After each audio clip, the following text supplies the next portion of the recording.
Shadowhunter, Midnight Chronicles, Book 1, written by Andrea Pearson, narrated by Gary Bennett. 1. I refused to look in her eyes as I pulled the knife from her now still heart and wiped the blade, her blood staining the fresh white cloth I'd brought for this purpose. She hadn't struggled. None of them had, though I wasn't sure why. My heart thudded dully against my ribs, making me choke on unwanted emotions. I wouldn't allow myself to think, to feel, not yet. Before her magical powers could flow away, I removed a vial from my backpack, holding it against her temple while chanting words I'd memorized months earlier. A silver blue, steam-like gas flowed through her skin like smoke from dry ice. With gentle waves of my other hand, I encouraged it to enter the vial, then put the cap on and carefully tucked it back into its protected pouch for later retrieval. 5 down, 2 to go. The last 2 would be the hardest. I still couldn't believe I'd ever done the first. Finally, with jaw clenched, I looked at her face, so stricken now in death. It had been happy, excited even when she'd granted me access to her apartment. I reached over and closed her eyelids, hating that I was the last thing she'd seen. I'm so sorry. I cleared my throat and shook my head. Plead my case when you get there. I hope you'll understand. I took a shuddering breath before lurching to my feet and stumbling away from the body. No one would miss her, not for a very long time, regardless of how powerful she was or how well known or loved. He had seen to all those details a long time ago. I made sure my things were packed before pulling my phone from my pocket and sending a quick text to the number I'd saved in my device a few days earlier. It's ready. And then I waited. I leaned against her wall, still struggling to tuck the emotions away. It had gotten harder with each one. I'd become a monster, the thing normal people faced only in nightmares. The wait wasn't long. The door opened and closed, and one of my wrist tattoos burned, alerting me to the creature's presence. The Croant didn't need to be visible for me to know a demon was there. I heard a quiet shuffling as the beast stepped across the room to the woman. Something pierced the skin of her neck, making it dimple, and deep red blood flowed into a long, knobby finger that slowly became visible. I looked away in disgust, not wanting to watch, then chided myself. Who was I to be disgusted by these creatures? Soon blood filled the Croant. The hand became attractive and slender, and the vampire demon gradually took on the woman's appearance. There were now 2 versions of Rachel, the dead one on the floor, and a naked one who licked her fingers in appreciation. I turned my gaze away again, this time out of respect for Rachel. I had murdered her, after all. The least I could do was give her privacy. The Croant version of Rachel got to her feet and headed down the hallway, presumably to find clothes. Rachel had been a magical human of high rank in the States, like my other targets. She hadn't had nearly enough protection set up. None of them had, so far. Either way, the Croant would now be able to mimic her arete powers. This was a very strong Croant, since most weren't able to assume identities and powers. Again, he had arranged everything. The Shadow Prophet wanted to protect me from the law. Killing people was illegal, and he couldn't afford to have his favorite assassin thrown in jail. A few minutes later, Rachel returned, now dressed in jeans and a tee. She smirked at me. I look forward to interacting with you, Abel. When do I get my first payment? Now. I bent and retrieved the thick envelope of $100 bills from my backpack, handing it over. Fair payment for 1 month, especially considering she'd also be getting paid for doing the woman's work. Rachel glanced in the envelope, then smiled. "Everything is in order. I'll see you in a month." With a curt nod, I turned and left the apartment, closing the door softly behind me. I never knew what they did with the bodies. Apart from making sure the Croants were paid monthly, the only important thing for me now was to get the vial to the Shadow Prophet. I'd need to do it sooner rather than later, but I regularly procrastinated that part of the job. Finally away from the murder scene, my heart clenched, and nausea caused bile to rise in the back of my throat. The tears that pricked my eyes weren't a surprise, but I blinked them away, still refusing to focus on what I'd done. That would come later, in the privacy of my apartment. Instead, I checked the time on my phone as I walked down the long hallway toward the elevator. I was surprised to see a call from an unknown number coming in. As a rule of thumb, I never answered the phone when I was on a job. But since I'd just finished, I decided to pick up. It would distract me from the events of the last hour. "Abel?" "Yes?" "My name is Jess. I'm calling on behalf of a client. He'd like to meet with you about a potential job." "Okay." I knew better than to ask who her client was. I would learn that when I sat across from him in a public location. "What sort of job?" "I'm not entirely sure on the details. He said I wasn't allowed to know. But he says you'll be paid well." "All right. What day and time will I meet him?" "He's available now, if you are." "Hold on." I pulled my phone from my ear and opened my calendar app. It wasn't unusual for potential clients to want to meet right away. A lot of them planned ahead for the jobs they hired me to do. But often enough, I got hired by people who had taken years to get the guts to contact me. Obviously, I had no desire to lose potential paying jobs, so if my schedule permitted, I'd meet them as soon as we were both available. "I'm free. Where am I heading?" Jess rambled off the address for a bistro in the Lincoln Park area. I nodded. I'd met there a few times for potential jobs. We ended the call, and I hopped in my car and drove toward the bistro. It was half an hour away, in a less upscale area of Chicago than where Rachel lived. The only available parking spot was a couple blocks away from the bistro. I pulled into it and walked. It was hot and humid outside, typical for summer in Chicago, and I looked forward to being in a well-air-conditioned place again. The smell of hot dogs from street vendors made my stomach growl, making me forget the humidity, and I grimaced, trying to ignore the pangs. I hoped I'd get the chance to eat while meeting with this potential client. A bell on the door jingled when I stepped through, and I paused, scanning the tables, appreciating the cool wind that rushed past me through the open door before it shut with a clang behind me. My would-be client was immediately recognizable. He was in his 40s and wore faded jeans and a tan leather jacket. Judging by how he held himself, he was well-educated and intelligent. The purposeful calmness he radiated was what betrayed him. He held his hands abnormally still in an attempt not to appear nervous, glancing around occasionally while pretending to read something on his phone. He kept his shoulders straight and erect, and his legs were tense under the table. To the casual observer, he would look confident, but I'd been doing this long enough to recognize when people were trying too hard to blend in. He was nervous. It wasn't uncommon for clients to get that way around me. My height and muscles might have something to do with it, or maybe it was my line of work. I took a seat opposite him and clasped my hands on the table. He glanced at me when the waitress approached to take my order, a sub and a lemonade.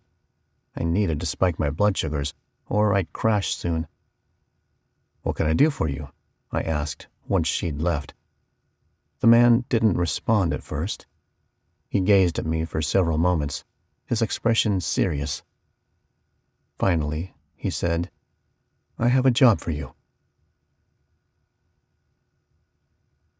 2. I withheld my sarcastic response. Of course he had a job for me. That's what we were there for, right? Instead, I said, "Go on. Perhaps introductions are in order." "I'm fine with that. My name is Abel. What's yours?" He didn't seem put off by my abruptness. "Alexander. I'd like you to protect someone who is very important to me." That was all he wanted by way of intros before moving on to the job? Suited me just fine. And protection. Definitely better than what I was usually asked to do. I can probably handle that. What are the circumstances? She's an Arate out in Utah, and she's gotten caught up in some stuff that is, quite frankly, very overwhelming. What do you mean, overwhelming? I don't know how you feel about life callings, but hers is to hunt and destroy immortal creatures that shift from dogs into humans. She'll have help from a magical amulet, but there are a lot of these hounds, and they're intent on destroying her and innocent people. You don't think she can do it? Alexander bristled. Of course she can, but I know too much about the creatures she's hunting not to give her every possible help. They don't travel normally. They're able to cross any distance by moving from one corner to another, using magic. Any square room is potentially dangerous for her. His glare disappeared, and he stroked his chin, watching me. Your reputation precedes you. It usually does. He nodded. Protecting her means keeping her away from other unsavory creatures. Will she be drawing attention from said unsavory creatures? Most definitely. I leaned back when the waitress brought our food. Once she'd left, I said, Tell me about her. Her full name is Dorothy Elizabeth Ashton, but she goes by Lizzy. My hand stilled over my sub at the sound of that name. You said she's magical? Alexander nodded. Yes, it's why she was chosen to destroy these hounds. What kind of magic does she have? Fire. She's a natural redhead. My mouth went dry, my palms sweaty. I leaned back in my chair and folded my arms, ignoring the heavy pounding of my heart. There was a chance I didn't know who this woman was, but I don't believe in coincidences. She doesn't happen to be a fire impeder, does she? My voice was calm. No way would Alexander catch the underlying emotions. He didn't act surprised by my question. Yes, she is. I know who she is. I know you do. It's one of the reasons I wanted you to take the job. I thought you would have more of a reason to protect her. I narrowed my eyes. What makes you think that? Because she saved your life? He said it without emotion, and my response should not have been anger. But it was. That part of my life was none of his business. I'd done everything I could to make sure my past was kept quiet. I held my breath for several seconds, controlling my impulse to raise my voice. How do you know this? Alexander shrugged again. I did my research. I know your history. I know where you came from, and where you've been. I shook my head. He couldn't possibly know. No one did. My stomach was still twisting at this turn of events, getting hired to protect this woman. I'd known about her pretty much since I was a teenager. When I'd finally seen her 8 years ago, my expectations had totally been met. She was an angel without wings. Beautiful, sweet, and a smile that caused my heart to hurt every time I saw it. Her future had been glorious, and mine was non-existent. Man, my crush had been bad. It had taken me years to get over her, over what I'd thought she was. I'd been starved and enslaved, abused and beaten when she and her best friend discovered and rescued me. I still had no idea if I'd invented everything I'd known about Lizzy before meeting her. If what Alexander said was true, though, that she'd been called to destroy magical beings, there was a chance the prophecy I'd heard had been correct. Just mentioned you would be paying me, I said. How much? $1,000 per hound she destroys. That's a lot. Why are you hiring me? Alexander didn't respond for a moment. I already mentioned that your reputation precedes you. I also feel you're the best person for the job, given the fact that you already have a relationship with her. I snorted. Haven't seen her in 8 years, Alexander. You call that a relationship? He waved me off, not responding to my question. Even more important than helping her fight these hounds is keeping demons away from her. She has no idea what she's in for, and your job is to ensure it stays that way. Protect her. Keep her safe from all the evils most people don't know exist. Will she know you've hired me? Only if you tell her. I'll leave that up to you. That was fair. I liked setting my own parameters. So, keep her safe from hounds and demons. Alexander nodded. As an FYI, the hounds are a secondary objective. She'll mostly be able to hold her own against them, especially once she gets that amulet. But protecting her from demons is more abstract and harder to keep track of, especially when not all of them will need to be disposed of. That is why I'm offering so much for each hound she kills. Fair enough. Guilt started eating at my stomach, distracting me from the conversation, but I did my best to ignore it. I knew better than to allow emotions to rule my decisions, and I desperately needed the money Alexander offered. My other job, the one involving Rachel, wasn't technically a paying one. I'd refused to accept money, even though the shadow prophet had offered. I might have lost most of my soul when I broke spiritual and temporal laws by murdering innocent people, but I wasn't going to get rich off of it. I'd hold on to that last bit of my soul, thank you very much. I'll do it, I said. Alexander and I got to our feet. I hadn't touched my food. I bagged up my sub and picked up my lemonade. I assume you'll get in contact with me in the future? Alexander nodded. Yes. Good. You'll need to head to Utah as soon as you can. Things will be getting crazy there soon. He offered me a file that contained information on Lizzy. I didn't accept it. I've kept up on her whereabouts. More than Alexander would probably be comfortable with, considering he was hiring me to protect her. 3. Alexander and I parted ways, and I headed to my apartment, which wasn't far from the bistro. I couldn't afford more than a grungy, run-down little place, but I actually preferred those sorts of locations. I knew how to handle street thugs and common criminals. What I couldn't handle, other than under professional circumstances, were wealthy people. Maybe it was just me, but the ones who hired assassins and hitmen frequently looked down on my sort. I parked my car and headed up the dark, stained stairs. As I thought about this new job, my hands began sweating again, making it difficult to grip the railing. It was time for me to look at my folders. Because, luckily enough, and yes, that was sarcasm, this job from Alexander took me pretty close to where my next target lived. The shadow prophet would have no reason to suspect me of wavering from my duties. He'd just assume I was following the target.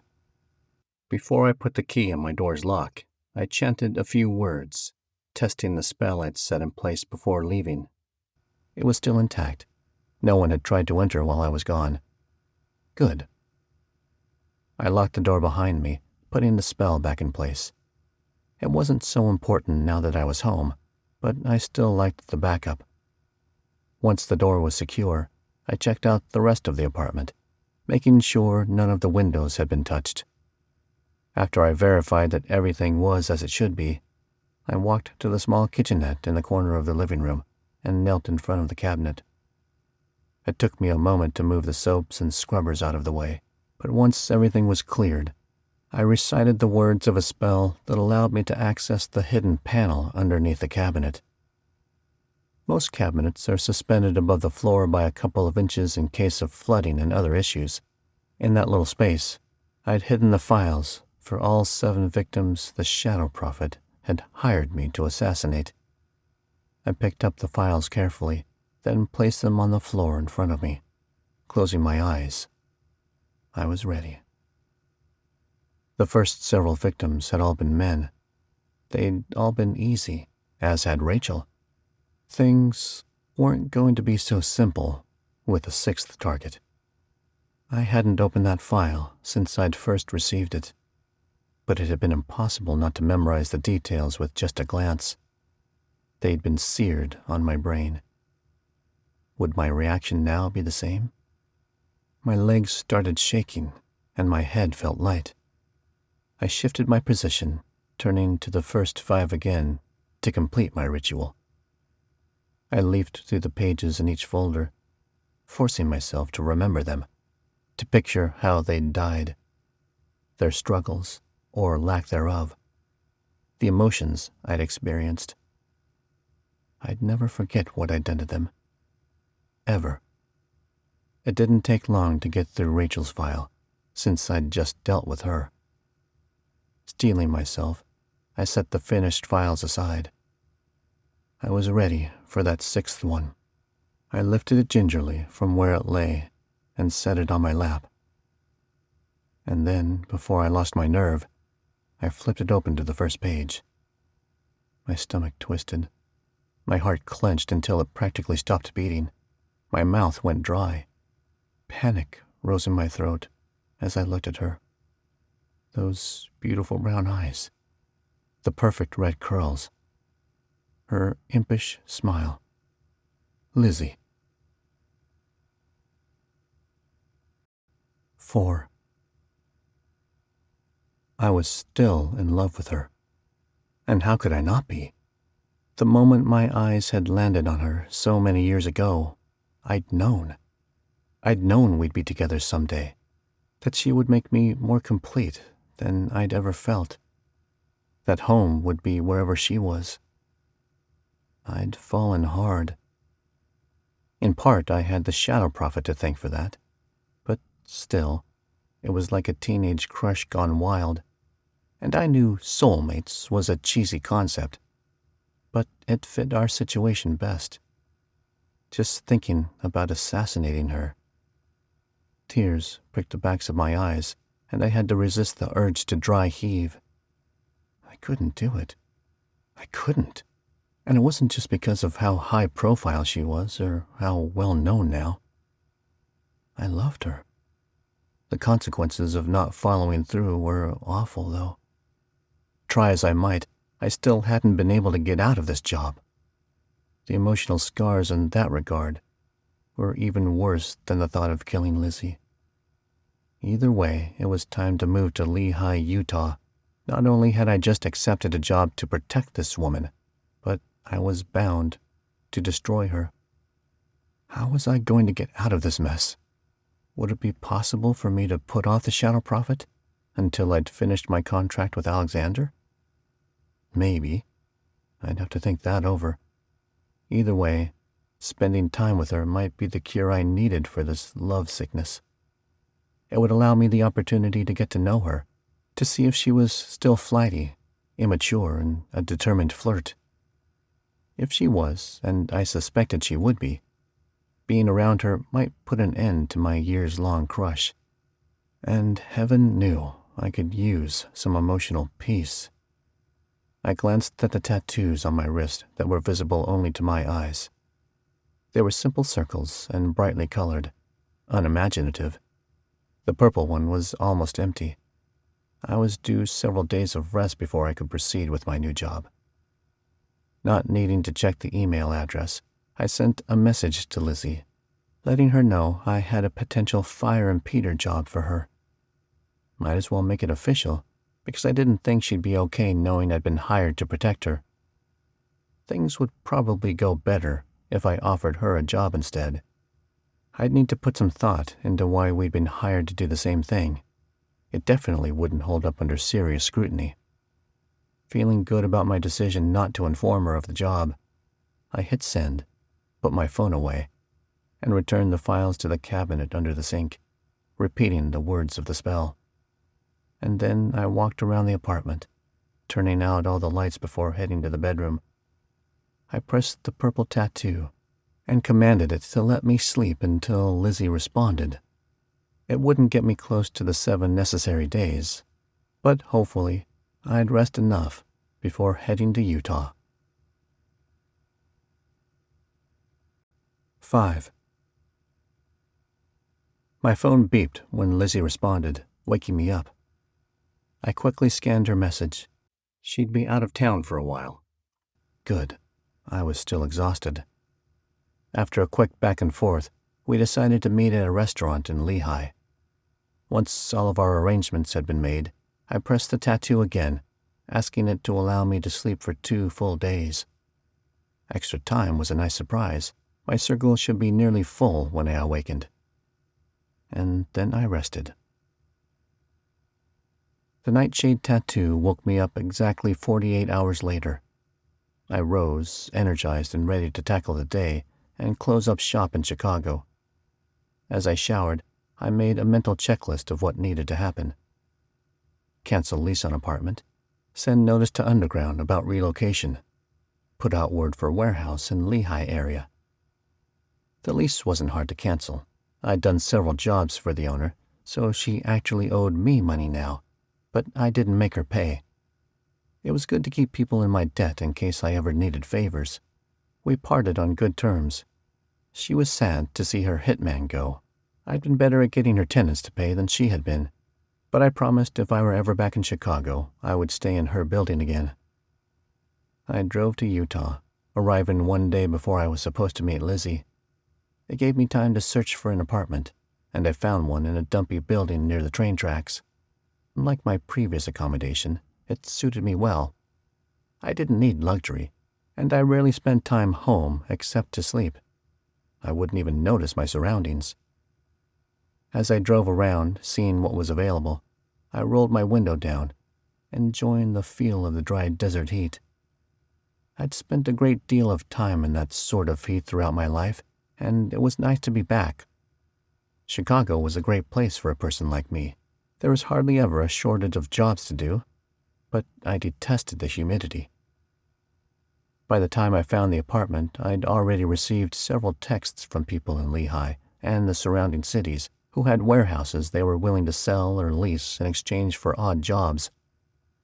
That was how I operated.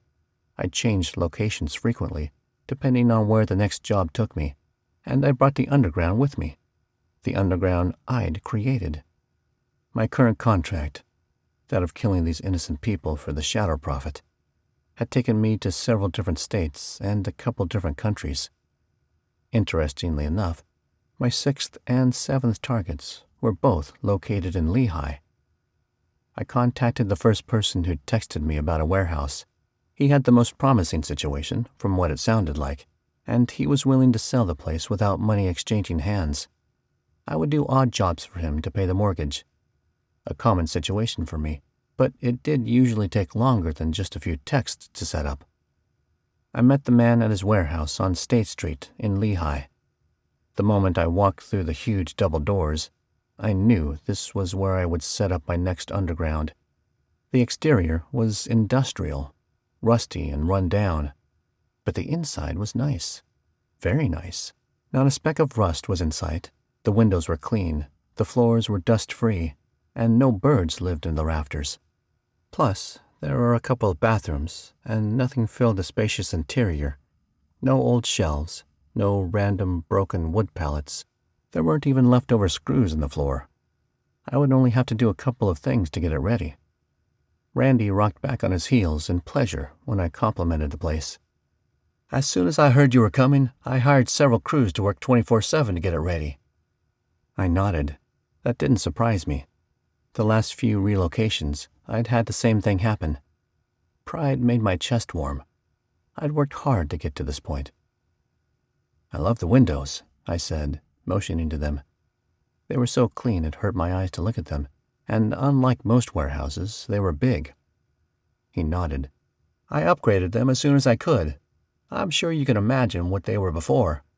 Yes, I could. Water-stained and small. The way he'd upgraded the interior made the warehouse feel like a palace almost. It was very well lit and painted all white. That surprised me. And there was plenty of space for the fighting mats I would install as soon as possible.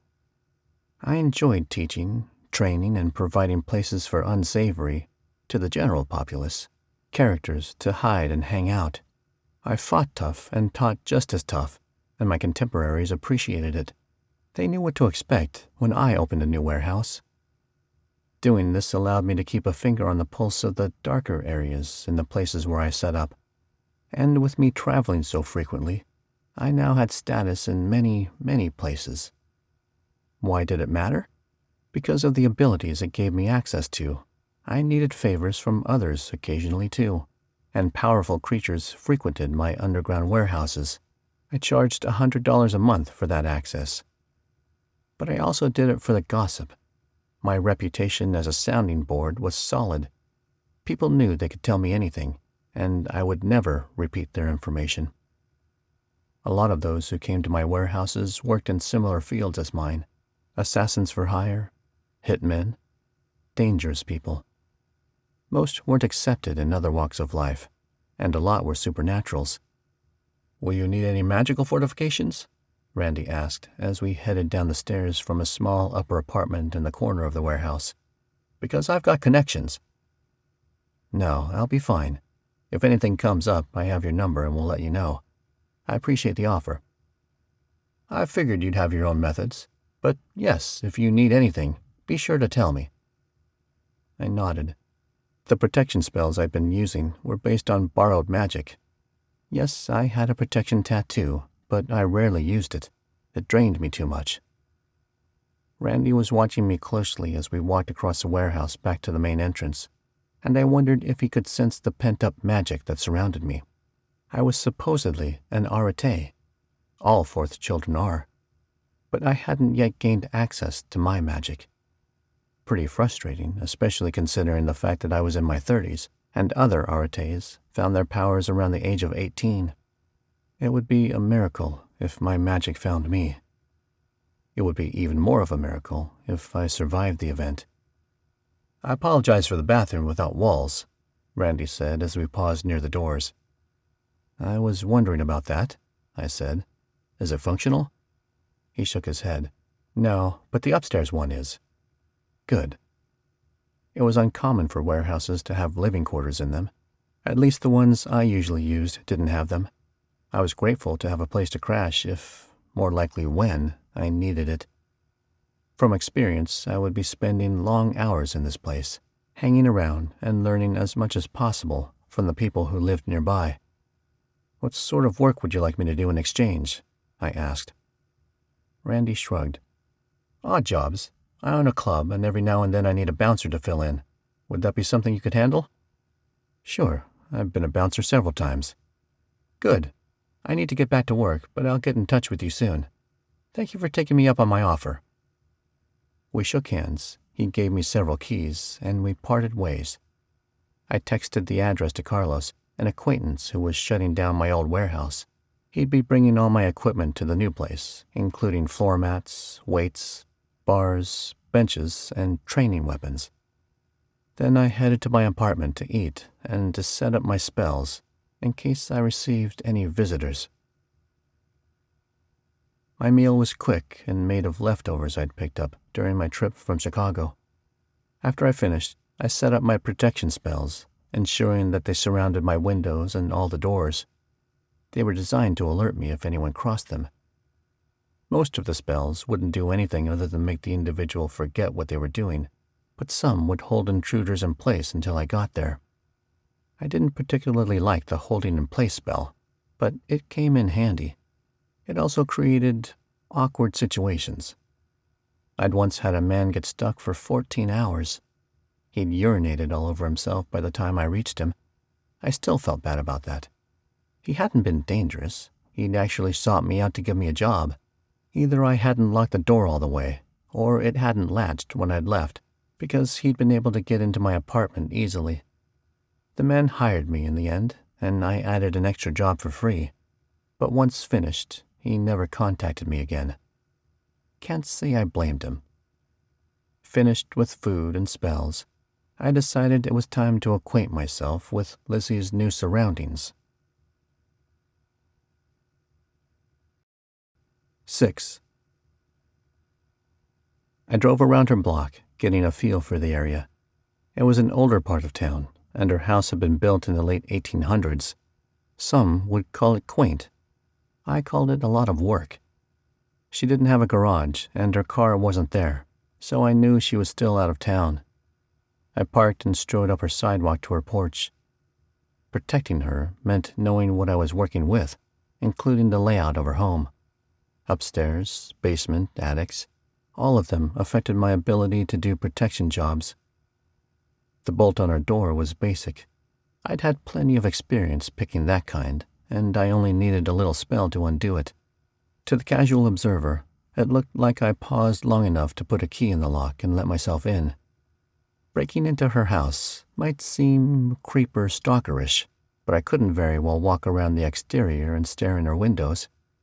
Nothing would get the cops called on me faster, and asking for a tour of her house would be just as awkward. I shut the door behind me, immediately sensing her personality. Cheerful vases of blue and yellow decorated shelves built into the small tiled entry. A matching plush rug cushioned my feet. The window on the door was covered with a white lace curtain. I closed my eyes, trying to control my emotions. It was hard to figure out if my feelings for her stemmed from the several years I'd spent without freedom or from a genuine interest. Her bright and cheerful personality was so opposite from mine. It was refreshing, but it was also addicting. I couldn't spend a lot of time here without it affecting my ability to do my job. Shoving my feelings aside, I started exploring. Directly in front of me was the hall that led to the bedrooms. To my left and right were arched openings into the kitchen and living room, respectively. I inspected the kitchen first. It was tiny, with only a small square of countertop, an old-fashioned fridge and sink, and cabinets that had been painted white. The yellow curtains at the window over the sink made the room cheery. A little table that barely sat two was up against the wall on my right. More yellow and blue knickknacks dotted the room, definitely fitting Lizzy's bright and airy personality. There wasn't a door leading outside, like most older houses had. I headed to the brown-carpeted living room. Again, yellow and blue was the theme there, with more lace curtains. The couch looked comfortable.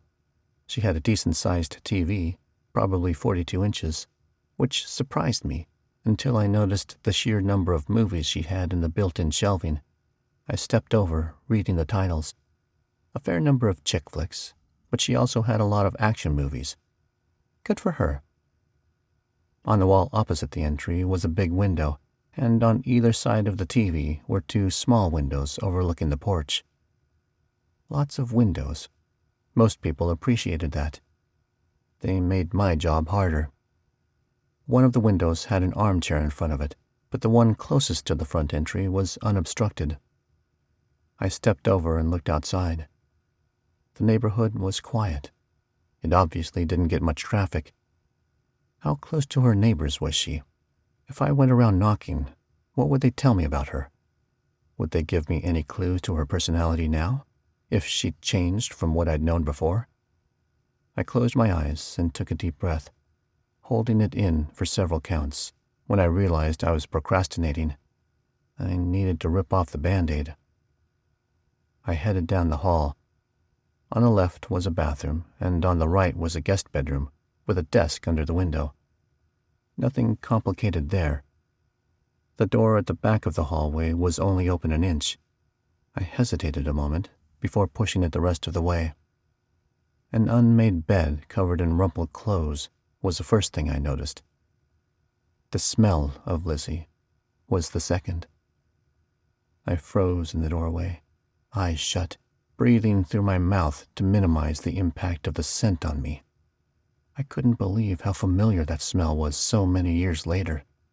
Those ridiculous tears tickled the backs of my eyes again, and my heart throbbed painfully in my chest.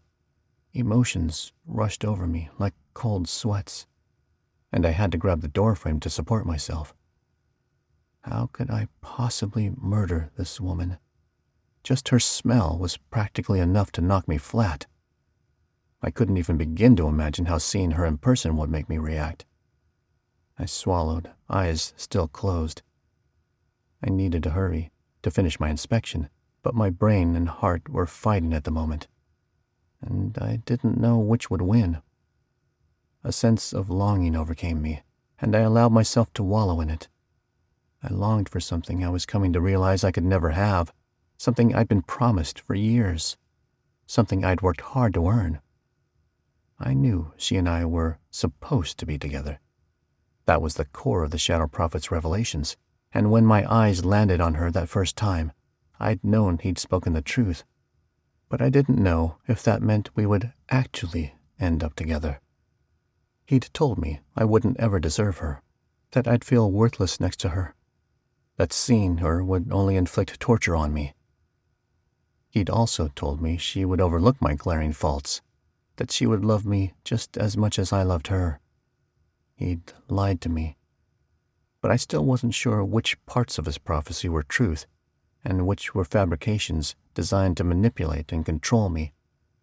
Unfortunately, for many years I'd thought they were all truths, and I'd accepted them completely. So foolish, so immature, gullible and foolish. Hatred for the man who controlled me nearly overwhelmed me, and I shook with rage, trying to resist the urge to break something. Abel, you're better than this. I breathed in through my nose and out through my mouth, no longer caring to protect myself from her scent. More important was controlling myself. I'd take out that anger later, but for now, I had work to do. 7. Finally, I pushed the emotions back and opened my eyes.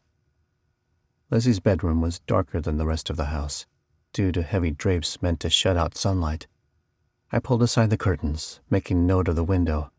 It was about 5 feet from the floor, and let them fall. That was all I could take. It was time to chat with her neighbors. Not looking at the pictures that hung along the hallway, I strode to the front door and pulled it shut behind me. I didn't have a spell that could lock things up. She'd discovered the door unlocked, but hopefully she'd think she had forgotten to lock it. I doubted she'd suspect the truth.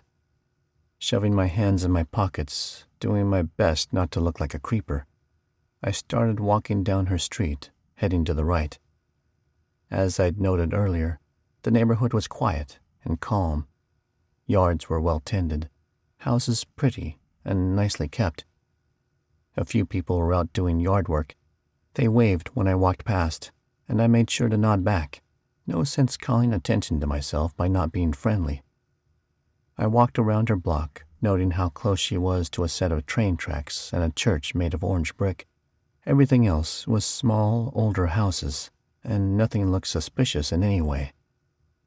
Time to knock on some doors and find out about her neighbors. I chose to start with the house across the street and just south of Lizzy's. A man fully decked out in camo opened the door. "Can I help you?" he asked, a suitcase in the hall behind him. He was obviously about to leave. I'd need to be direct. "I'm wanting to learn about the fire impeder who lives across the street. I have a job for her, and I want to know if she can handle it." "Wouldn't it be best to ask her?" "Yes, of course. I plan to do just that when I meet with her in an hour. I still want to get a feel for her ahead of time, though. What can you tell me?" The man shrugged. "Not much. I'm not home very often. She's friendly and happy, though. Seems honest. When she moved in, she brought a plate of cookies and introduced herself." He turned and glanced back down the hall, and I could tell he was itching to end the conversation. "The elderly neighbors north of her act like she's their granddaughter. You should check with them." I nodded and thanked him, deciding to head there right away. As I walked along the sidewalk, though, a woman in her 50s or 60s, with a wide-brimmed hat, smiled and said hi, so I decided to talk to her first. That conversation was much more productive than the previous. "Oh, Lizzy is just wonderful," the woman said. "You'll just love working with her. She's just so sweet and good." She liked the word just. "I'm sure she'll be great. How long have you known her?" "Ever since she moved in. A year and a half, maybe more." I went to meet her and found her on my porch with some cookies, here to introduce herself to me. Ralph and I have had her help with a couple of things. Ralph had to burn some weeds in the backyard, and Lizzy made sure they didn't go out of control." Before I could ask anything else, the woman began chattering, gushing about Lizzy and how wonderful it was to have a fire impeder so close. She mentioned another incident when the fireplace had sparked onto the carpet, catching their living room on fire. Before they'd even had a chance to call 911, Lizzy sensed the flames and dashed across the street to help. The carpet had to be replaced, but no permanent damage had been done, and I could tell the woman would never forget Lizzy's assistance. I tried to get out of the conversation a couple of times. Talkative people make me uncomfortable, but decided to let the woman continue. She had a lot of valuable information, after all, and she ended up telling me pretty much everything I needed to know. The important stuff, anyway, and I'd fill in the blanks later. When we ended the conversation, I felt like I knew Lizzy a little, the current version of her, anyway. Kind, caring, and selfless. She loved her neighbors as much as they loved her. And apparently, she hadn't ever had problems with any of them. I hoped it stayed that way. If Alexander was correct, and I had no reason to disbelieve him, unsavory creatures would be drawn to her. I'd need to keep an eye on things in case a neighbor decided to move abruptly, meaning they'd get killed and an unsavory creature would move in. The woman and I said goodbye, me promising to let her know if I needed anything, and I headed to my car. It was time for my appointment with Lizzy. 8. I pulled into the parking lot at the Thai house, resting my hands on the steering wheel and taking a deep breath. I could do this. I could. This wasn't the first time I'd met a target in advance, but it was my first of the Shadow Prophet victims. All of the others I'd met right when I planned to kill them. When it came to my regular targets, evil demons, I almost always arranged to meet them ahead of time. They'd needed to be taken out, and I wanted to see just how dangerous they were before attacking. Lizzy was obviously different. Hoping that 5 minutes would be early enough for me to get a table and observe Lizzy as she entered, I hopped out of my car, locked up, and strode into the restaurant, my limbs jumpy and my heart pounding. A waitress greeted me at the door, and I mentioned I was there to meet someone. She knew immediately who I was talking about, and my disappointment flared. Lizzy was already there. Getting time to study her before she noticed me wasn't going to happen. My innards scrambled, my heart pounded even more, and my brain froze as I followed the waitress. This wasn't like me. She really had me unsettled. It took some effort, but I pushed aside my nerves and put on an air of confidence. I'd gotten good at acting in the last several years. No way would Lizzy sense my discomfort. At least, I hoped she wouldn't. The waitress entered the main area of the restaurant, and I paused in the doorway, my eyes landing on Lizzy, attracted to her like a moth to light. I couldn't possibly have avoided her. Her print, her essence, what made her her, was so strong, I would have been able to find her blindfolded. The physical reaction at seeing her was immediate. My breath caught in my throat, my heart froze in my chest, and my smile became painful to hold. She was even prettier than I remembered. How was that possible? Her hair was dark brown now, and the curls were loose and soft, very different from when I'd last seen her. I tried not to stare, to soak her in, to make her uncomfortable, recognizing the familiar sense of longing and loneliness that came over me. She will never be yours. Drop that wish now. You have work to do. I widened my smile, finally noticing that she seemed to be studying me as much as I her. Her eyes traversed the lines of my body, and I felt a growing sense of satisfaction. The last time she'd seen me, I'd been starving to death, scrawny and weak, falling apart. My line of work in recent years had necessarily filled me out. I definitely couldn't be described as scrawny or weak now. Her brown eyes met my gaze, and I could tell she was having a hard time equating what she was seeing with what she remembered. I pulled out a chair and sat down across from her. "Hey," I said. Lizzie's cheeks flushed, a light pink that set off her eyes and skin beautifully. I searched her face, trying to sense those traits I'd so disliked before. The flightiness, immaturity, the determined flirt. Instead of the jumpy excitement I'd expected, I was surprised to see a sort of calm sadness. She'd been forced to grow up. Heartbreak, perhaps. Tough times, definitely. I found myself wondering what had happened that had made her lose that mischievous and flirty sparkle. How much had she changed? "Hey," she said in return, her voice deeper than I remembered it to be. The person before me was a woman now, not the teenager she'd been when I'd last seen her. I needed to remind myself of that fact. Our waitress came and took our orders, then left, and I waited for Lizzy to break the ensuing silence. Hey isn't exactly an intelligent start to a conversation, and while I ached to hear her talk, to find out where she'd been and who she'd become, I couldn't break my years of personal training. I almost always let others speak first. Doing so generally told me more about the individual than anything else. What would I learn about Lizzy? She licked her lips nervously, and my eyes dropped to them immediately. I'd spent so much time daydreaming about kissing those lips, of holding her body close to mine. My mind went blank for several moments, and I had to mentally kick myself to re-enter the conversation. Or the conversation that would hopefully be starting soon. "You look a lot better now," she said. A compliment, but not a direct one. She was still opinionated, though gentler in her approach. "So do you." And she really did. Her body had filled out nicely. No longer was she boyishly thin and lithe. I swallowed, refocusing my thoughts. "Why did you change your hair?" Lizzy grabbed one of her curls, twisting it around her finger. "My natural color brought me too much attention from people breaking the law. They figured out who I was super easily." I nodded, taking a sip of water. Made sense. Fire impeders stopped sparks. They kept guns from shooting, bombs from going off, and wildfires from destroying. Red hair would alert criminals pretty quickly that their plans were about to be thwarted. So I could understand why she'd want to hide her true identity from most people. It kept her from becoming an automatic target. "So," she started, "you have a job for me?" Yes.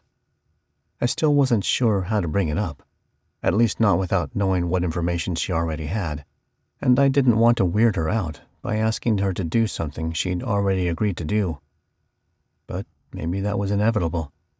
I again waited for her to break the silence. She cleared her throat. "What have you been up to the last few years?" Yeah, not going to answer that one. Odds and ends. If she was disappointed by my response, she didn't let on.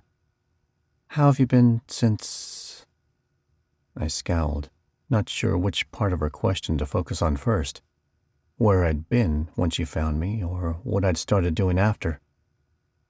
"Since you and Nicole rescued me from that wasteland? Saved me from eating myself alive?" Unbidden memories filled my mind as I thought over her question. I had no desire to go there right then. Despite the fact that she seemed older and more mature, I still wasn't sure how much of my past or present she could actually handle. She was such a pure and good person. Always had been, and no doubt still was. I would hate for my experiences to ruin that. I fisted my hand against my thigh. I couldn't hide things from her forever, especially if I wanted to end up with her. If that was even possible. There was that problem with the Shadow Prophet, after all. "Let's discuss this job I have for you." She nodded. "Okay, and I have a proposition for you as well, if you're willing." What could she possibly want from me? She hadn't even known I'd be contacting her when I had. "All right," I said.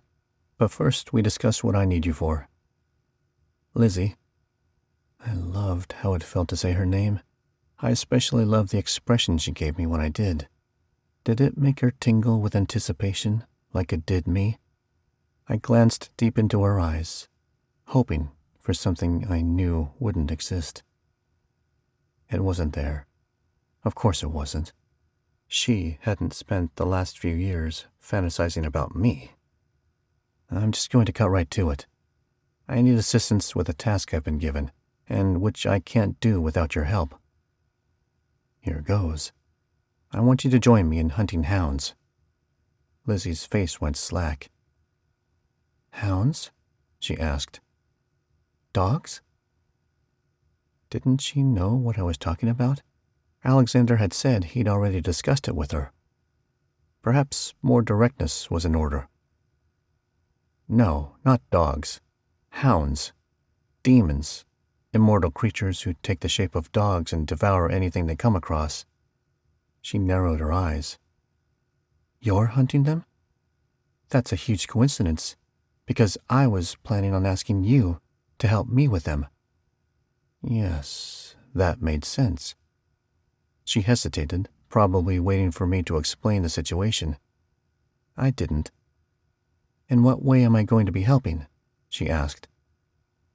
It had to be obvious to her. How was it not? I'm assuming you understand enough about them to know they're dangerous and need to be destroyed. Your special ability as fire impeder is instrumental in their destruction. As she well knew, she must have been paying attention when Alexander talked to her.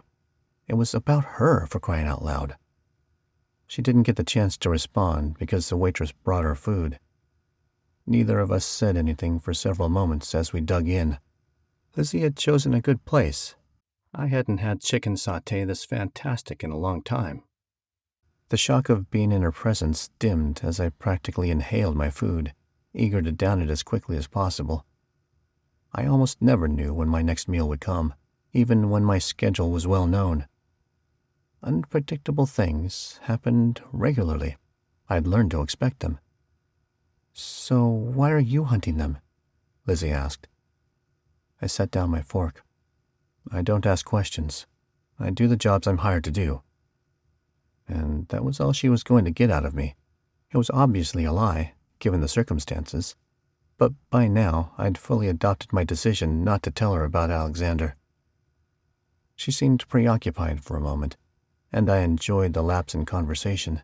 The main course was just as good as the appetizers had been, and I relished the feel of the different herbs and spices as they ran across my tongue. Going without food throughout my life had made me appreciate the good stuff when I encountered it. So, Lizzy began. You haven't restarted yet, have you? Naturally, it would be obvious to her. She was an Arate who had accessed her powers, after all.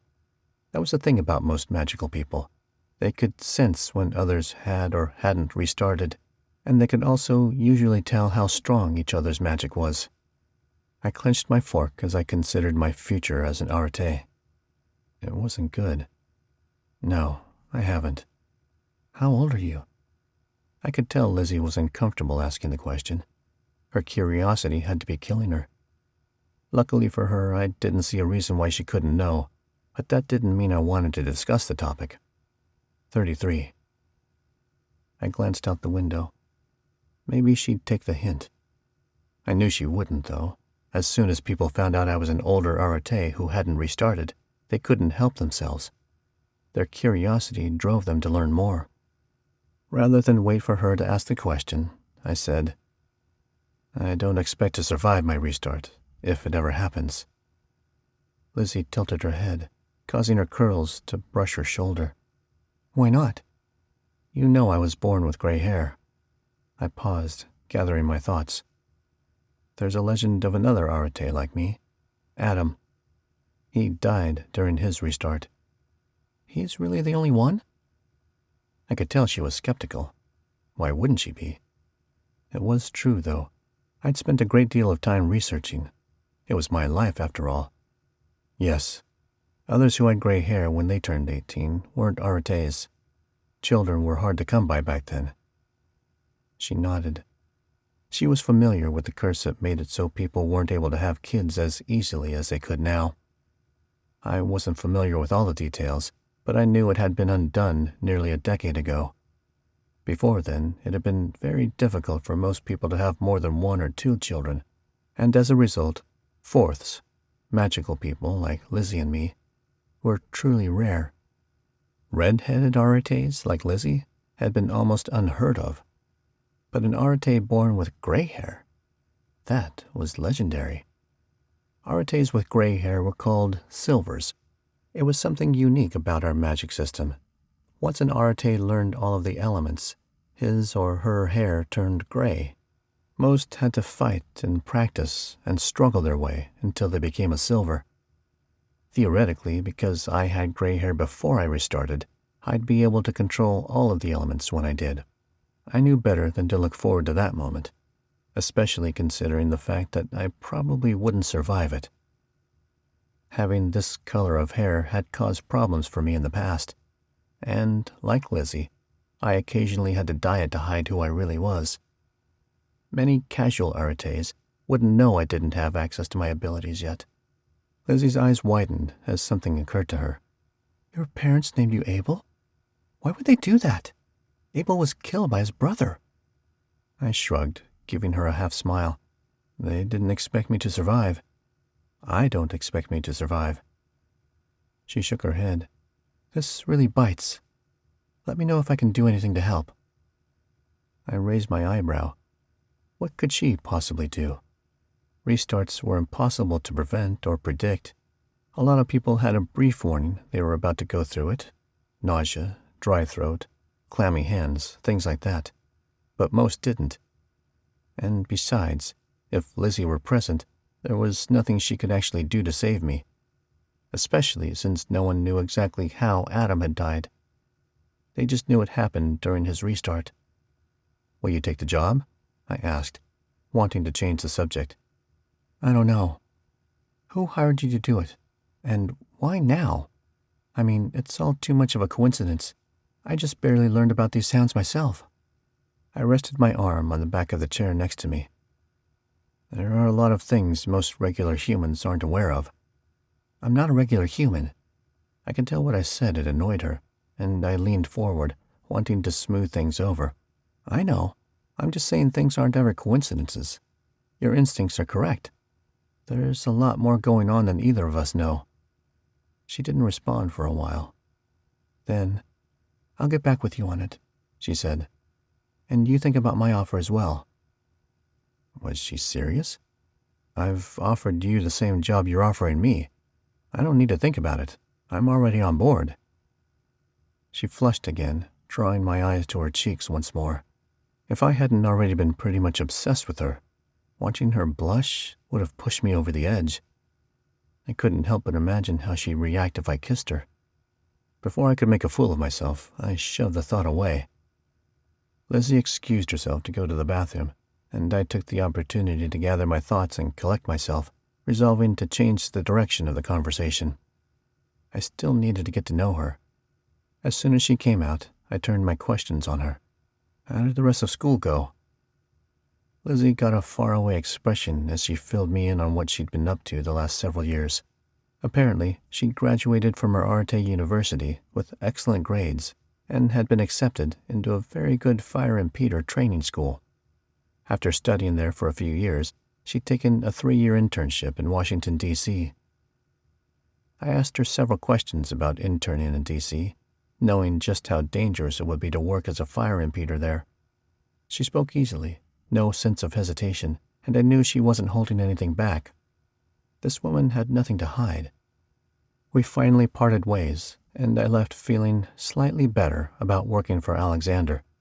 How was I going to handle the assassination thing, though? I hadn't found a way out of it with the previous 5 targets, and I'd already exhausted all the avenues I could think of. The thought of murdering her just killed me, though. No pun intended. Even more so than it had my other targets. I still wasn't sure how I felt about her as a person, especially when I really hadn't gotten to know her at any point. I could see a depth in her eyes that let me know she'd experienced heartache, and that definitely intrigued me. I ached to learn what had put that depth there. The moment the thought crossed my mind, I pushed it away. I couldn't get close to her. At least, not that close. I couldn't allow myself to develop more than an immature, infatuated love for her. It would destroy me when, I murdered her. I rested my hands on my steering wheel before leaving. I'd need to deal with my emotions sooner rather than later. There wasn't a way out of my commitments. With a sigh, I pulled out of the parking lot and headed to my apartment to rest before leaving again. I needed to research the hounds, see what I could learn about them. I knew the basics, but it wouldn't be enough. Not like actually meeting one would be. On the other hand, I also knew learning more would put me in danger. But there was a reason Alexander had hired me. My experience with incredibly deadly beasts wasn't matched by many. I'd be able to hold my own against them. For a while, anyway. Not for the first time in my life, I was grateful I'd inherited a knack for fighting and self-preservation. I sent out a couple of texts and received responses pretty quickly. There was an underground location similar to mine in Salt Lake City, where people gathered to practice and fight, basically to be around others of their kind. I would head there. Seemed a good place to start. The entire drive up, I couldn't get Lizzy out of my mind. What did she think of me? I knew she appreciated my physical appearance, especially considering what she'd probably been expecting, but I hadn't been able to learn much else. I definitely appreciated her appearance.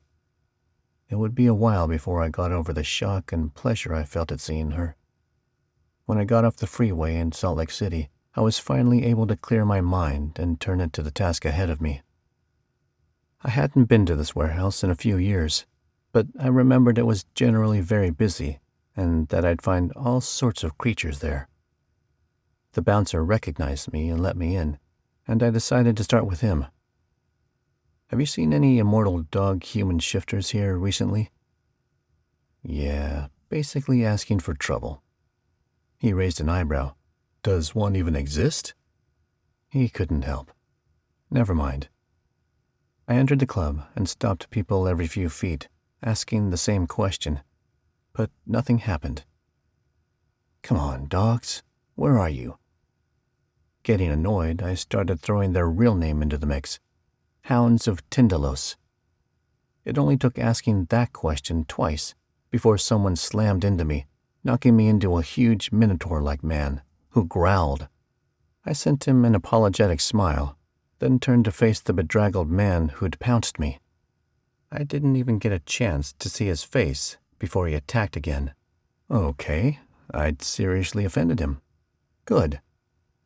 Recognizing we had an audience, I acted as if we planned a fight and taunted him, correcting him. That was sure to anger the guy even more, and leading him to one of the fight mats, where I threw him over my shoulder onto his back. The man sprang to his feet and attacked with a style of fighting I'd never encountered before.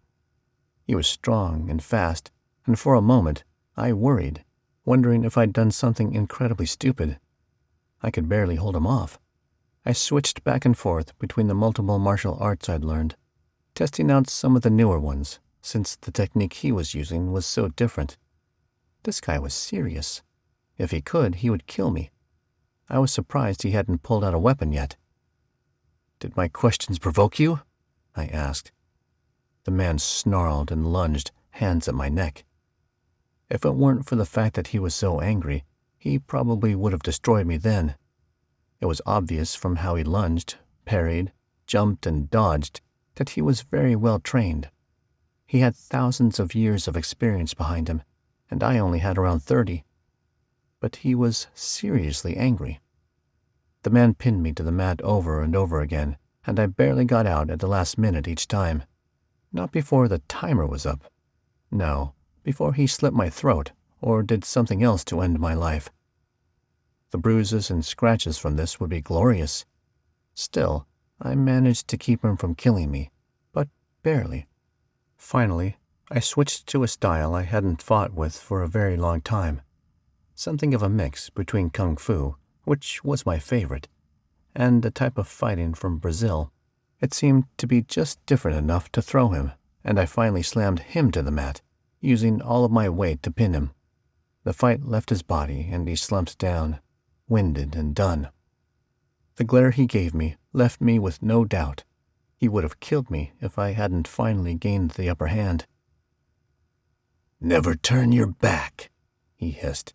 "Now that I know your scent, your knowledge, I will destroy you. And if I don't, someone else will." "Suits me just fine.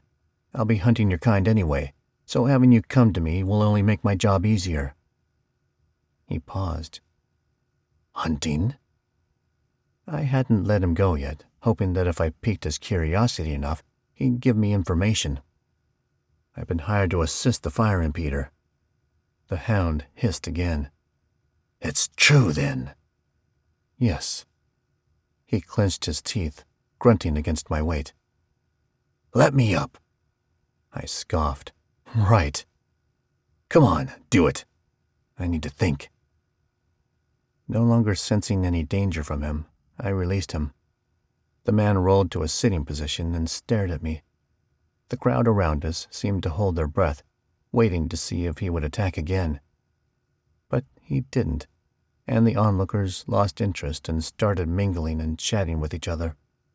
Once we weren't the center of attention anymore, the man said, "If I train you in fighting hounds..." His anger continued to dissipate as he contemplated me. "Would you keep me abreast of the fire impeder? And train me on that style of fighting you last used?" "Fighting and training? Definitely. I have no problem with that. But keeping you abreast? Can't do it. If Lizzy died, it wouldn't be because I'd failed to protect her from these hounds." The man stared at me for several moments, his gaze still serious. "Fine. Teach me your style, and I'll help you learn to fight hounds. But don't expect me to keep you alive unless you agree to tell me where the fire impeder is." Seemed like a good trade. Deal. Some might think I was foolish. I'd finally bested him with a style he wasn't familiar with, and teaching him to fight with it would only give him strength against me. I wasn't afraid of that, though. Something about my past, about nearly always being on the edge of death, had removed most fear.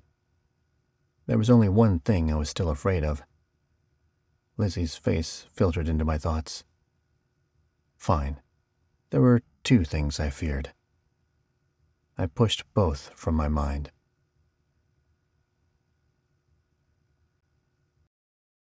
9. I headed home, looking forward to relaxing and resting my sore and throbbing joints. A cut on my cheek stung, and I was sure it had crusted blood on it. Lovely. I hadn't taken a beating that bad in a very long time. The moment I pulled into my apartment complex parking lot, I knew I had a visitor. If I'd used my protection tattoo, I would have known right when someone touched my door. But it drained me far too quickly, especially when I was using my energy to fight. Hence the borrowed magic. Unfortunately, the distance on the borrowed ones wasn't very good.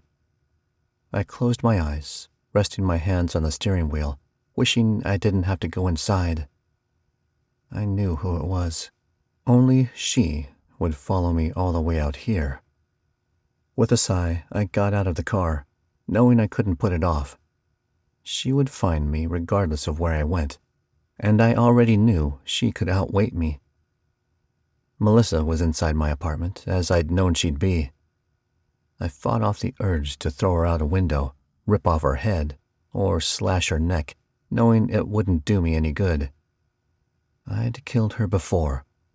The Shadow Prophet always undid her deaths. He said the spell he'd put on her wouldn't go away until I accomplished the task he'd hired me to do. I'd just have to deal with her until she left. It made my insides snarl, though, thinking of holding a conversation with her.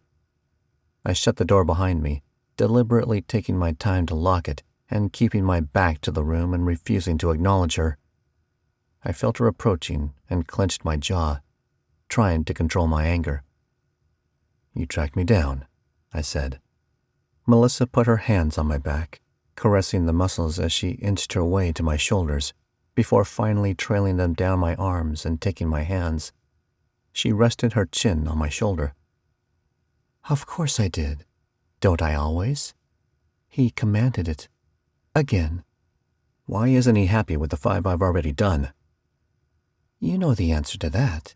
It won't be complete until the 7th. I finally turned around, cringing as her hands immediately raced to my chest, stopping on my pecs. She stroked my muscles, her gaze admiring and longing. My back and neck started to twitch, and it took everything I had not to punch her. "Who did you fool this time?" "Fool?"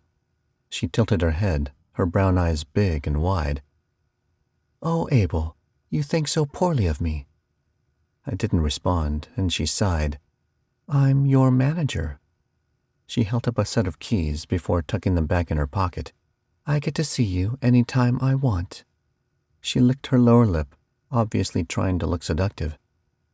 "Anytime you want me here, I'll be ready. Just let me know." She tugged at my shirt, untucking it, and I knew exactly what she wanted. I would never give it to her.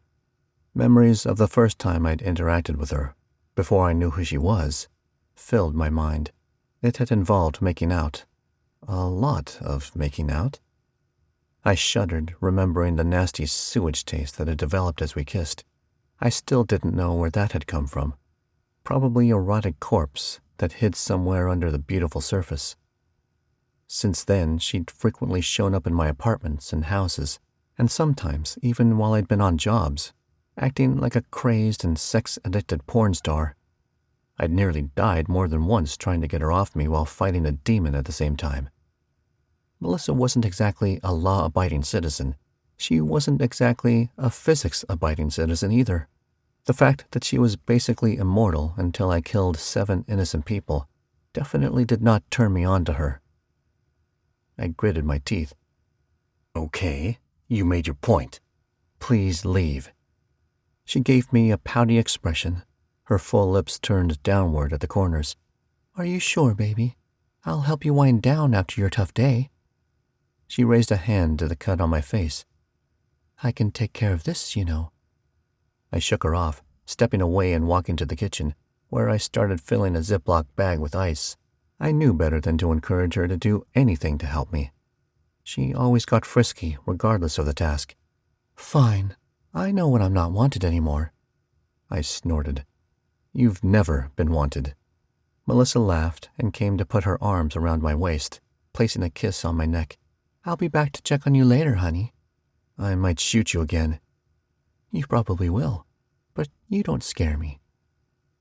She finally left, shutting the door behind her, and I breathed a sigh of relief, resting my hands on the counter and closing my eyes. I couldn't handle much more of her. I'd already tried killing the Shadow Prophet. That hadn't led me anywhere, except for a week of horrible torture I couldn't bring myself to think of. Since Melissa had undone them when she'd broken into my apartment, I had to set up the booby traps and my spells again. Stupid woman. Once finished, I looked at my wrist. My nightshade tattoo was almost empty, and I obviously needed to sleep again. It had been too long since I'd last filled the circle completely. And so I went to my bedroom, setting up a little charm that would ring if someone got past my other spells. When I awakened, I would visit Lizzy. She'd probably have enough time by then to make a decision. With her face on my mind, I fell asleep.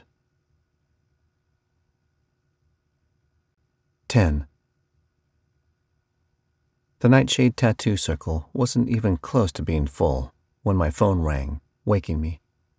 I almost rejected the call, but seeing it was from the previous owner of my warehouse, I thought better of it. "One of my bouncers is in the hospital and won't be out for a week. I need you to take over 2 of his shifts." "Okay. When? Where?" "Tonight." He rattled off the rest of the details, and I agreed to do it.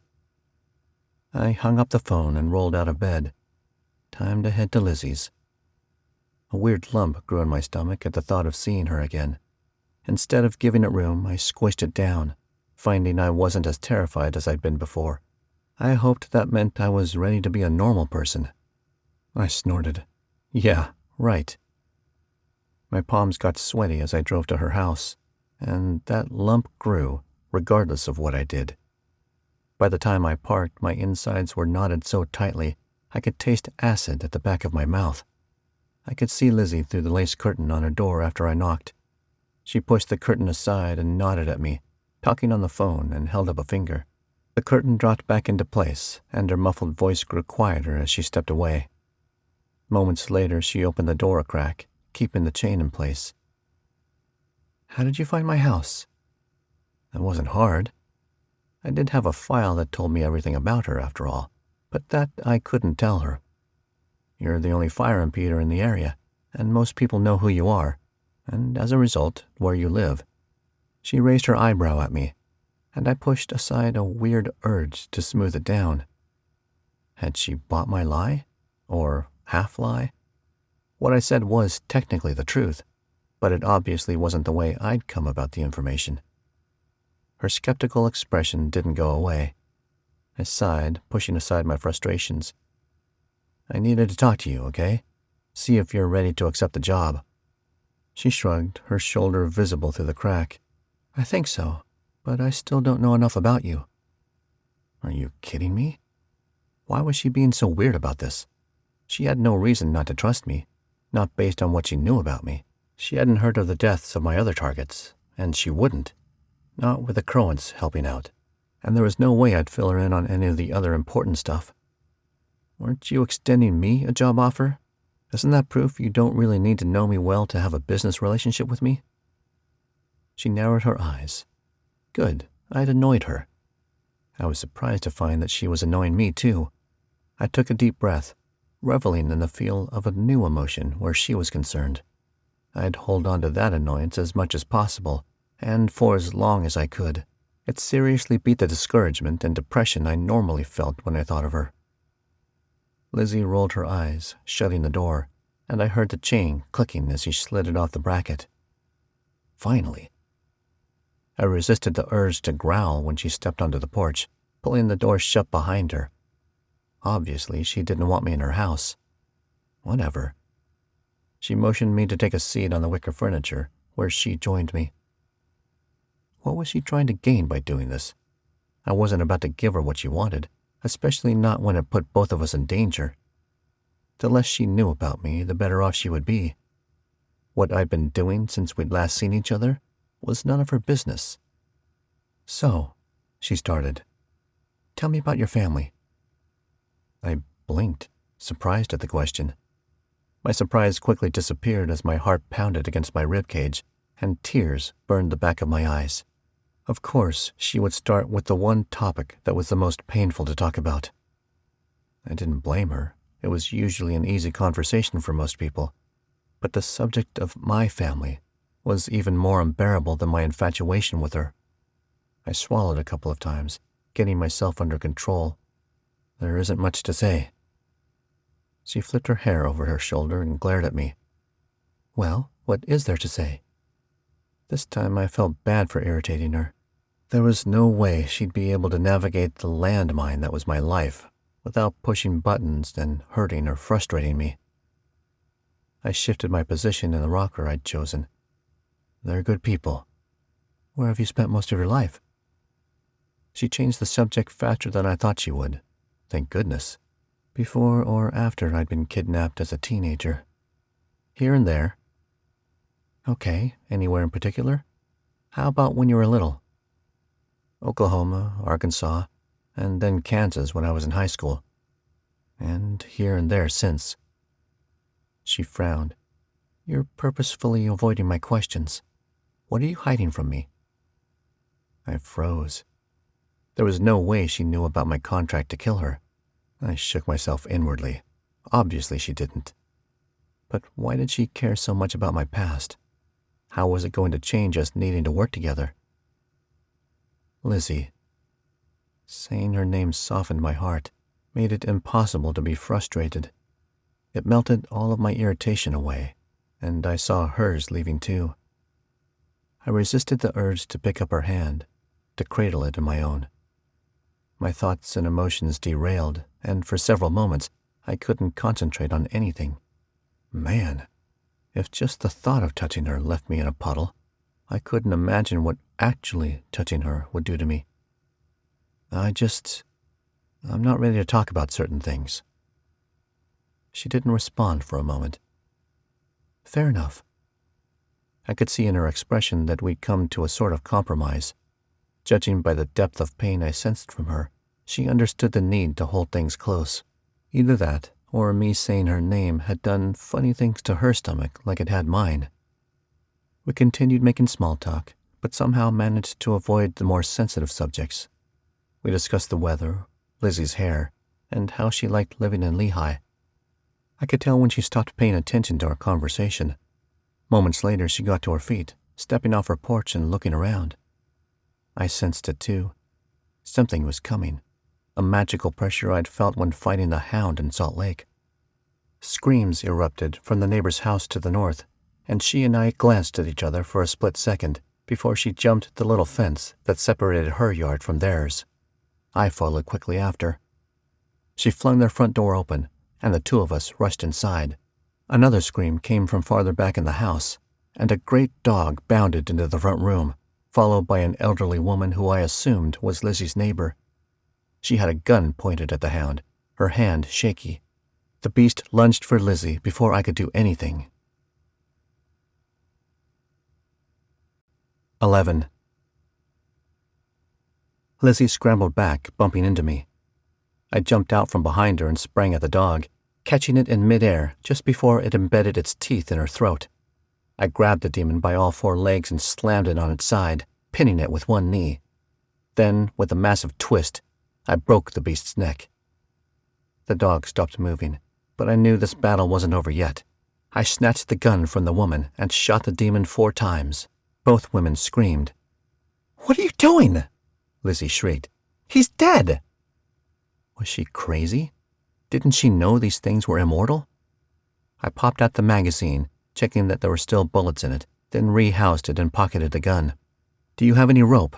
I asked the elderly woman. She nodded, but didn't stop staring at the dog. In the shed off the kitchen." Jumping to my feet, hoping the dog wouldn't heal while I was gone, I rushed through the kitchen, out the back door, and into a little shed. It took me a moment to find the rope. It was on top of an old dresser near the back.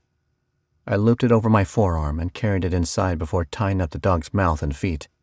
I then picked up the demon and slung it over my shoulder, striding out of the house.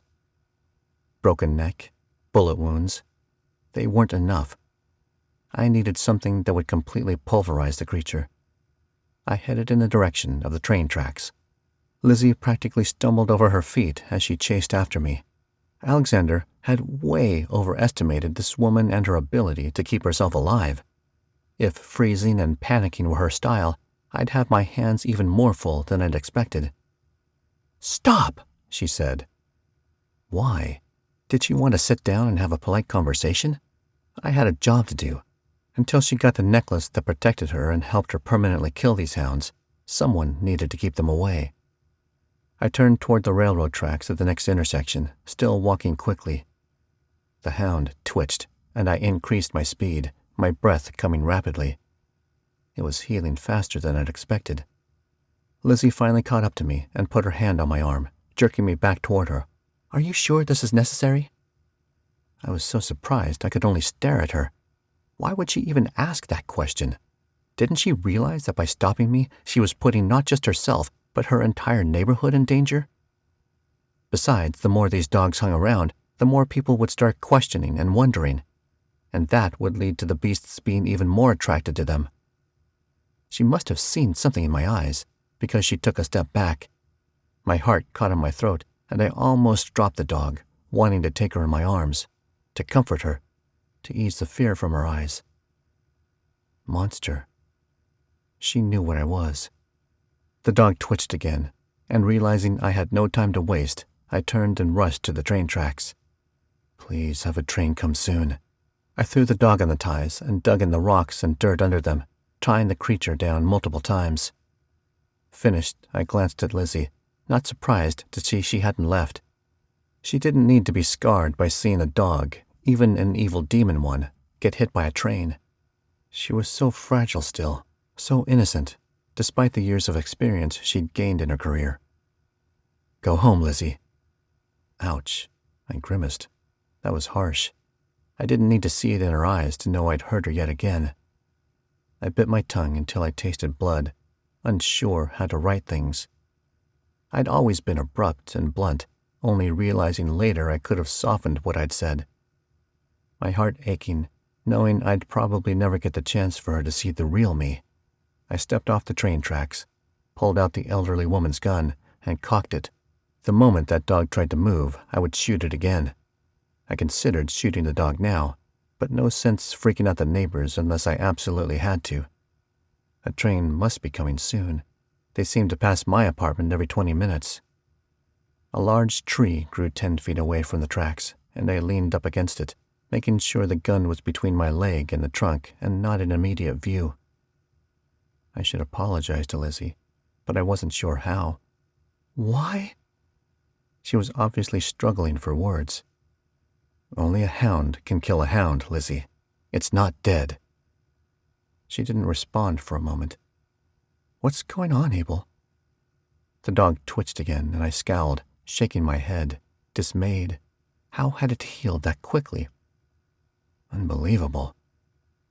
"Jerk," Lizzy muttered, glaring at me. Obviously, she'd thought I was responding to her. That wasn't what I'd intended. If I tried to explain that, would I just make everything worse? She completely scrambled the human relations part of my brain. The dog twitched yet again, much more visibly this time, and Lizzy gasped.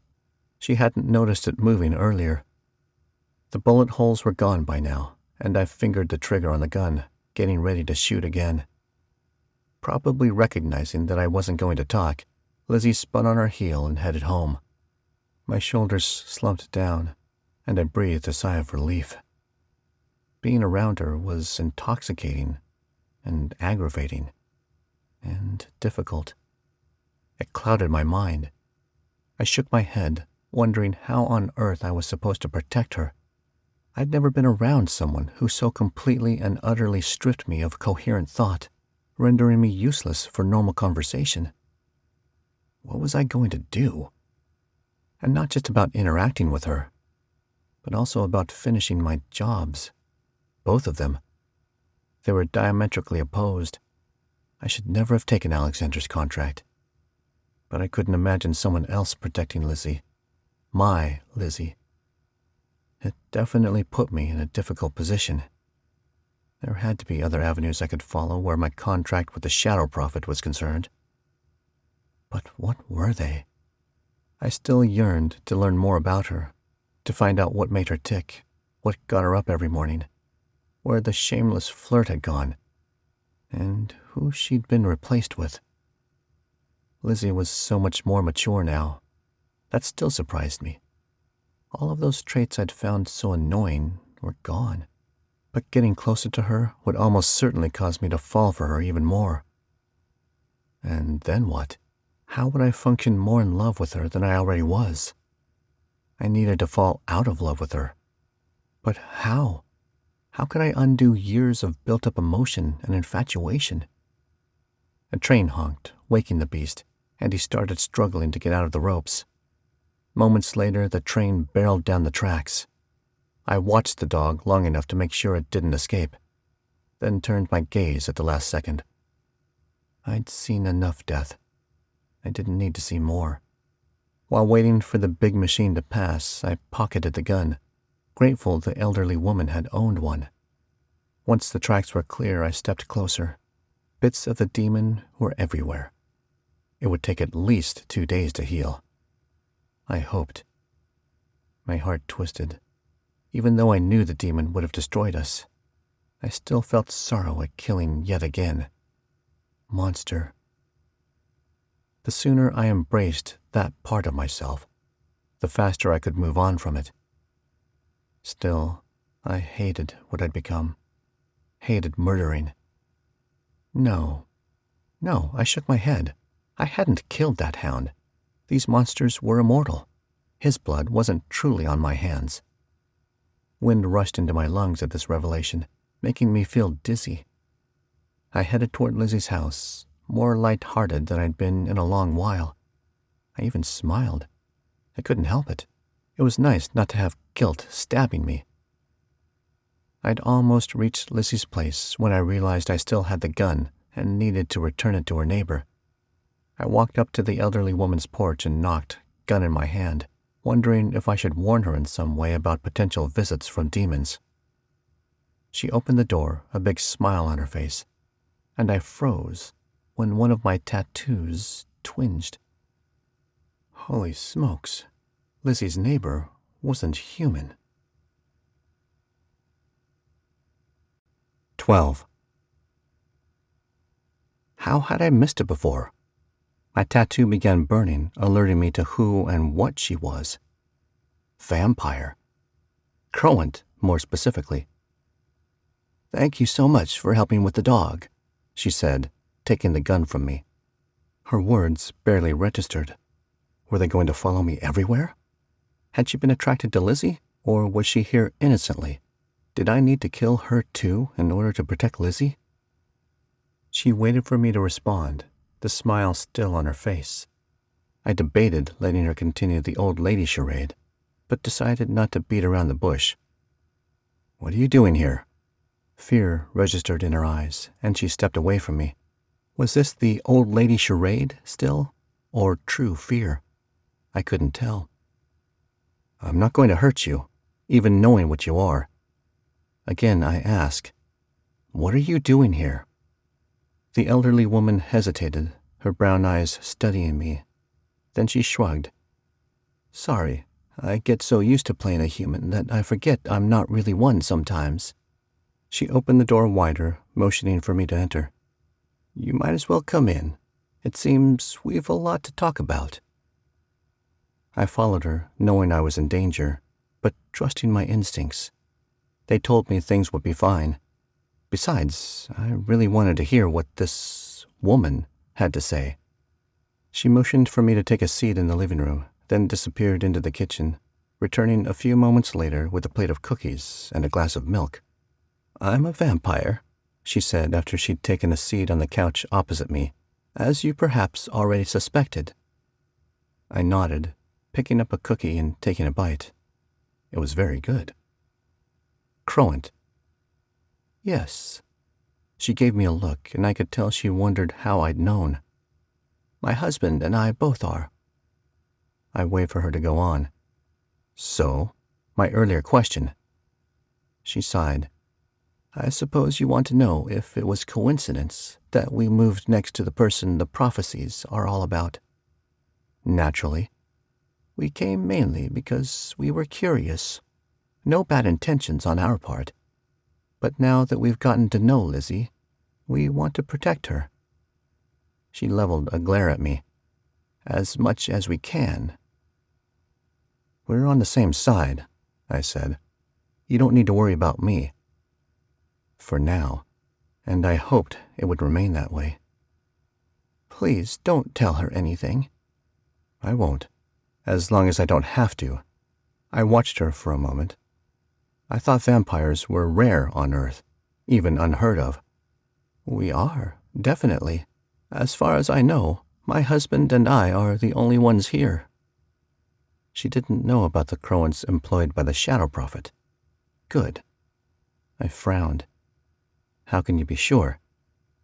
"I have connections. If one shows up, we'll know about it." "Okay. Good to know." I hated dealing with vampires as much as I had already. They disgusted me. This Croant wasn't a threat to Lizzy. I knew she'd been telling the truth about how much she cared for her, but she still had to drink blood to look like a human. I didn't want to know what all that entailed. She stayed where she was, watching me as if she wanted to continue talking, but wasn't sure what to talk about. I was used to that sort of reaction from people. I didn't generally encourage conversation. It seemed pointless when I moved around so frequently. I couldn't afford to make friends, and I'd gotten out of the habit of being friendly. In other words, it was time to go. I got to my feet and thanked her for the cookies before heading to Lizzy's house. Lizzy would be expecting me, so I didn't knock on the door before entering. Maybe I should have. Social conventions, I'm really not very good at those either. She was in the kitchen, sitting at her little table with a mug of something steamy. I leaned against the door jamb, ignoring the urge to join her at the table, where I just need to resist other urges. I'm sorry about what happened. I really am. She raised an eyebrow at me. I sighed. Until you get the amulet, you aren't safe. I just couldn't risk anything happening to you. The dog isn't dead, is it? Even after getting hit by a train and everything else you did to it. I shook my head, feeling as exhaustion and discouragement hit me at nearly the same speed as that train hit the demon, weary to the bone, realizing just how long it had been since I'd allowed myself to rest. And not just physically, but mentally and emotionally too. Emotionally. Yeah, rest wouldn't come in that way for a long time. But mentally, there was only so far I could push myself. Would you like a cup of hot chocolate? Lizzy asked. I could only nod in reply. Had she picked up on my mood that quickly? So much for having a poker face. But maybe she already could read me better than most people. Wishful thinking. Trying to make something out of nothing. Lizzy's lips quirked up at one corner, and my hands grew clammy. She motioned to the chair opposite her, and I stepped into the kitchen, taking a seat. It was hard not to watch her, as she heated water in the microwave and added cream and chocolate. I couldn't help but admire the way her clothes accented her perfect frame, and how the sunlight played across her hair and eyes. She was so attractive, and as I was coming to find, her personality was attractive too. She really had settled down since I'd last been around her. How would this affect me? My entire plan for getting over her was based on being unable to deal with several personality traits that had bothered me, and those were gone. The whole situation sucked, and I still couldn't keep my eyes off of her. But I also couldn't forget the job I was being forced to do, and I couldn't forget the stakes behind not completing it. My stomach burned when I thought about those stakes. Nothing was worth losing more than I already had. I steeled myself against emotions where she was concerned, against getting closer to her, against learning more about her. I'd tried getting out of my contract with the Shadow Prophet, but what had it gotten me? More blood on my hands. Granted, I hadn't actually been the one to end those lives. My decisions had, however. I needed to stop thinking of Lizzy as a future girlfriend, wife, loved one. I had to examine her critically and clinically. And then, when I had the strength, when I succeeded in not loving her anymore, when I'd pushed all tenderness for her aside, I had to end her life. There wasn't a way out of it. 13. I finished my drink, but kept my hands encircled around the mug, trying to leach as much warmth from it as possible. I didn't dare look at her, for fear that she'd see the warring emotions I was experiencing. "You okay?" she asked. I shook my head. I couldn't respond. What would I say that would sound like the truth? With my emotions this close to the surface, I didn't trust myself.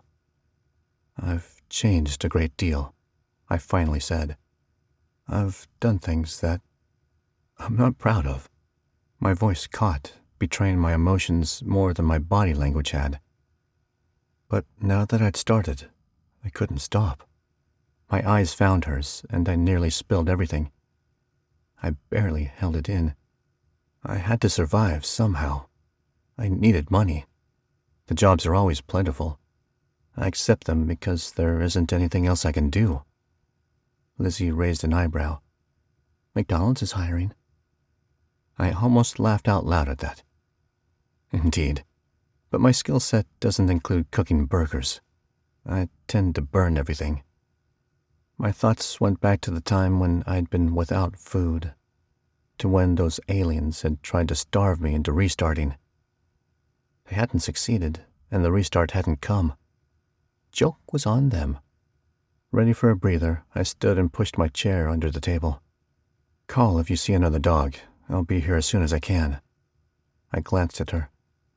"You're safer in cars, since they don't have corners. You're safer with most people. The hounds generally won't approach you unless you're alone."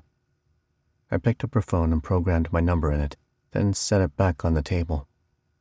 "I'll talk to you later." I turned and left, shutting the front door behind me. The dry Utah heat nearly took my breath away. I stood on her porch for several moments, eyes closed, soaking in the warmth, urging it to fill every corner of my cold body. Finally, I stepped off Lizzy's porch, leaving thoughts of her behind, and got in my car. Time to get ready for my job as a bouncer. And that included a much-needed nap. The sun was nearly setting when I awakened and headed to the club. The current bouncer nodded when he saw me. "Just in time," he said. "You ever done this before?" "Yes." "Good. Don't keep the boss's favorites waiting. They'll show up in a half an hour." "Got it." I knew without asking that any of the favorites would be on the list. Same sort of arrangement as all the other places I'd worked at or been to. Before he got off his shift, the man locked the door and gave me a quick rundown of the facility, showing me the bar, the private rooms in the back, and the bathroom. Then he left, and I unlocked the door and took my place behind the counter, looking over the clipboard of people who were expected to arrive that evening. I kept an eye on the club and one on the street outside while the doors were open. My tattoo had already alerted me to the presence of multiple magical people, arites, witches, demons, and I knew better than to trust that problems wouldn't come from those already inside. How many were hounds? It bothered me that my tattoo couldn't help in that regard. Just a testament to exactly how old these beasts were, if modern-day magic couldn't detect them. I'd been acting as a bouncer for a couple of hours when two demons arrived that caught my attention immediately. My tattoo burned, and I narrowed my eyes at them. Vampires, though there was something different about them that confused my tattoo. It started pulsing when they got closer. "You'll find our information on the list," the man said. He was slightly cockeyed, and his dark hair had been slicked back into a ponytail. "It had better be," the woman, a blonde, said. "We paid good money for it." "What are your names?" I asked, picking up the clipboard. "I'm Raoul. This is Jenna." He motioned to the woman. "Last names?" "We don't have them." Convenient. I scanned the list and was annoyed to find them there. "Don't touch the humans." Raoul raised an eyebrow, and Jenna blinked a couple of times. I rolled my eyes. "I know what you are. Don't touch the humans." Raoul chuckled nervously. "Why would we touch the other humans? What an odd request." I pointed into the club. They caught the hint and went quickly. Did Lizzy's elderly neighbor know about these two? Why were they here? It seemed way too coincidental for them to show up in such a little city right around the time when Lizzy got her quest. Resolving to follow them as soon as my shift ended, I turned my attention to the next person in line. The rest of the evening passed quickly, and nothing out of the ordinary happened, other than some perv telling me Melissa said hi. I rolled my eyes at that and shoved him back out onto the street. "Yes, Melissa, I know you're always watching me. You've made me aware of that multiple times." Once my shift ended and my replacement showed up, I stepped into the darkened interior of the club, waiting for my eyes to adjust. The front desk had been lit better, probably to make it easier for bouncers to keep an eye on the line at the door. I pressed my morning tattoo, commanding it to let me track the vampires. The usual blue haziness that showed me the way when I was physically tracking something wasn't nearly as bright as I'd expected. It annoyed me to find it would be hard to track them. If anything ever happened, I'd need to hunt them immediately. Otherwise, I ran the risk of losing the trail quickly. There had been something different about these vampires, something I'd never sensed before when traveling in other dimensions. I'd need to ask Lizzy's neighbor what that might be, assuming she was as connected as she said. The blue tracks, hovering about waist-high, were fading fast. I followed them through the large room, ignoring as several people stared and called out at me. Maybe they were doing it because they knew me, but it could also have been because they didn't like the bouncer being there with them. Whatever. I finally found Raoul and Jenna in one of the back rooms. At first, I thought they'd brought a human in with them, and I was about to get angry, but then I realized it was just them, and turned my head away. Vampires were disgusting. Rather than interrupt them, I decided it was time to get in contact with Alexander. He'd left me a number, asking me to call him only if it was an emergency. Vampires on Earth again? Definitely something to call him over. Once I got out to my car, I dialed his number. Alexander surprised me by answering on the first ring. "Abel, what can I do for you?" "Are you aware that there are vampires on Earth?" He didn't respond at first. Then he said, his tone frustrated, "No, I wasn't." "Should I follow them? Figure out what they want?" "Only if you think it has something to do with Lizzy. I'll ask around and see if I can learn anything." "So will I." We ended the call, and I headed back home to shower and grab a bite to eat, before heading to Lizzy's neighborhood to keep an eye on her place for a while. 14.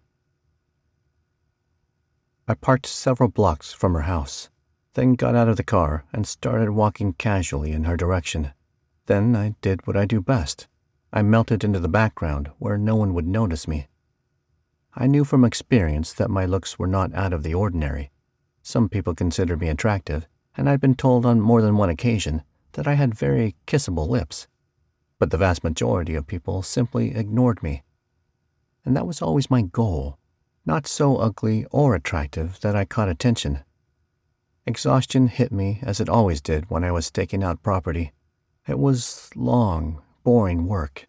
Instead of fighting the tiredness, I pressed my nightshade tattoo and commanded it to keep me awake until further notice. A bit of warmth trickled up my wrist, signaling that the tattoo would obey, and I leaned back against the large tree I'd picked in the military man's yard. I could see Lizzy's house perfectly from there, as well as most of the elderly woman's house to the north. I blinked. I hadn't asked her name or given her mine. Man, I really did suck at social conventions. With a sigh of exasperation, I pushed my annoyance aside to focus on my surroundings. Naturally, my thoughts flipped to Lizzy. Yes, I was watching her house, so it wasn't a surprise that I'd have her on my mind. Still, I tried not to dwell on her too much.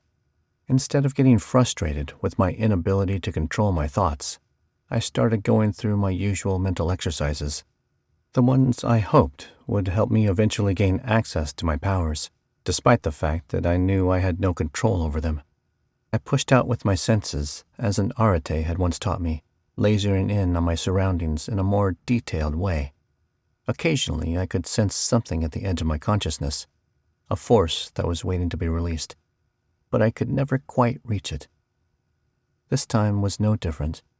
I sensed my other abilities heightening, the ones that related to fighting and protecting myself and others around me. But that was it. About an hour after the sun rose, my hunger distracted me, and I pulled out a stick of beef jerky and some string cheese to munch on. I'd just finished eating when I sensed a demon approaching. The ability to know when something supernatural was coming had nothing to do with being an arete, and everything to do with one of my tattoos, specifically my morning tattoo. I'd gotten this one around the same time I'd received the others, at age 18. It was supposed to allow me to track creatures, but for some reason, it also amplified other aspects of my talents I hadn't expected, like a hyper-awareness of my surroundings, and an ability to know when someone was telling a lie. That part always let me know if a demon around me had taken on a human appearance. It had come in handy many, many times. Because of my tattoo, I knew a demon was approaching. It was a big one, judging by the space it took up in my head.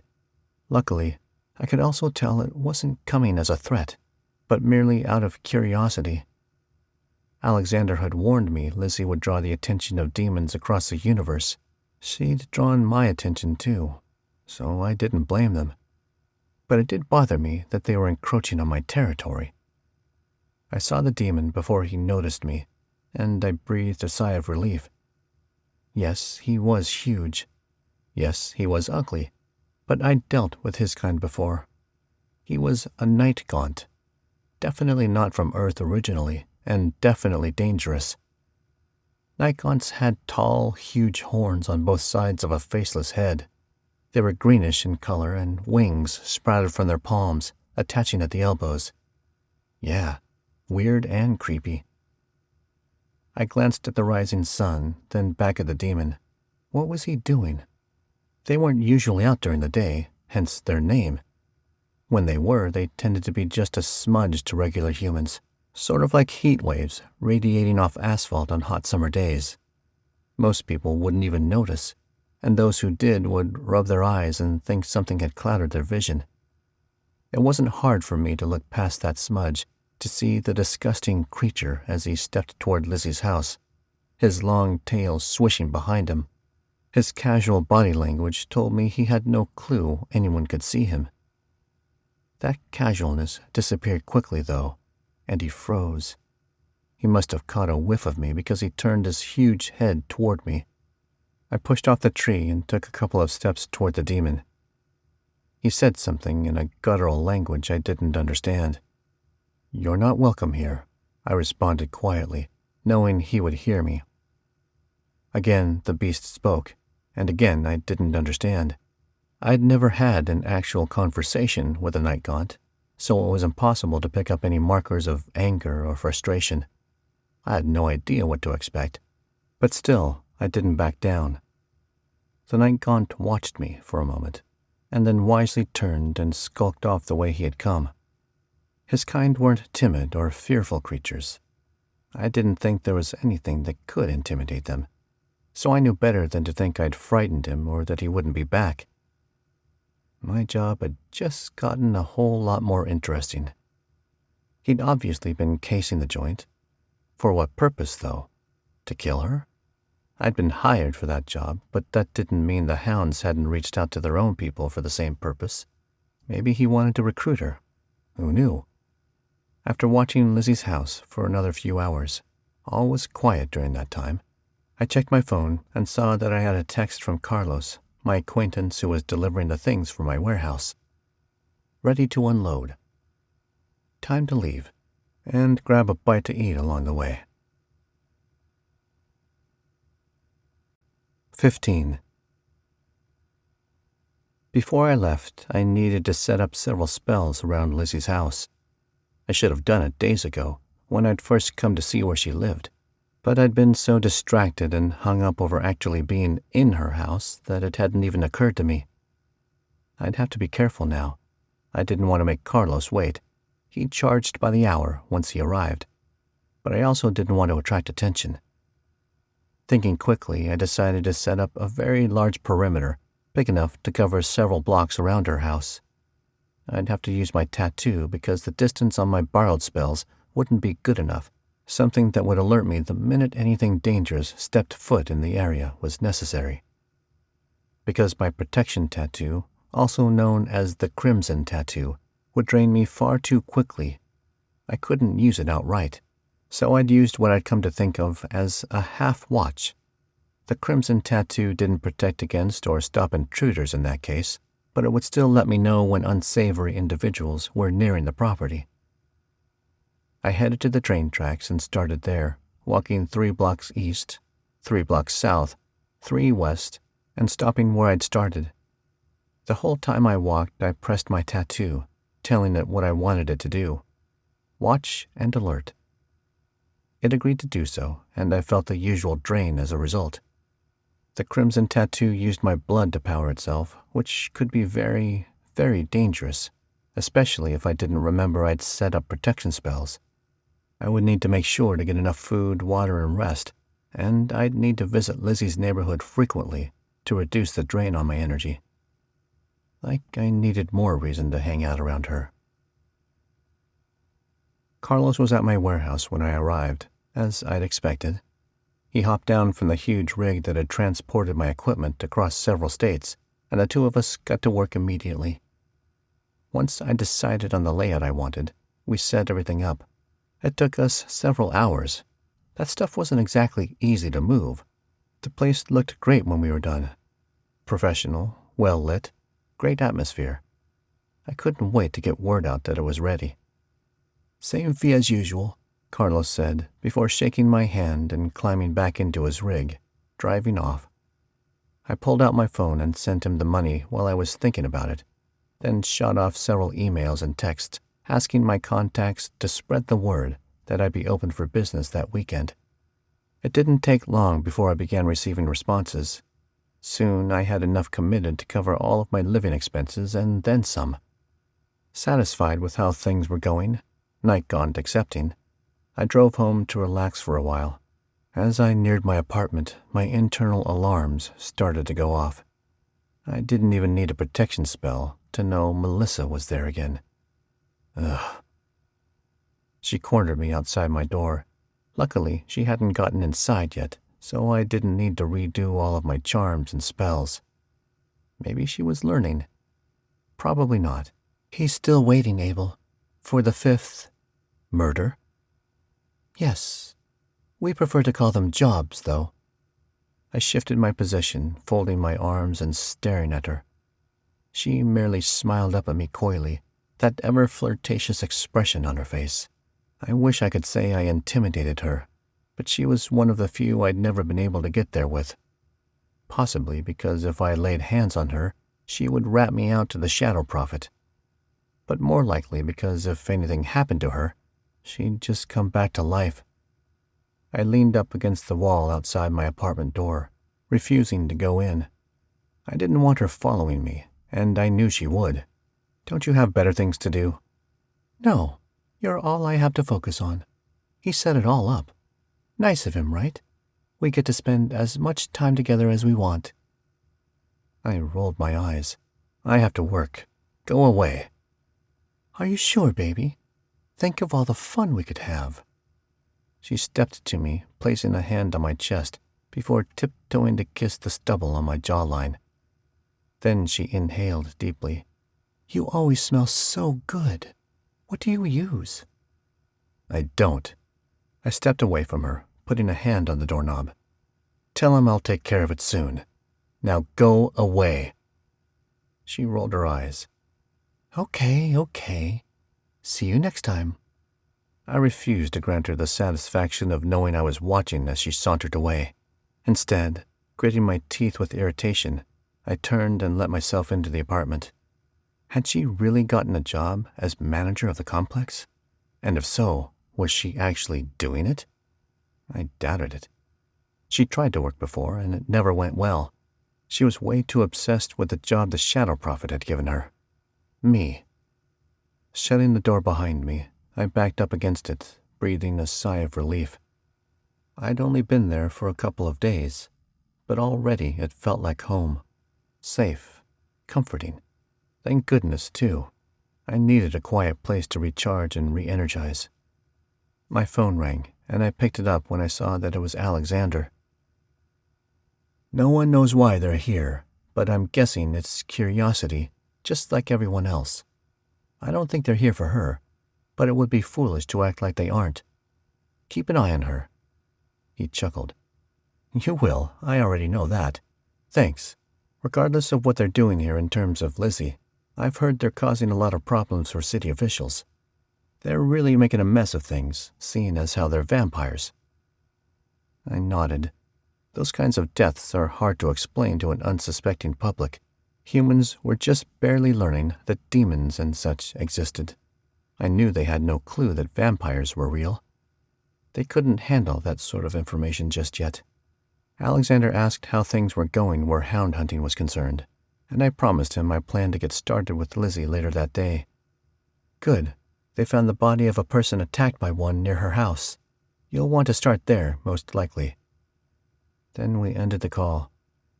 Hopefully, Lizzy would be getting that amulet soon.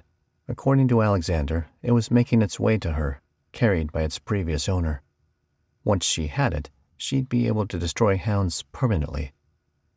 I couldn't wait for that part of our job to begin. 16. The next day, I headed back to the club to see if I could learn anything about the vampires. The bouncer recognized me and let me in, and I hung around the main room, quietly observing and listening. Nothing about vampires was mentioned, and I realized I'd need to be more proactive. I scanned the place until I spotted a man I remembered from my last trip to the area. His name was David, and he smiled broadly when I approached, standing to shake my hand. "Abel, I thought that was you, skulking around the corners." He turned to the woman at his side. "This is the guy I was talking about a couple months ago, the one who took care of my flea problem." I raised an eyebrow at that.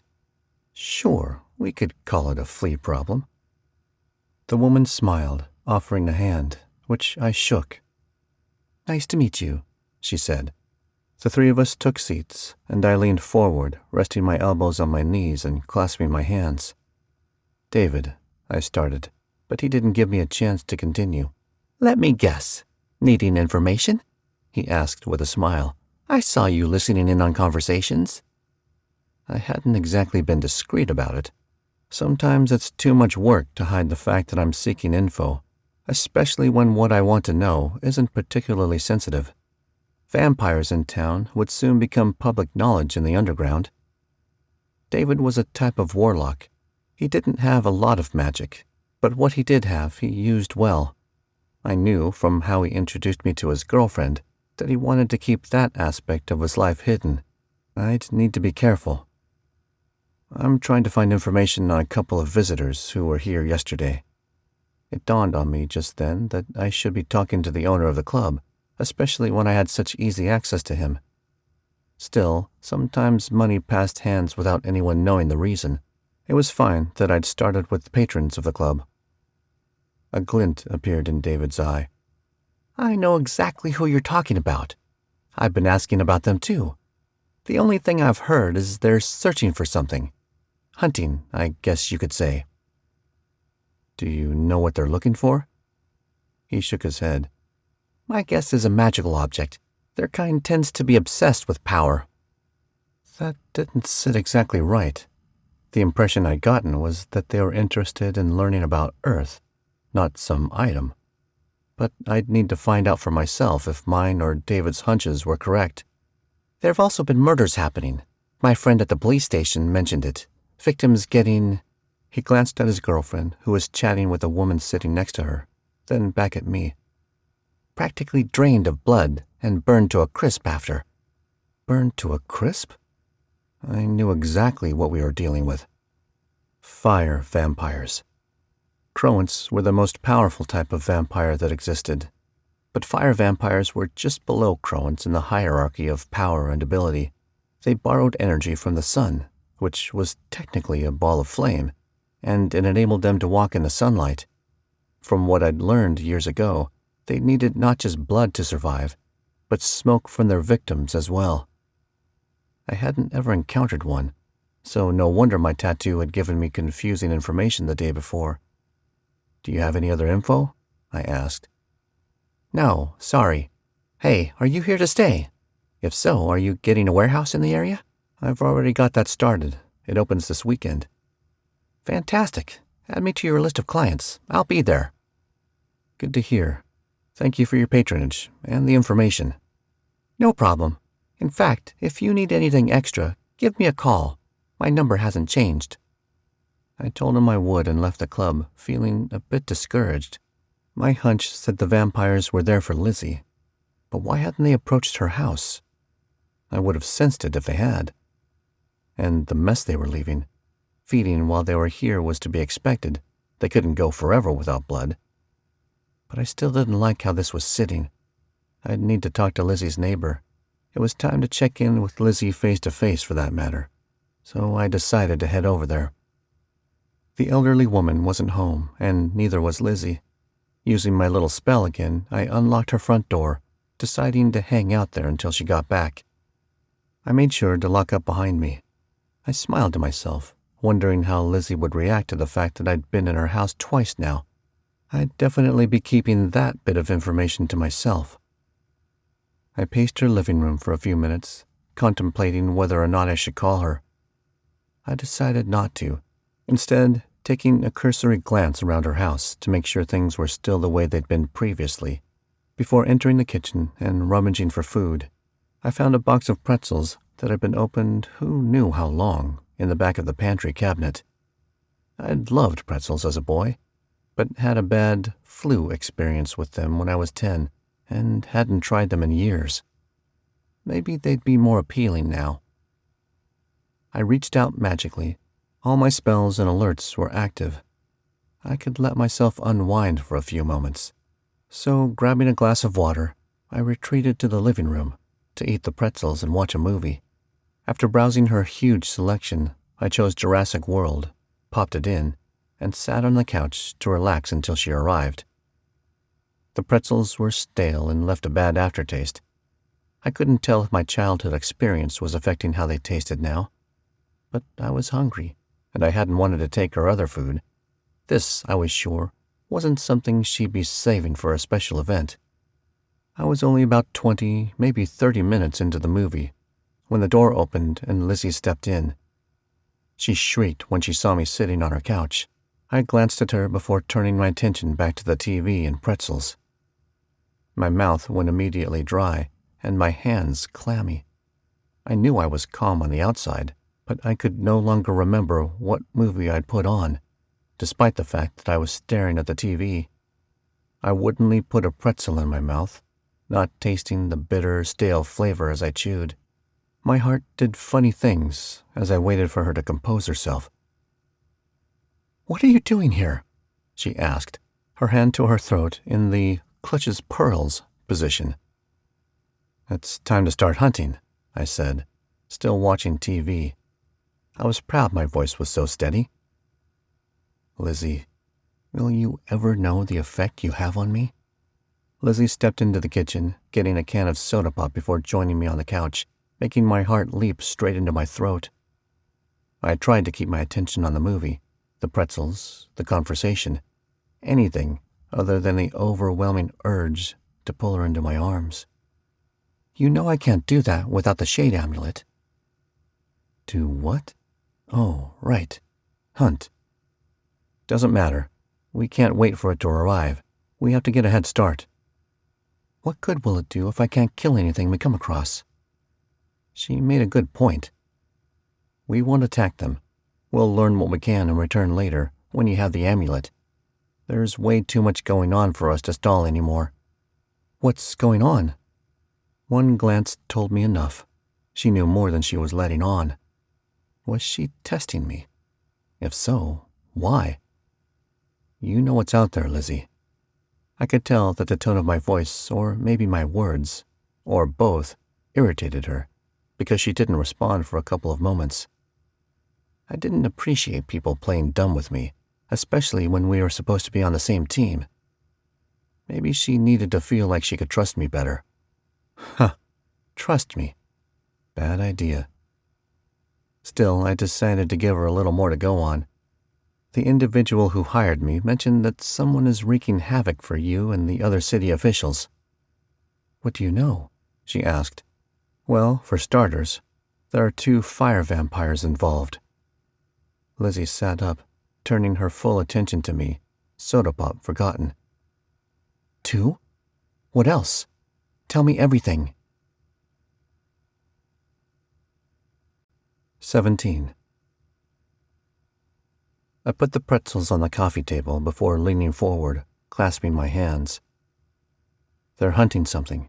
We don't know what, and we don't know why they're here in the first place." I grimaced. "We don't think they're coming for you. We can't be positive about that until we catch and interrogate them, though." Turning more to face her, trying not to get distracted by her full lips and the smooth skin of her neck. "Vampires on the brain much, Abel?" I said. "Fire vampires aren't the only thing you'll be dealing with. There are quite a few demons here now." Lizzy nodded. "That's what my friend told me." I wondered which friend she was talking about. Obviously, someone who had connections, since I wasn't aware of many who even recognized there were demons on Earth now. Most humans thought the demons were still leaving Earth alone. Several hundred years ago, our planet used to be full of monsters of all shapes and sizes. They terrorized people until an uprising of humans and arites banished them. From what I'd learned, that battle had been horrible, albeit successful. Unfortunately, a few years ago, the portal had been reopened, and demons flooded Earth again for another epic battle. All of the demons had been killed, or so regular humans thought. That obviously wasn't the case. The portal opening had only put us back on the map, so to speak, and more demons had been visiting since. I knew only too well, given my line of work. And apparently, a lot of these demons were attracted to Lizzy. Something about the situation with the fire vampires made me nervous. My instincts told me not to discredit them. A small part of me felt insecure where they were concerned, and a need to find comfort popped into my heart. Not for the first time, I wished I had my family near. Or something, someone, anyone to call home, to bounce my worries and concerns off of, to turn to when I wasn't sure where to go. I closed my eyes. Something is coming, Lizzy. I can feel it. And I hope I'm ready for whatever happens. How are you feeling? I glanced at her and shrugged. Probably would have been better if I hadn't eaten those pretzels. I knew that wasn't what she meant, but I wasn't in the mood to talk about my impending restart. Lizzy bit her lip, and I nearly forgot all about the pretzels as my gaze dropped to her mouth. Sorry about that. I'd bet they're stale. I didn't want her to feel bad, so I said, after what I've eaten in the past few years, they're practically divine.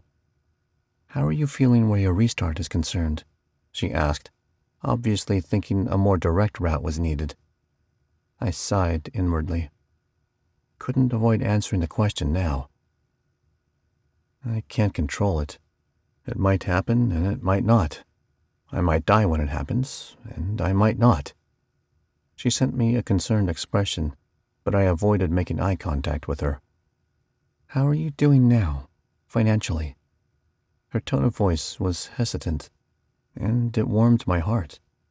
She cared for me, at least enough to worry that my needs were being seen to. I've never been into money too much. As long as I have enough for my needs, which are simple, I'm pretty happy. I'd been living that way my whole life, but being enslaved had definitely cemented in the lesson of living frugally.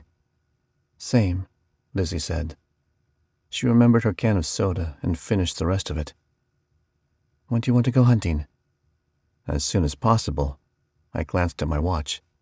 How about now? Sure. She hesitated. Should I change my clothes? I looked at her jeans and tee and found myself not wanting her to change.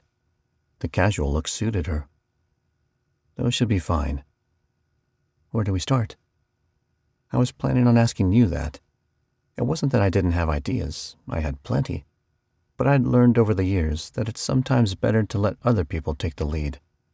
I didn't need the credit all the time, and others frequently surprised me with something I hadn't thought of. Lizzy shocked me by scoffing.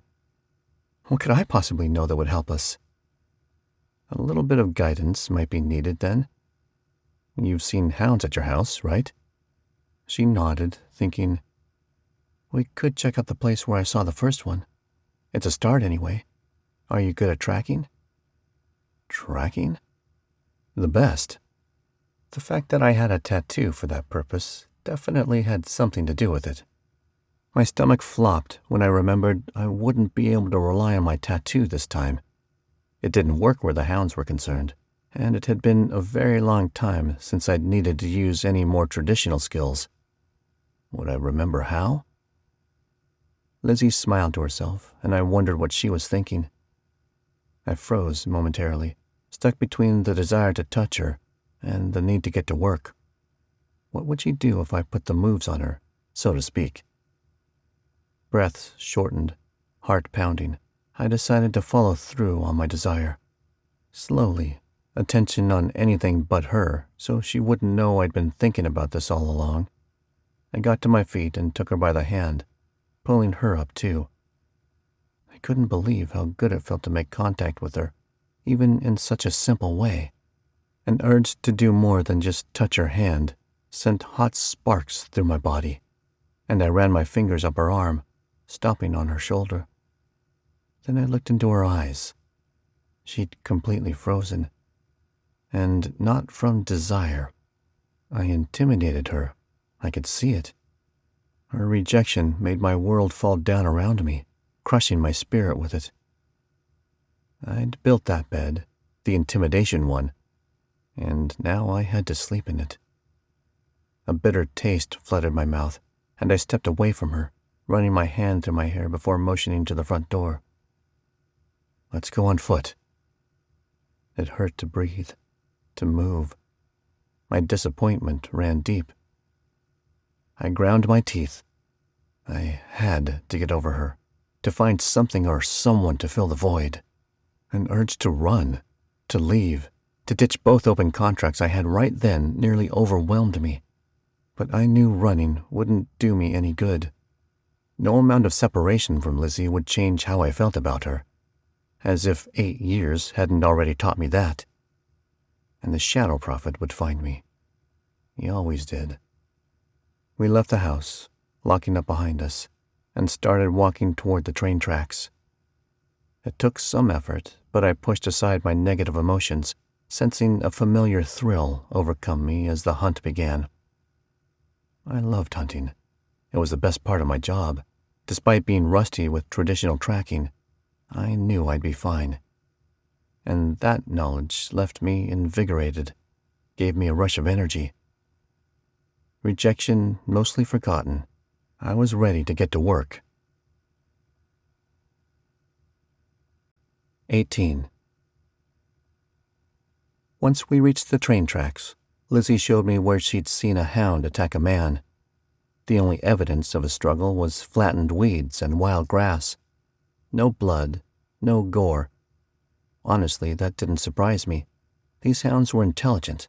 They had thousands of years to perfect their talents and abilities. It didn't come as a shock that they knew how to cover their tracks. Huh, train tracks. I crouched, fingering one of the blades of grass, then glanced around, looking for something out of the ordinary. I didn't expect to see anything.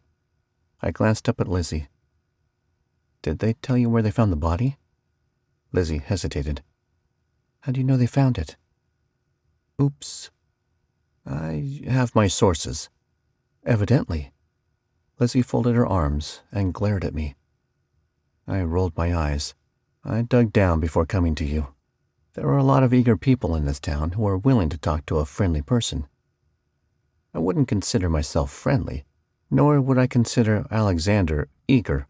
But whatever. Then why didn't you say that first? Why do you have to be so cryptic? I shrugged, not meeting her gaze. I found myself wavering on my decision not to tell her Alexander had hired me. But no, I couldn't. I solidified my resolve to keep that to myself. Alexander didn't think it would bother her, but somehow I knew it would.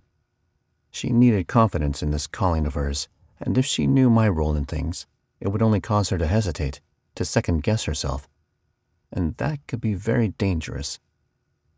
She stepped in front of me, forcing me to look at her.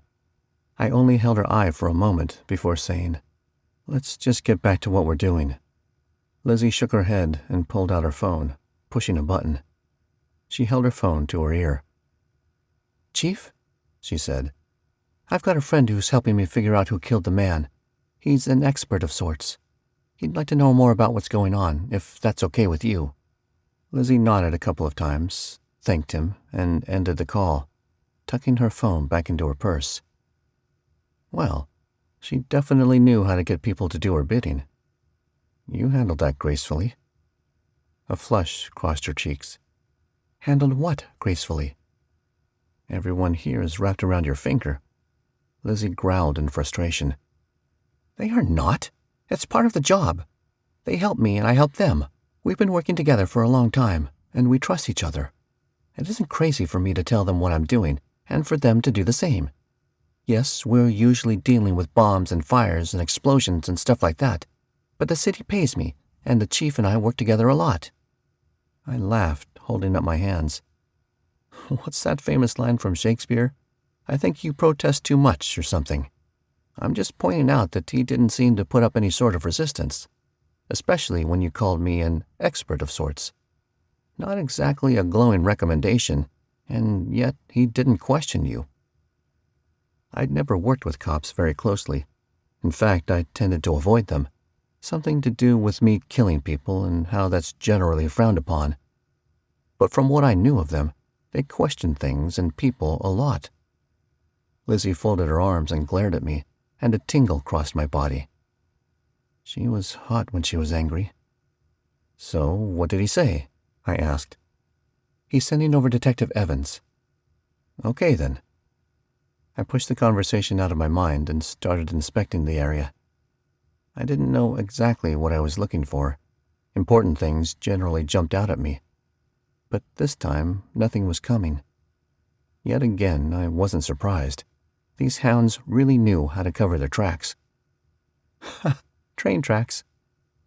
I smiled at the pun again and glanced at Lizzy to see if she noticed. She was watching me, but not watching me. Meaning following my motions, knowing where I was and what I was doing, but not paying attention to me. I tucked my disappointment away, determined not to act like a lovesick high school student. Any more than I already was, anyway. An unmarked vehicle pulled up a few minutes later. Detective Evans, I assumed, got out and approached. He introduced himself to me after greeting Lizzy, then said, "You have information on the case?" "I might," I said. "I definitely have information on the creature who did it." Detective Evans pulled out a pen and paper. "What can you tell me about the dog?" Hound, not dog. Why was he calling it a dog? Or did he not know it was a demon who could shift into a dog? That definitely was something he should know if he was working the case. I was surprised Lizzy hadn't already filled him in on that bit of information. "It's a creature that can turn—" Lizzy grabbed my arm. "We can't tell him what it is." She glanced back at the detective and said, "I'm sorry, but it has to do with the portal that opened a few years ago. This particular demon is attracted to people who know it exists. It and others of its kind destroy anyone who learns about them." She let go of my arm and glanced at me apologetically. "Sorry." No apology necessary. I'd enjoyed the contact with her regardless of why it had happened. She continued, "It's my job to help eradicate them and keep our citizens protected. We need to work together to figure this out, but I will not put anyone else at risk in the process." Detective Evans tucked his notepad and pen away, obviously displeased. "So what am I supposed to do? Sit around and wait for you while a crazy dog is running loose, killing people? That's not going to fly with Chief, Miss Ashton, and you know it, especially not while innocent lives are at stake." He made a good point. I watched Lizzy, interested to see how she responded. "I'm sorry, I really am," she said. "But trust me when I say these creatures know when someone is learning about them. We can't tell you more without putting your life in danger. And locked doors and windows won't help you. They don't travel normally." He raised an eyebrow. "How do they travel? By floating?" Lizzy tried to maintain a straight face, but failed. She chuckled. It only further annoyed the detective. "Of course not," she said, before turning to the area we'd been inspecting. "Okay, let's get to work. We need you to show us where the body was found." "Why should I give you information when you aren't willing to give me any?" Lizzy blinked in annoyance, and I held back a smile. It was fun seeing her reaction to someone not wrapped around her little finger. "I don't need your permission to access the files. While Chief might not be okay with me holding things back, I'm positive he would understand and would make sure you share what you know." She had a lot of trust in this chief of hers. The detective glared. "I'm just saying this is ridiculous." "And I'm saying I'll tell you when I know something you can know." He turned and pointed down the railroad tracks. "It was down there, not far from Main Street." Without looking back at us, he headed that way on foot. We followed.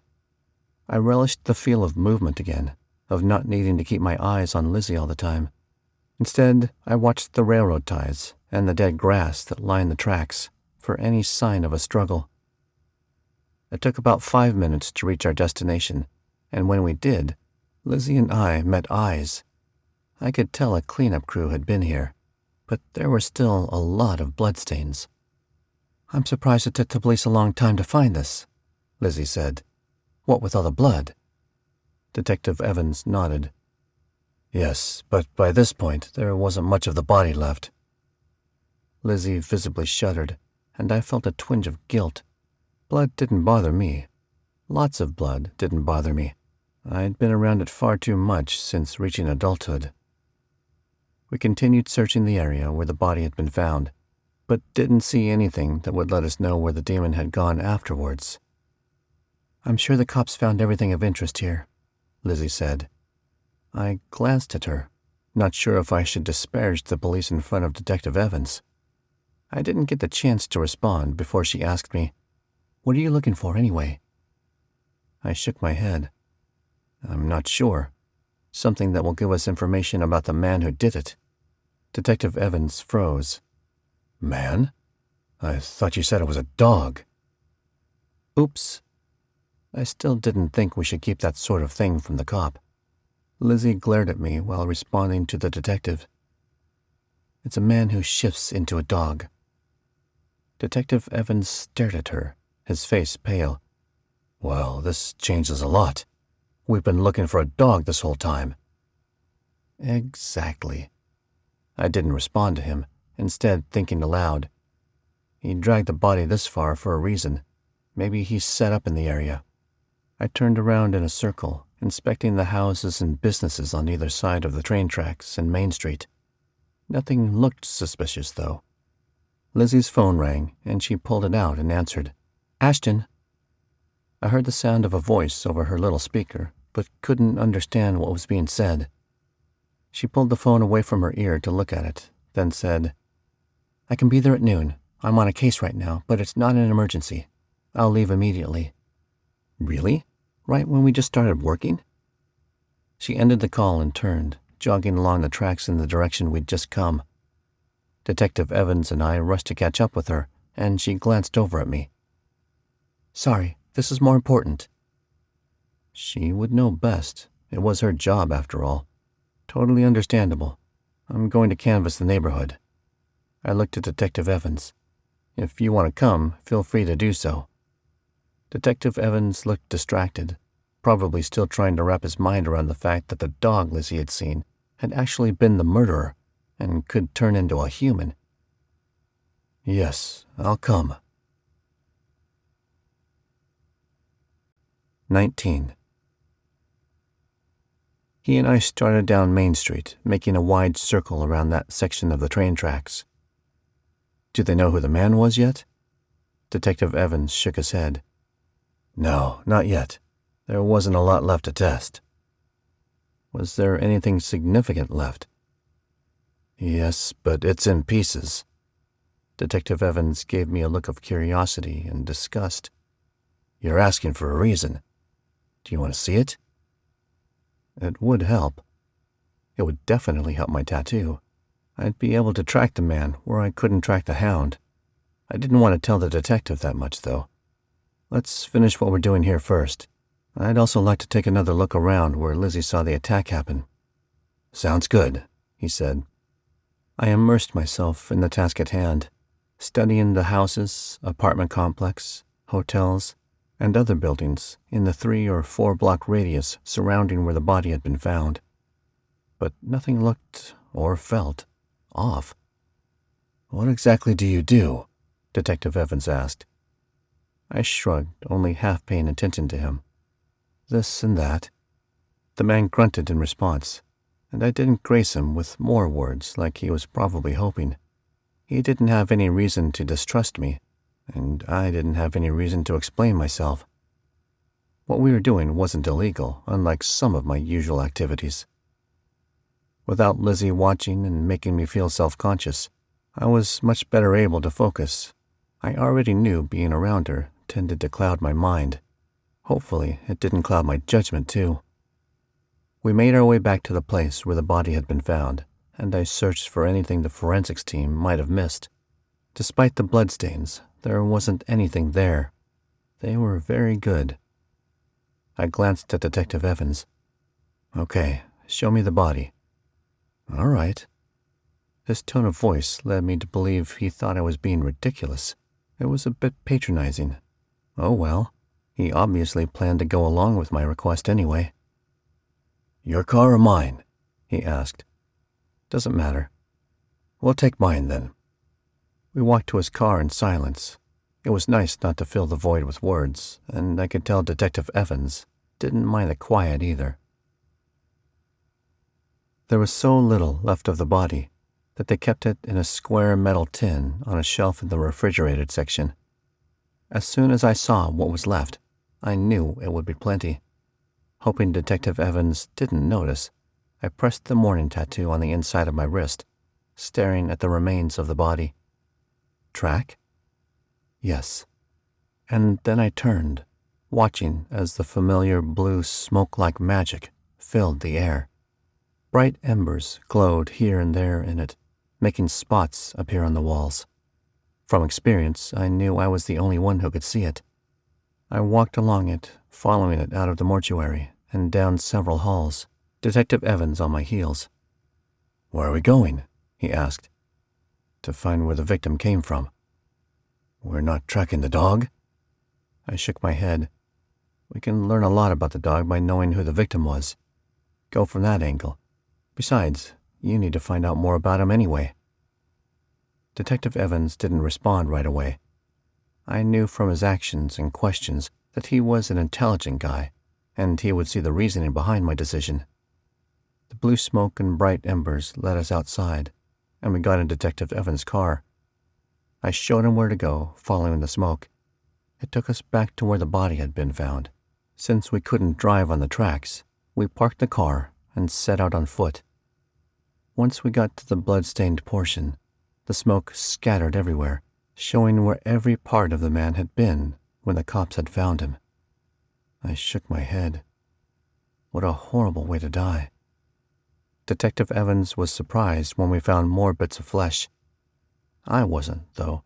Magic trumps forensic teams, and even my own tracking abilities, pretty much every time. Maybe if they'd involved a dog, they would have found everything, but that seemed almost tacky, considering how the guy had died. By the time we called in the forensics team again, we'd found several additional pieces.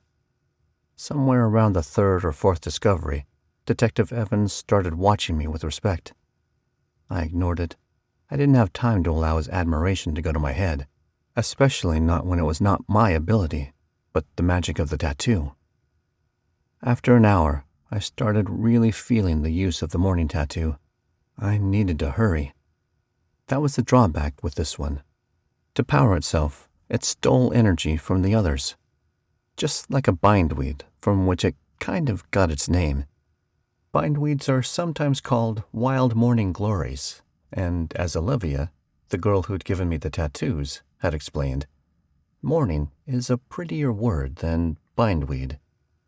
I didn't understand why the tattoo needed a pretty name, especially when it really did act like bindweed. Regardless, the morning tattoo was borrowing energy from the rest, and one of them was using my blood to keep up its own powers.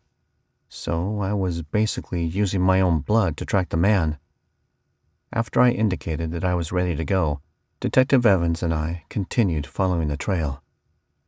When we reached the place where Lizzy had seen the victim getting chewed on, I wasn't surprised that the trail led toward Lizzy's house.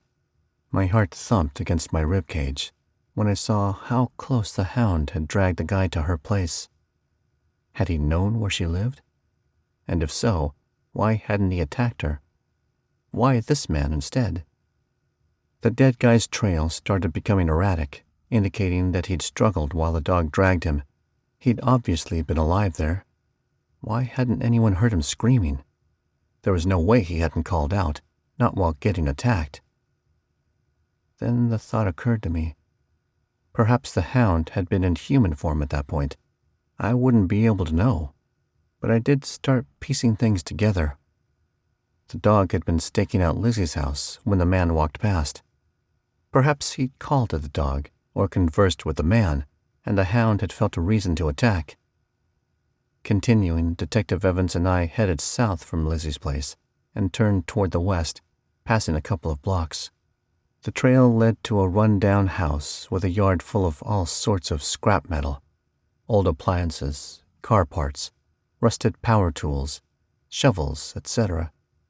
There were so many tall weeds that I suspected if they were chopped down, we'd find a whole lot more junk. After surveying the property for a moment, I glanced at Detective Evans. This is where he's from. He lived here for several years. I pointed out a car parked on the street. That's his car. Detective Evans stared at me for a moment before saying, "Would you like to come with me to the door?" I nodded. It would be nice to have this mystery solved. Plus, there was always the chance that someone else living here knew something about the hound or Lizzy. We walked to the door and Detective Evans knocked. Moments later, a haggard-looking man in his 30s opened and stared at us. "What do you want?" "My name is Detective Evans. This is my colleague." He looked at me, a question on his face. "My name is Abel. Do you live here?" "Yes, I own the house." Detective Evans gave a curt nod. "And you have roommates? Family living with you? Friends?" The man shrugged. "Roommates? Lots of them. What do you want?" he repeated. "Has one of them gone missing recently?" I asked. The man narrowed his eyes. "How did you know? We haven't told anybody." "You haven't told anyone?" Detective Evans asked incredulously. "Why not?" "Because we weren't worried yet. It's only been a couple of days. Sean tends to come and go. Sometimes he's gone for even a week before he turns up drugged and drunk on the porch." "Very well. What can you tell us about him?" Detective Evans asked. "He's a druggie, like most of the men living here." I raised an eyebrow. "But not you? This guy didn't exactly seem like the Boy Scout type, but I could be wrong." The man's eyes flitted to Detective Evans and back to me. "I've been clean for a long time." "Sure. Do you have any reason to believe someone would want Sean dead?" Detective Evans asked. The man shook his head. "No, he didn't get into much trouble." I tilted my head. "Even with his addiction? Most druggies I knew got into trouble regularly." "No," the man said. "He stayed out of things." He folded his arms and scowled, leaning against the door jamb, obviously getting tired of our visit. "Is there a point to all these questions?" "Yes," Detective Evans said. "We have reason to believe your roommate has been murdered. We need to find out for sure if it's him, and to ask you some questions." The man blinked once, then twice.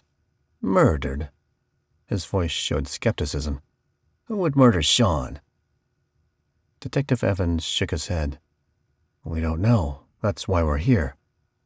"Have you seen any weird dogs around the neighborhood lately?" I asked. If the man was surprised by my seemingly odd question, he didn't let on. Instead, he pondered it before shaking his head.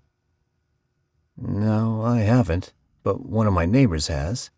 Seems like a couple blocks over, there's been a dog wandering the neighborhood." I nodded. Good enough. There wouldn't be much more I could learn, so I thanked him, and Detective Evans took over, calling in his partner. They needed DNA from something Sean owned to compare to the body parts that had been found. Either way, I'd learned about the victim, but not the murderer, other than the fact that he hung around the neighborhood a lot. I still had no idea where the hound was or how he'd even found the man, other than my theory that he'd been outside Lizzy's house when Sean had walked past. My phone buzzed in my pocket and I pulled it out, surprised to see a text from Melissa. She almost never reached out to me via phone. Technology wasn't her thing. She preferred in-person contact. "Abel, you'd better hurry. He's getting impatient." I swallowed. She'd warned me like this before, and the results hadn't been good. I really needed to get to the Shadow Prophet before something happened that neither he nor I could undo. 20.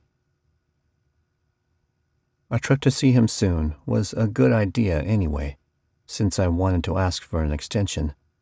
He'd granted me one once before, simply having Melissa increase her visits to multiple times a day. That had been fun, let me tell you. I hadn't asked for another extension since, because she annoyed me so much. But now that I was trying to figure out a way around murdering Lizzy, it would be worth it. Especially since I'd pretty much put all the money I'd already secured toward the warehouse, getting the equipment there and buying odds and ends I needed.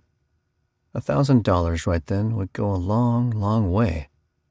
Of course, Lizzy still needed to get her amulet. Regardless of how much I could use the money, I wouldn't get it until her amulet arrived and we were able to start offing hounds. I said goodbye to Detective Evans and headed to my car. I desperately needed to get caught up on my rest and nourishment. I hadn't needed to use my tracker tattoo that extensively in a long time, and I was really feeling it. Once at my apartment, thankfully Melissa hadn't been there when I'd arrived, I commanded the tattoo to let me sleep for several hours. I couldn't risk taking longer than that, not with an impending trip to see the Shadow Prophet, plus still needing to make some headway with Lizzy and what I'd been asked to do for her. The first thing I noticed when I woke up was a need to pop my ears. Weird. That hadn't happened before. But even after I popped them, I didn't feel relieved. A pressure was building. I couldn't tell what from because I'd never sensed it before. Did it originate from the Shadow Prophet? Or from Lizzy? Or was it my own magic? I snorted at that. Not likely. Regardless, it was unfamiliar and made me anxious and nervous. Randy, the previous owner of the warehouse, needed me to do a quick job for him. "How are you at intimidation?" he asked over the phone when I'd returned his call. "Pretty good." "Excellent." Knowing what sort of job I'd be doing, I chose clothes that made me look tall, dark, and deadly. A tight black tee and dark jeans. Glancing in a mirror, I sighed. The silver hair turned my deadly appearance into a stately one instead. I'd need to dye my hair again. As I did so, I started feeling on edge. I couldn't tell if it was because I hated dyeing my hair, or if it had to do with the pressure that still hadn't let up. Maybe it was both. Once finished, I made my way to the place where Randy wanted me to meet. It was down the street from a junior high. A sinking feeling hit my stomach when I noticed Randy glancing at the school frequently. This wasn't the sort of job I enjoyed doing. Anything involving kids, as a matter of fact, was something I usually turned down. "Intimidation?" I asked when I joined Randy. If he noticed the strong hint of skepticism, he didn't let on. "Yes, most people don't take me seriously. My daughter's getting bullied at school, and I want you to help her out a bit." Was he serious? Did he want me to get arrested? And why couldn't he do it? He wasn't a huge man, but he definitely wasn't a stick either. Randy must have noticed my expression because he quickly continued. "You don't need to do anything. Just pick her up from the junior high and act like you're her uncle or something." I growled inwardly, then pushed aside my pride. As long as it only entailed picking her up, I could do it. "Okay, fine. When does she get out?" He looked at his phone.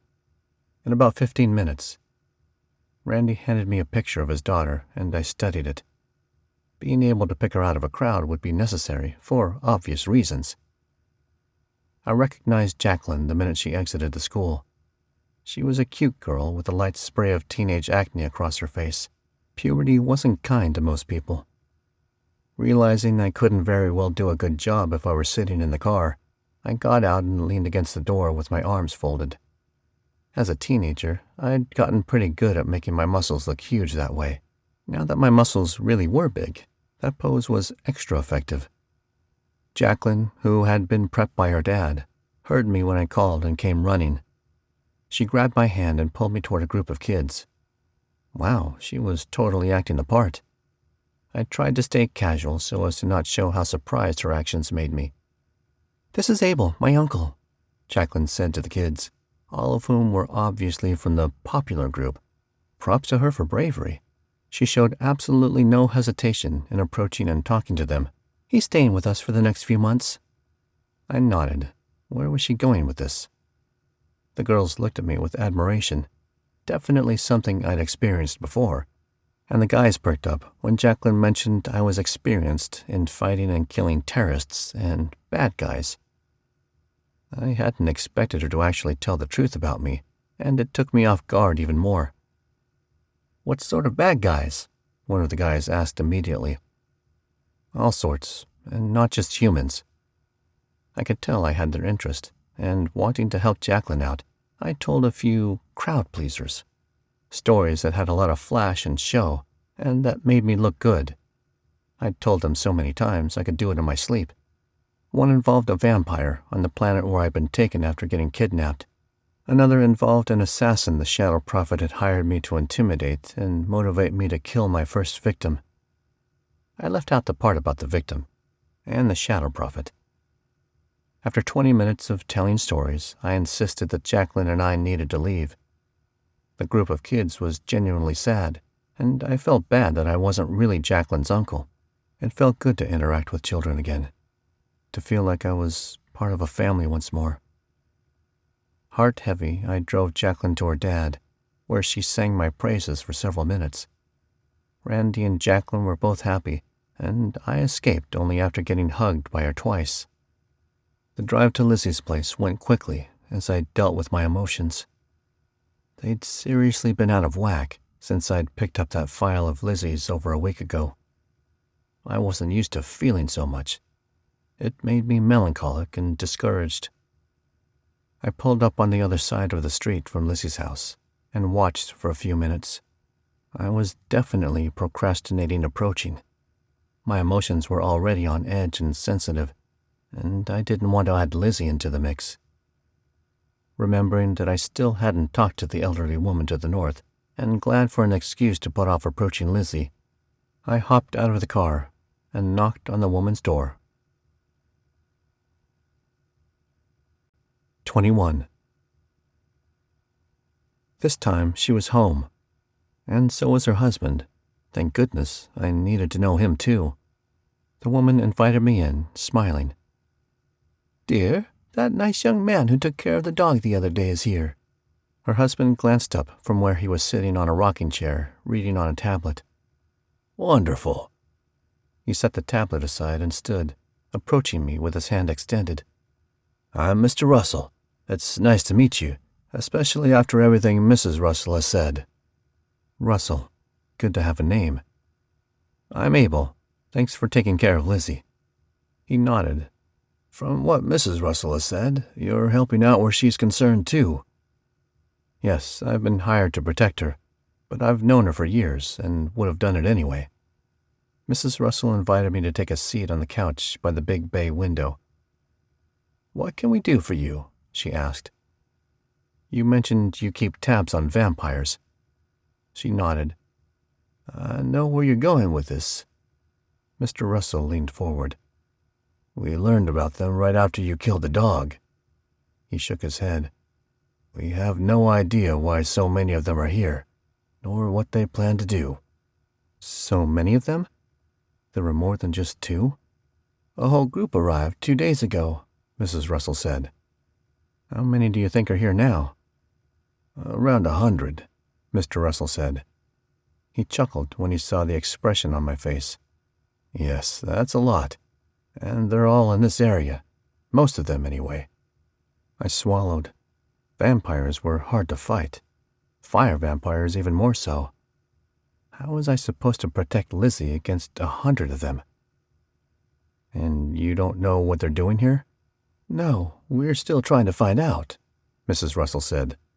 "We haven't been able to make contact with their leader, unfortunately." "What happens once you do?" The two glanced at each other.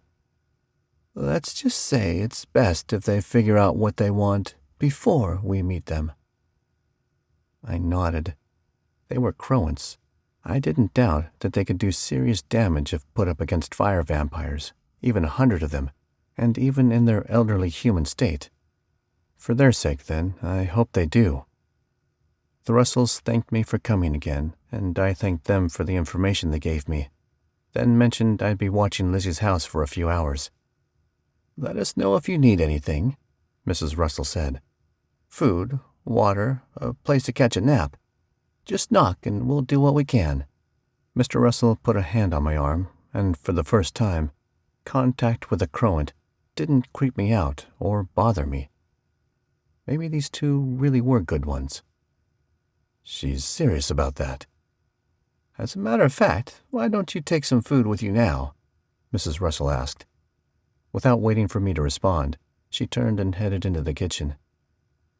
When I left, I did so with several containers full of leftovers and cookies. I settled into the front seat of my car, keeping an eye on Lizzy's house and eating. People like the Russells were good to have on your side. Food, magic, power, not to mention great disguises. I was glad I'd met them. About 2 hours later, I noticed movement in Lizzy's house, and a lot of it. I straightened, watching closely. There was a man in there. How had he gotten there, and was she in danger?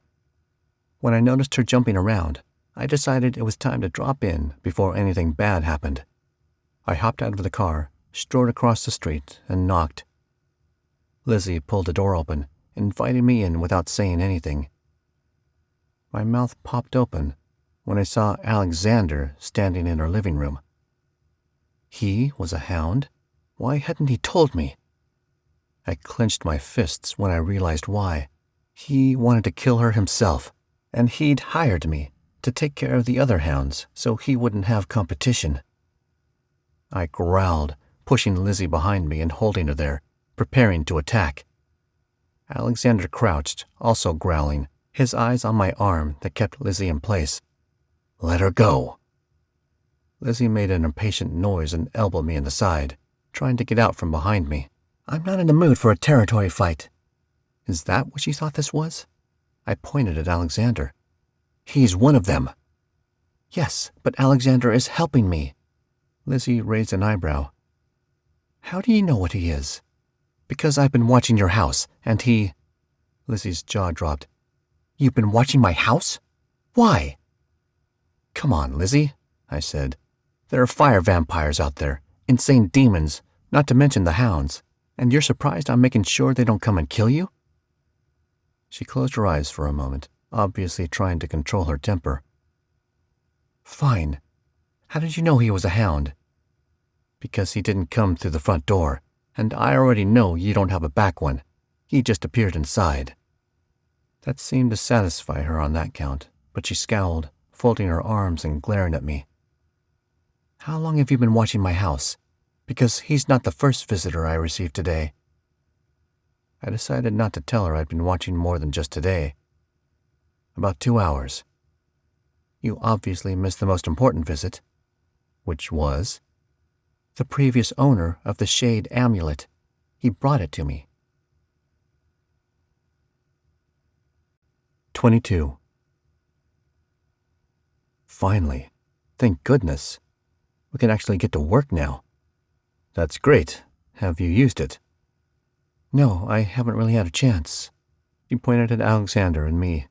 "You both showed up way too quickly after I got it. And honestly, I don't want to play around with it while I have an audience." "Pressure will help you learn faster," I said. "Go ahead, see how it works for you." Lizzy shook her head at the same time Alexander said, "No, she needs privacy." I glared at the older man, still annoyed that he hadn't revealed who he really was to me. I'd be talking to him about that later. Why? Will she get that when she's fighting hounds? Alexander motioned at her. "Because this is her first time using it. You can't expect her to know what to do right away." He had a point, but I wasn't willing to concede. Not yet. Lizzy is smart. She'll figure things out much faster than you're giving her credit for. I'm sure she's intelligent, but she's going to need days, if not weeks, to learn how to use the amulet. I opened my mouth to retort, but Lizzy grabbed my arm, giving me a shake. Go outside, both of you. I can't do anything with the two of you yelling in my house. She sent me a stern glance. I appreciate your confidence in me, but I do need a moment to myself. Then she looked at Alexander. And a little more faith in me next time, okay? Without waiting for either of us to respond or to acknowledge that we'd understood, she walked to the door, pulled it open, and pointed outside. That stung. She was actually kicking me out of her house, and though I knew I deserved it, my emotions were still on edge, and it hurt more than it should have. I strode outside, stepping to the edge of the porch and staring at the Russells' house. Why didn't you tell me? I asked him. I didn't know if I could trust you not to try to kill me, as you obviously were going to do tonight. I glared at him. Only because I thought she was in danger. Alexander stared at me. You're in love with her. I turned from him, scowling at the neighbor's house again. Good. Then I know you won't hurt her. I stiffened. Had he said that on purpose? Did he know what I was being blackmailed over? I didn't respond, didn't confirm what he might have been asking about in his simple comment. Neither of us said anything more. The door to Lizzy's house drifted open. She obviously hadn't shut it all the way, and I turned to it, peering inside and wondering what was taking her so long. Nobody was there, so I stepped over and pulled the door shut. Alexander paused pacing and looked up at me, a question on his face. I shrugged. He sighed loudly, resuming his pacing, and I took up my stance again, leaning against the post on our porch. This time I watched not just the Russells' house, but the street and other houses too. I jumped when Lizzy appeared next to Alexander. He totally freaked out, his whole body jerking. I leaped down from the porch, laughing. That was great! She turned to me and took a deep breath, exhaling it slowly. Okay, I think I'm ready. Let's go hunt. She glanced back at Alexander, obviously troubled. The amulet asked me if I wanted to kill you. He stared at her, a blank expression on his face. That may be necessary someday, but not yet. I'd been wondering about that. I hadn't realized there were good and bad hounds. Obviously, Alexander was a good one, if he hadn't already killed her. But Lizzy had to eradicate the earth of all hounds. Alexander had been pretty specific about that when he'd hired me. Apparently, Lizzy wasn't aware of this clause because she asked, What do you mean? Alexander shook his head, not wanting to go there just yet. I could tell from Lizzy's expression that she didn't need him to elaborate on his earlier statement. And it hurt her. She was starting to care for him. For some reason, even though most men should have been, I didn't feel threatened by that. Probably because if he was a hound, he was several thousand years old. Hunting is a great idea, Alexander said. But first, you need practice. You two can go tomorrow. Was he serious? These hounds were much more of a priority than practice. She could figure out the amulet as we hunted. Should we start practicing now or wait until the morning? Lizzy asked, ignoring my impatient grunt. Now, Alexander said before turning to me. Come back tomorrow evening. I'll have her ready. I hesitated for a moment longer, still annoyed, but realizing he was probably right. If Lizzy knew how to use the amulet, hunting would go easier and faster, especially since I couldn't actually track the hounds. The amulet was supposed to help with that, and it really would be better to kill them permanently when we found them. Okay, fine. Giving Lizzy a little wave, and realizing I hadn't turned into an emotional mess this time around her, I got in my car and left. As I drove, I turned my attention to the pressure. It was still building. I really wouldn't be able to give my all to the protect Lizzy job until I figured it out. Also, it was time to return the fifth victim's essence to the Shadow Prophet. I couldn't procrastinate it any longer. And so, as soon as I got home and to my laptop, I booked a flight to Kansas, where the Shadow Prophet currently resided. Because I'd known him for years, I knew he moved around a lot. But since I started these jobs for him, he'd always been in the same place. The home I'd lived in when I'd been kidnapped. 23. Wanting to be fully rested for the upcoming visit with the Shadow Prophet, I had an Uber driver take me to the airport so I could sleep the whole way, thanks to my nightshade tattoo. I also rested in the airport waiting for my flight to board, and again on the flight over. It wasn't a lot, but it was something. When I landed in Kansas, I rented a car and headed to the run-down farmhouse. As was usually the case, nostalgia and homesickness flooded my system. I knew why he'd chosen this location. It was his way of keeping me under his thumb. Every time I came, I was ready to fight him, to do something to stop him and keep myself from continuing his sick work. And every time, he was able to manipulate me into obeying in some way. I didn't want to turn off my emotions completely. My actions might have damned my soul, but I refused to become a zombie. The closer I got to my destination, the tighter I gripped the steering wheel. I hated this part of the job. Hated all aspects of interacting with the Shadow Prophet and doing his work.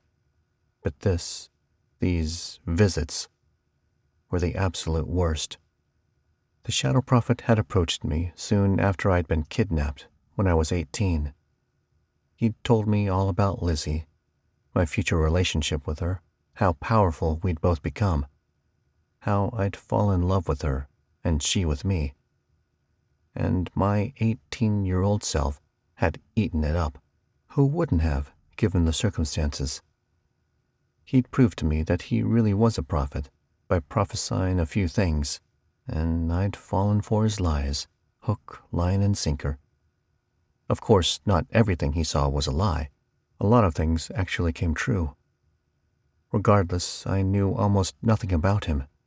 His past, where he came from, how he'd died, or even if he was human. And yes, the Shadow Prophet was dead. It was why I had to do all of this. I hadn't cared to learn anything else about him back when I'd first met him, and he was more willing to talk.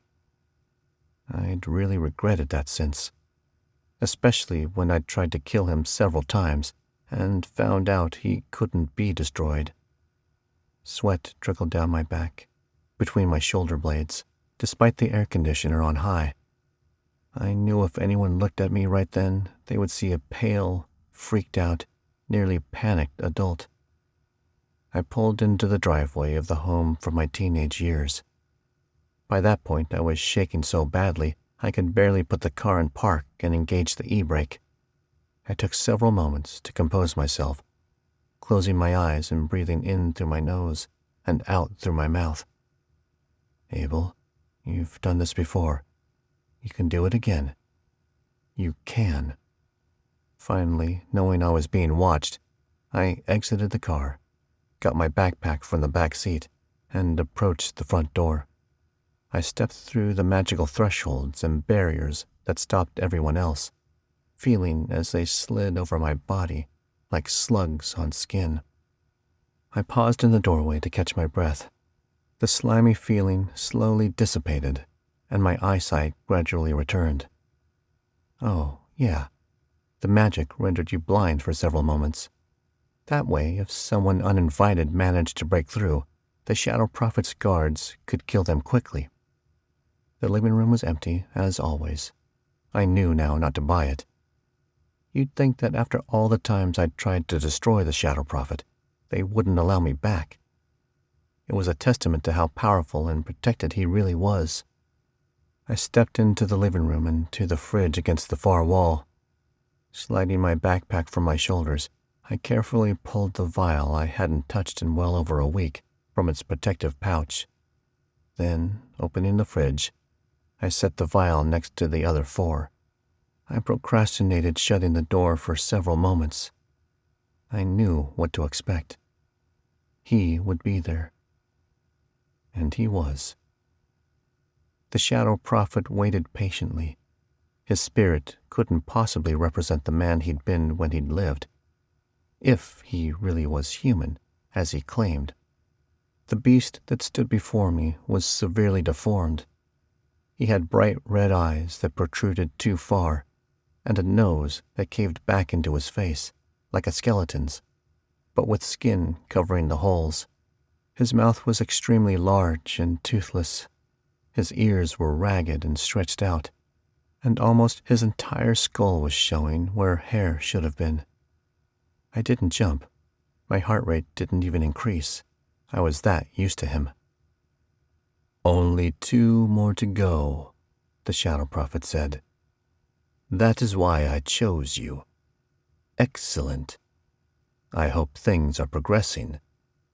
"They are. Can I see my mother?" The shadow prophet paused, and I froze. He'd never hesitated before. His answer was always the same, a fast yes or no. He stared at me, his red eyes piercing. "I guarantee she's alive." What was he playing at? I tried to control the fear and anger that nearly overwhelmed me. "What aren't you telling me? Is she safe?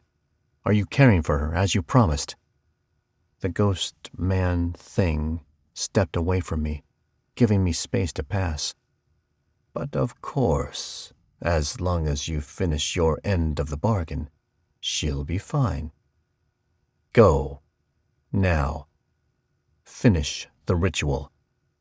I swallowed, shutting the fridge. Knowing exactly what he expected, I entered the hall that used to be lined with family pictures. Now, instead, a large cupboard had been installed, its barn-style doors sliding to the sides. I steeled myself, not opening them. The shadow prophet watched silently, patiently, as he always did.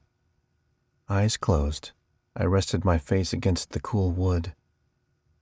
No matter how much I prepared myself for this, my reaction was always the same. It wasn't possible to be fully desensitized to what I was about to see. Finally, feeling as ready as I ever would be, I opened the door. The revulsion and pain slapped me across the face. Their heads were there, perfectly preserved, lined up on the shelves, their expressions frozen in fear and pain.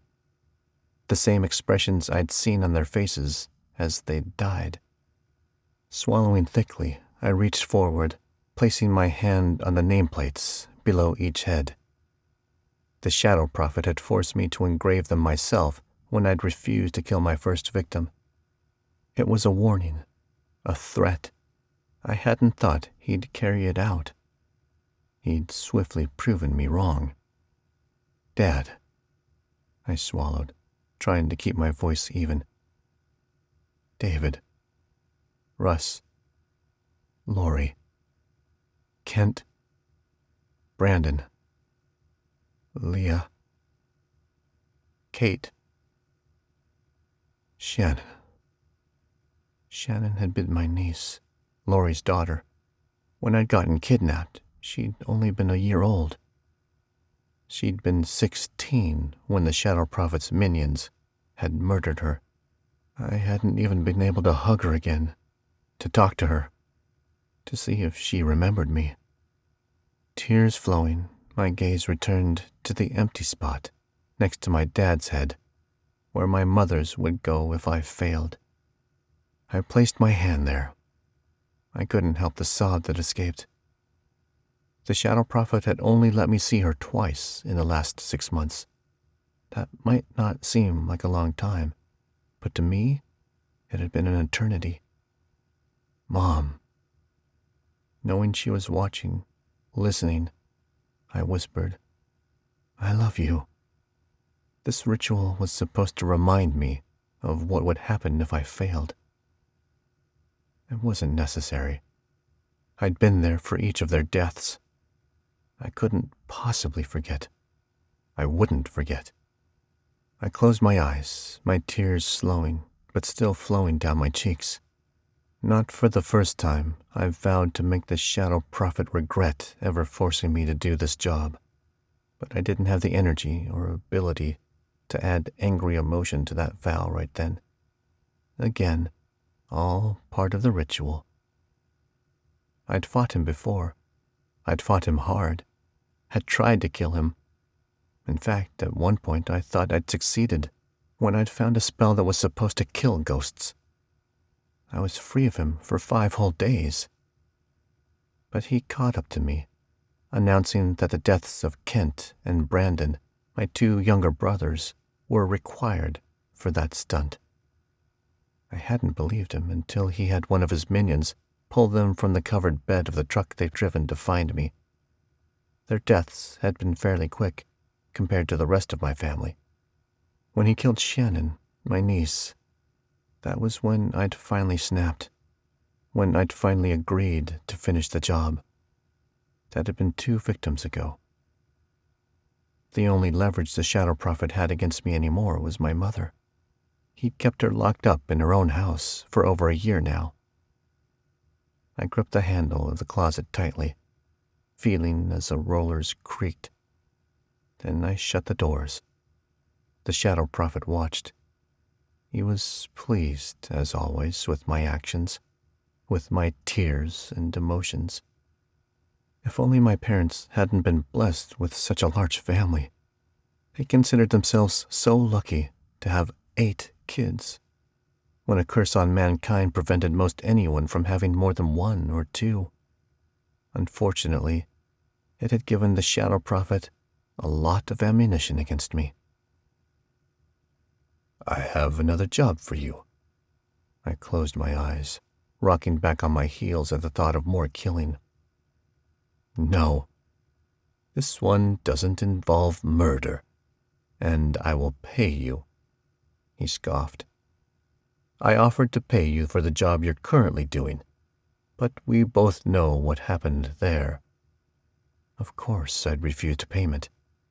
Before the Shadow Prophet, I'd never, ever murdered innocent people, and I knew I'd never do it again. If it wasn't for my family. I need you to transport someone from Florida to Houston. That didn't sound so bad. Why? And when? The why doesn't matter. And next week is when it must be done. How much will you pay me? Whatever you find in that valise over there. I strode down the hallway to the desk at the end and opened the valise, finding a thick wad of $100 bills in it. Good enough. I thought so. I will send you information through... What is she calling herself now? Melissa. Yes. Melissa will give you the details. He paused. Oh, and Abel. This is a job that requires finesse. I thought you said I would just be transporting someone. Oh, but you will be. Driving doesn't exactly require finesse. Melissa will give you more information closer to the job. I almost brought up Lizzy and wanting to get out of having to kill her. But I changed my mind. I'd already tried multiple times to convince him not to force me to do it. I hadn't forgotten where that plea had gone. My bruises and cuts had taken over a week to heal. Unfortunately, the ones my mother received took much, much longer. Instead, I said, if I'm doing this job, I'll need more time with the 6th target. A glint appeared in the Shadow Prophet's eye. Lizzy, of course you'll want more time. He smiled at me, his toothless mouth gaping and disgusting. How are you handling being around her? Why ask? You already know. He'd prophesied I'd end up with the woman, after all, and had decided as a result that I'd be the perfect person to murder her. First, he makes me fall for her. Then he blackmails me into murdering her. My insides boiled just thinking of the vice he gripped me with. Indeed I do. Still, I like hearing it in your words. No, I wasn't going there. He nodded to someone I'd felt approach from behind, and I'd felt a sharp prick on my neck. Without glancing to the side, I knew one of his henchmen was there, holding a knife to me. Torture, I said, deciding to pick my battles. Complete torture. If I didn't answer, the man would only cut me deeper. Good. He tapped his cheek, watching me. It's going to take you a while to do this one, as I foresaw. I'll give you the extension you want. He leaned closer to me. You have 3 months, or your mother dies. Whoa, that was a generous extension. The longest I'd received so far was 3 weeks. Despite my depression and muted anger and sadness, I still felt a bit of light enter the cloudy haze I'd lived in recently. File returned, ritual complete, and conversations finished. I left the house and returned to my rental car. I made sure I got plenty of rest on the flight back, knowing Lizzy and I had a lot to get done once I arrived. With all the excitement of the morning, I'd forgotten the pressure, but it was still there, growing stronger, persisting. The sleep I got did help, though, and I vowed to get more rest once Lizzy and I finished hunting with the amulet for the first time. 24. By the time I got to Lizzy's house, I was almost giddy with relief and excitement, despite a massive headache. My visit to Kansas had gone much better than I'd expected, especially since I hadn't actually needed to ask for the extension. He'd never given one that easily before. I'd always had to beg for them. Stretching my calves, I bounced on the balls of my feet outside Lizzy's house, unable to help the grin that spread across my face. It was almost easy to forget everything I'd done that day, to forget that I was supposed to be assassinating this woman who now stood in front of me, watching me with amusement. Ready? I asked. Before she could respond, I took a step down the sidewalk, but she caught my arm. What about the fire vampires? Did she want to hunt them instead? I shook my head. One thing at a time, Lizzy. We can't do both. Why don't we hunt the vampires then? They are actively killing people. So are the hounds. The vampires have killed more. We don't know that. My chipperness faded, replaced by irritation. How to help her see my point? I took her shoulder. If we don't stop these hounds, you won't be around to stop the vampires. We focus on the dogs first, and that's final. She glared at me. Who died and made you king? Really, Lizzy? Are we kids again? I sensed the irony in what I'd said. Bossing her around definitely wasn't what I wanted to do, or should do, for that matter. But that pressure, and being around her while thinking about my mom back in Kansas. Without waiting for her to respond, I turned and strode down the street. I heard Lizzy hurrying to keep up, and I slowed my pace, reminding myself that my position was not her fault. I needed to be gentle with her. It had been so long since I'd worked so closely with someone I cared about, and my usual abrupt manner wouldn't be appropriate. We headed for the train tracks again, and followed them first in one direction, then the other. Only one train came through during that time. I wished I could use my tracking tattoo, but even if I could, I wouldn't have dared risk it with how I was already feeling. Did you find anything when you hunted where the body was found? Lizzy asked. I shook my head, then hesitated. We found out who the man had been, but not where the hound had come from, or where he was staying. There wasn't enough to point us in the correct direction, and we didn't have enough reason to search people's houses. I growled. If I'd been alone, I wouldn't have needed permission. Lizzy didn't respond, and I wondered if something I'd said had bothered her. A light bulb went off. She worked closely with local law enforcement. It would obviously bother her to do things in a non-kosher way. Wanting to take back what I said, but not positive how, I changed the topic. How does the amulet work? I'm still not entirely sure. It's not giving instructions right now, if that's what you're wondering. I didn't respond, instead turning my attention to our search. We were wasting our time by the tracks. We needed to start canvassing the neighborhood around Lizzy's house, and I indicated so, then led the way.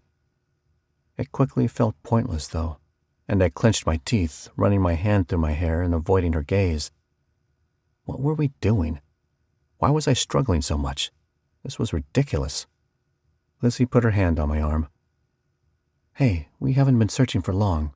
We can't expect things to fall into place the first time we try, especially when this isn't something either of us has done before. Something she hadn't done before. But even with my experience, everything was still off for me. I glanced at her hand on my arm.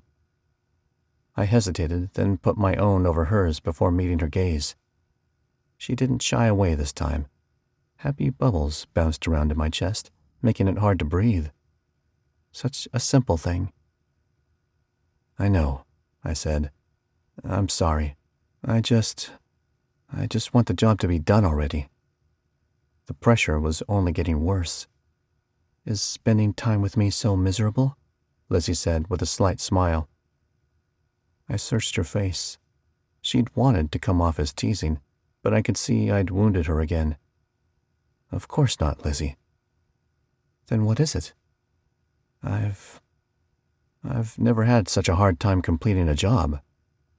She couldn't possibly know I wasn't referring to what we were doing at that moment, but to the ever-looming contract with the Shadow Prophet. Should I let her know about him? Tell her about what was going on in my life? Could I do it without making her afraid? Maybe I could just mention the other 5. She wouldn't have a reason to believe I'd been hired to kill her too. Would she? Lizzy smiled. We barely started. I stepped closer to her, not letting her look away. I'd almost forgotten what we were talking about. I got hired a couple of weeks ago. She tilted her head, probably confused. Why did it take so long for you to approach me? I needed information first. I took a breath. I was going to tell her. I had to. I couldn't handle the pressure anymore. It was building around me so much now, my chest hurt. Lizzy, she gasped, grasping the amulet she wore on a chain around her neck. Without explaining anything, she pulled me down the street to the left. There was an urgency to her actions, and I knew the amulet was probably giving her instructions. Thank goodness, the hound had to be close. I followed, not questioning. She strode straight through the next intersection, then turned right at the one that followed. We were almost at a stop sign when she froze and turned, looking at the house closest to us. Hide, she whispered. Her command was serious. I didn't know where it came from, but I obeyed immediately, dropping to the cement and lying on my stomach next to the row of low bushes that lined the sidewalk. I blinked when Lizzy disappeared from view. Staying perfectly still for a few more moments, I slowly, quietly rolled to a sitting position. Exhaustion poured over me like water from a pitcher. Why did I feel so bad? So crappy? I checked my sleeping tattoo. It was almost empty already. How was that possible? I'd added at least 2 days' worth to it recently. Something smashed inside the house, and I glanced up, disoriented from the quick turn of my head. The front door was open. She'd gone inside. Why hadn't she returned to get me first? Knowing I didn't have much time, I pressed my golden tattoo and jumped to my feet, propelled by the rush of adrenaline. It would only last 20 seconds. I hoped that would be long enough to help Lizzy. I rushed up the front steps when someone inside screamed, and I practically flew through the door. It banged into something soft and invisible. Oh, crap. That must have been her. Lizzy, where are you? Raoul, the fire vampire, stood not far from the doorway. He clutched his throat, choking and coughing, obviously the source of the scream. Thank goodness it hadn't been Lizzy. We need to go report, Jenna shouted from the floor next to an unconscious woman. She's got it! She's already made contact! Raoul let go of his throat and groped at whatever the door hit, Lizzy, and then backhanded the air. I heard the crack as he smacked her. Rage made me see blood red when I heard Lizzy land hard against the piano, hitting several keys. Roaring, I grabbed Raoul and threw him across the room before leaping after him, jumping over Jenna and their victim on the carpet. 25. Raoul lunged to his feet, faster than I'd expected someone so weak to be. He met me mid-air, and we grappled, me trying to break his neck and him trying to sink his teeth in me. He wasn't the strongest demon or beast I'd ever fought. In fact, as far as vampires went, he was pathetic. But he did have a whole lot less bulk than I did, and he used that to his advantage. Our fight ended abruptly when Jenna joined us, grabbing his wrist. "Let's go!" she screamed. Raoul whirled away from me, taking her hand, and the two jumped and spun, their clothing and bodies turning into a gray mist, which dissipated completely. I turned to make sure Lizzy was okay, and saw that she'd reappeared on the living room floor, next to a woman who was on fire. The flames were so dark blue I could barely see them. Lizzy squeezed her eyes shut tight, obviously trying to use her magic to stop the flames. The smell of burnt flesh filled the room, and I knew she was struggling. What could I do to help? None of my borrowed spells were good in emergency situations. Lizzy, finally noticing me, yelled, "Call 911!" I pulled my phone from my pocket and dialed quickly, holding it to my ear, shaking my head for not thinking of it myself. Just showed how far removed I was from regular human instincts. "Burn victim," I said to the operator. I stepped onto the porch to check the address, aware of Lizzy rushing into the kitchen. I glanced back. The fire had stopped. Good. Giving directions to the operator, I joined Lizzy in the living room. "How is she?" I asked. "They need to know." "Bad. Pulse is faint. Still alive." I repeated the information into the phone. Moments later, sirens filled the air, and an ambulance pulled up outside.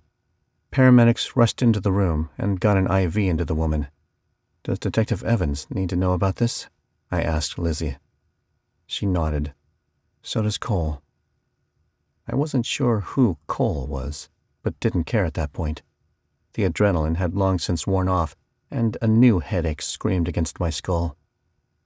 The paramedics were packing the woman into the ambulance when Detective Evans arrived, followed closely by a man I assumed was Cole.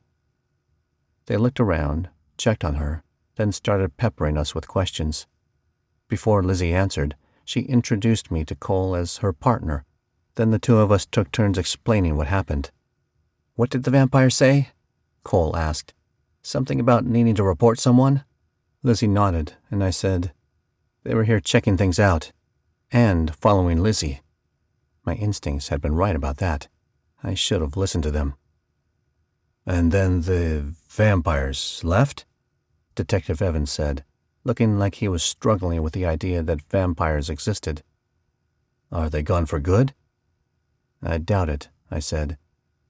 "We definitely shouldn't relax," Lizzy said. "People need to know what happened, and what are we going to tell the public about the deaths that have already occurred?"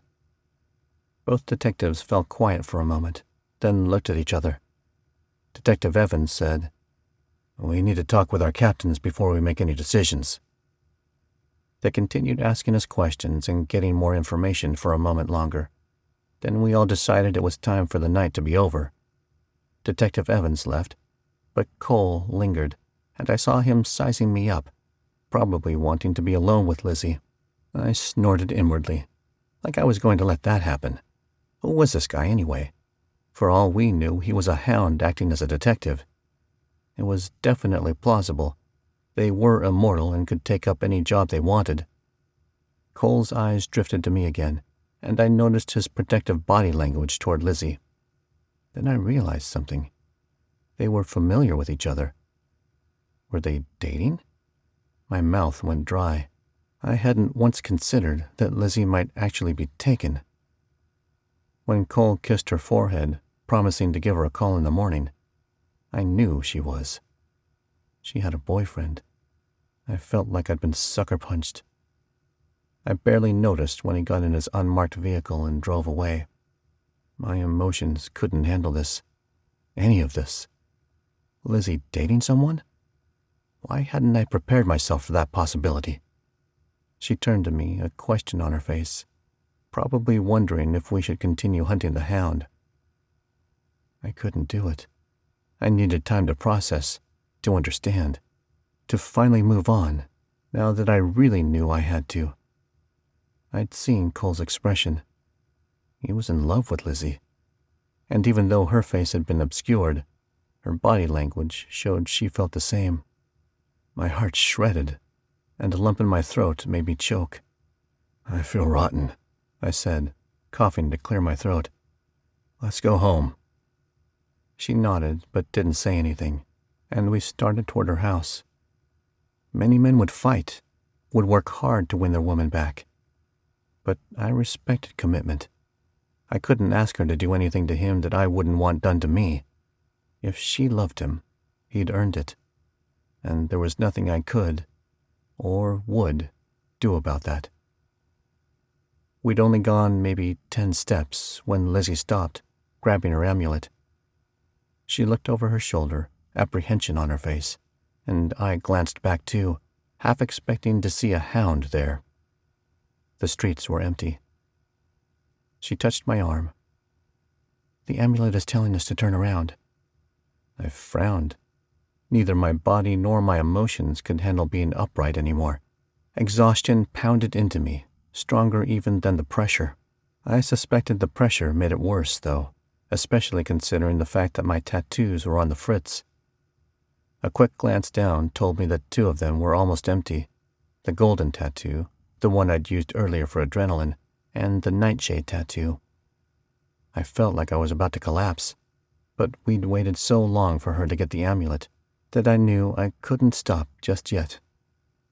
I opened my mouth, shut it, then said, "Okay, let's go, even if it killed me."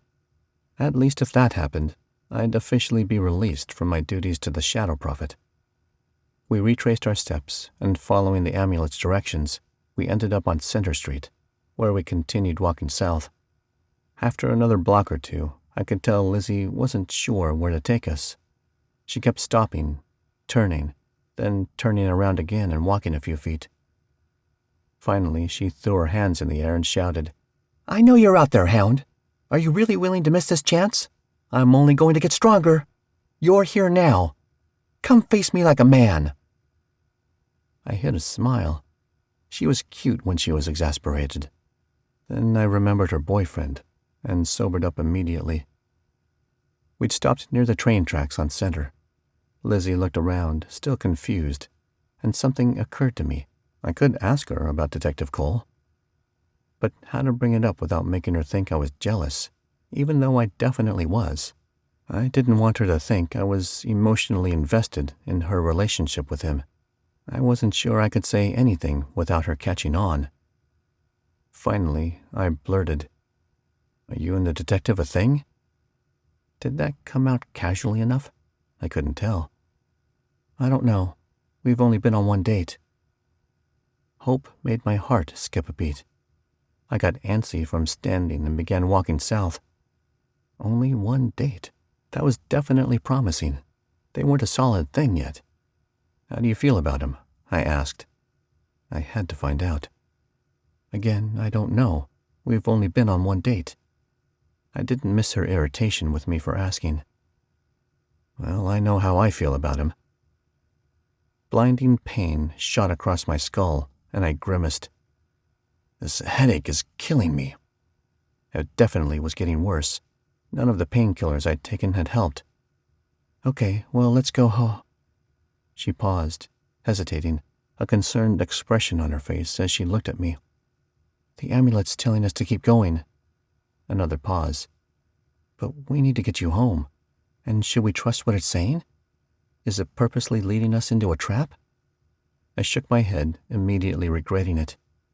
More pain stabbed behind my eyes, making me see stars. "No, no trap. We're going. We can't miss this opportunity." Lizzy led us south, and I followed, barely able to concentrate on where we were going. I massaged above my right eye, where the pain was the worst. It helped marginally. Lizzy touched my shoulder. "You're worrying me. We need to get some pain meds in you. How about we do that and hunt again tomorrow?" I took several deep breaths before responding. What is the amulet telling you now? The same thing it has this whole time. Almost gibberish. It's confused, not sure where it wants me to go. That definitely wasn't helpful. I looked at the residences that surrounded us and said, Is there anywhere we can get some food? I think I'm having a sugar low or something. She frowned. Well, the closest thing is a gas station down on Pioneer Crossing on 500. I don't know if they're open 24 hours, but we could check. Good enough. Let's go then. Walking again was agony. I wouldn't make it another 10 steps, let alone a mile. I glanced at my wrist. The golden tattoo had filled back up by about an eighth. Could I borrow some of that? Get a bit of energy for 2 or 3 seconds? Only one way to find out. I pressed on it, asking for help, and was relieved when a shot of energy burst through my bloodstream. Knowing it wouldn't last long, I picked up my pace, walking as quickly as I could while I had the ability. The adrenaline wore off after 4 seconds, but I forced my exhausted legs to continue propelling me forward. What else could I do? I was either about to die or throw up, and I'd prefer not doing either in front of Lizzy. We reached Pioneer Crossing and hung right, heading for the gas station. The lights were on, I could see them up ahead, but I couldn't tell if the place was open. Sweat dripped into my eyes, making it impossible to see, and I wiped it away, wishing I had a tissue. For a brief moment, thinking of the sweat and tissue distracted me from my pain, and I grasped onto that, distracting myself with how nice it would feel to wipe away my sweat. Maybe I could wipe away the pain, too. Hound forgotten, I made a beeline for the gas station. They usually had rolls of paper towels handy at the pumps. We stepped across the grass. The pumps were open, but the parking lot was completely empty, and the inside was dark. Lizzy said something, but my headache pulsed so hard I couldn't concentrate. The nearest paper towel dispenser looked empty. I changed my direction and headed to the next nearest one instead. She said something else, but again I couldn't understand her. She put her hand on my arm, and I turned to her, struggling to remember what we'd been doing. The thought finally entered my exhausted brain that I was about to restart. Really? Right now? Couldn't it have picked a better time? I opened my mouth to tell Lizzy, but nothing came out. My vision began swimming. The ground spun. I was going to pass out. I tried to grab for something solid to hold on to, something that wasn't Lizzy. I didn't want to hurt her, but nothing was there. My knees buckled under me. Luckily, I passed out before hitting the cement. 26. The only thing I was aware of was the blindingly numbing pain. Then Lizzy, her voice soothing me, her hand comforting me. And for the first time in my life, I sensed magic, arete magic. It was like a great, huge, angry wave on the ocean, pounding against me over and over again, drowning me. I couldn't open my eyes, couldn't breathe, couldn't even scream. And the pain. I was unable to fight the pain that encompassed my entire body. Through it all, I knew Lizzy was there, protecting me from the elements that battered us, even though my heart felt like it was about to explode from the pressure. It warmed toward her. She cared for me. I knew it then. Maybe she wasn't aware of it, or maybe she was fighting it. Either way, she had feelings for me. With that thought to comfort me, and knowing there was nothing I could do to protect us, I finally succumbed to my restart, allowing the pain and huge ocean wave to take over. I woke up in the hospital, only remembering bits and pieces of my restart. My heart warmed toward Lizzy again, thinking how tender she'd been with me. And I realized yet again that my feelings where she was concerned were legit. I couldn't kill her. There was no way. But what about my mother? What was I supposed to do where she was concerned? I had to try again. Had to find a way to destroy the Shadow Prophet. If I didn't, I had to find a way to tell him once and for all that I wasn't going to finish this job. I tucked aside all thoughts of my contract when an arate walked past my door, and I sensed him. And not with my tattoo. Eyes wide, I pushed the up button on my bed, needing to think more clearly. Then I tentatively reached out the way the arates I'd worked with had taught me. "It's there," I whispered. I could feel my magic. I was finally a full-blown arate. I couldn't wait to start experimenting. Before I could begin, someone knocked on my door, and I looked over. I groaned when I saw Melissa. "Why'd they let you in?" "I've got information for you." "Yeah?" I knew what she was talking about. The job the Shadow Prophet wanted me to do and had already paid me for. That didn't make me any more okay with seeing her. "Yes, she's in Florida. You must rent a car and drive her to Houston. You must keep her protected." "Protected from what?" "Anyone and everyone. No one can see her, if you can help it. And if they do, they must not hear her." "Why not?" She gave me a serious expression. "I don't know, but it would be bad whatever happens."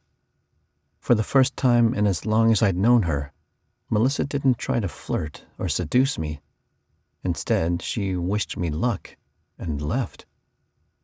What the crap? Why was she acting like a normal person all of a sudden? It had me suspicious, but I didn't get a chance to think it over, because as soon as she'd gone, Lizzy arrived. Oh, what a sweet breath of fresh air. I sat up, dangling my legs over the side of the bed, and gave her a tentative smile. "You're finally awake." She rushed to my side, followed by Detective Evans, who paused in the doorway before putting his finger up to let me know he'd give us a minute. Lizzy almost threw her arms around me, but hesitated at the last minute, probably not wanting to injure me. I chuckled. "I'm fine." I hoped she'd hug me then, but she kept her emotions in check and sat next to me instead. Disappointment swelled up inside until she gave a sigh and put her arms around me, resting her head on my shoulder.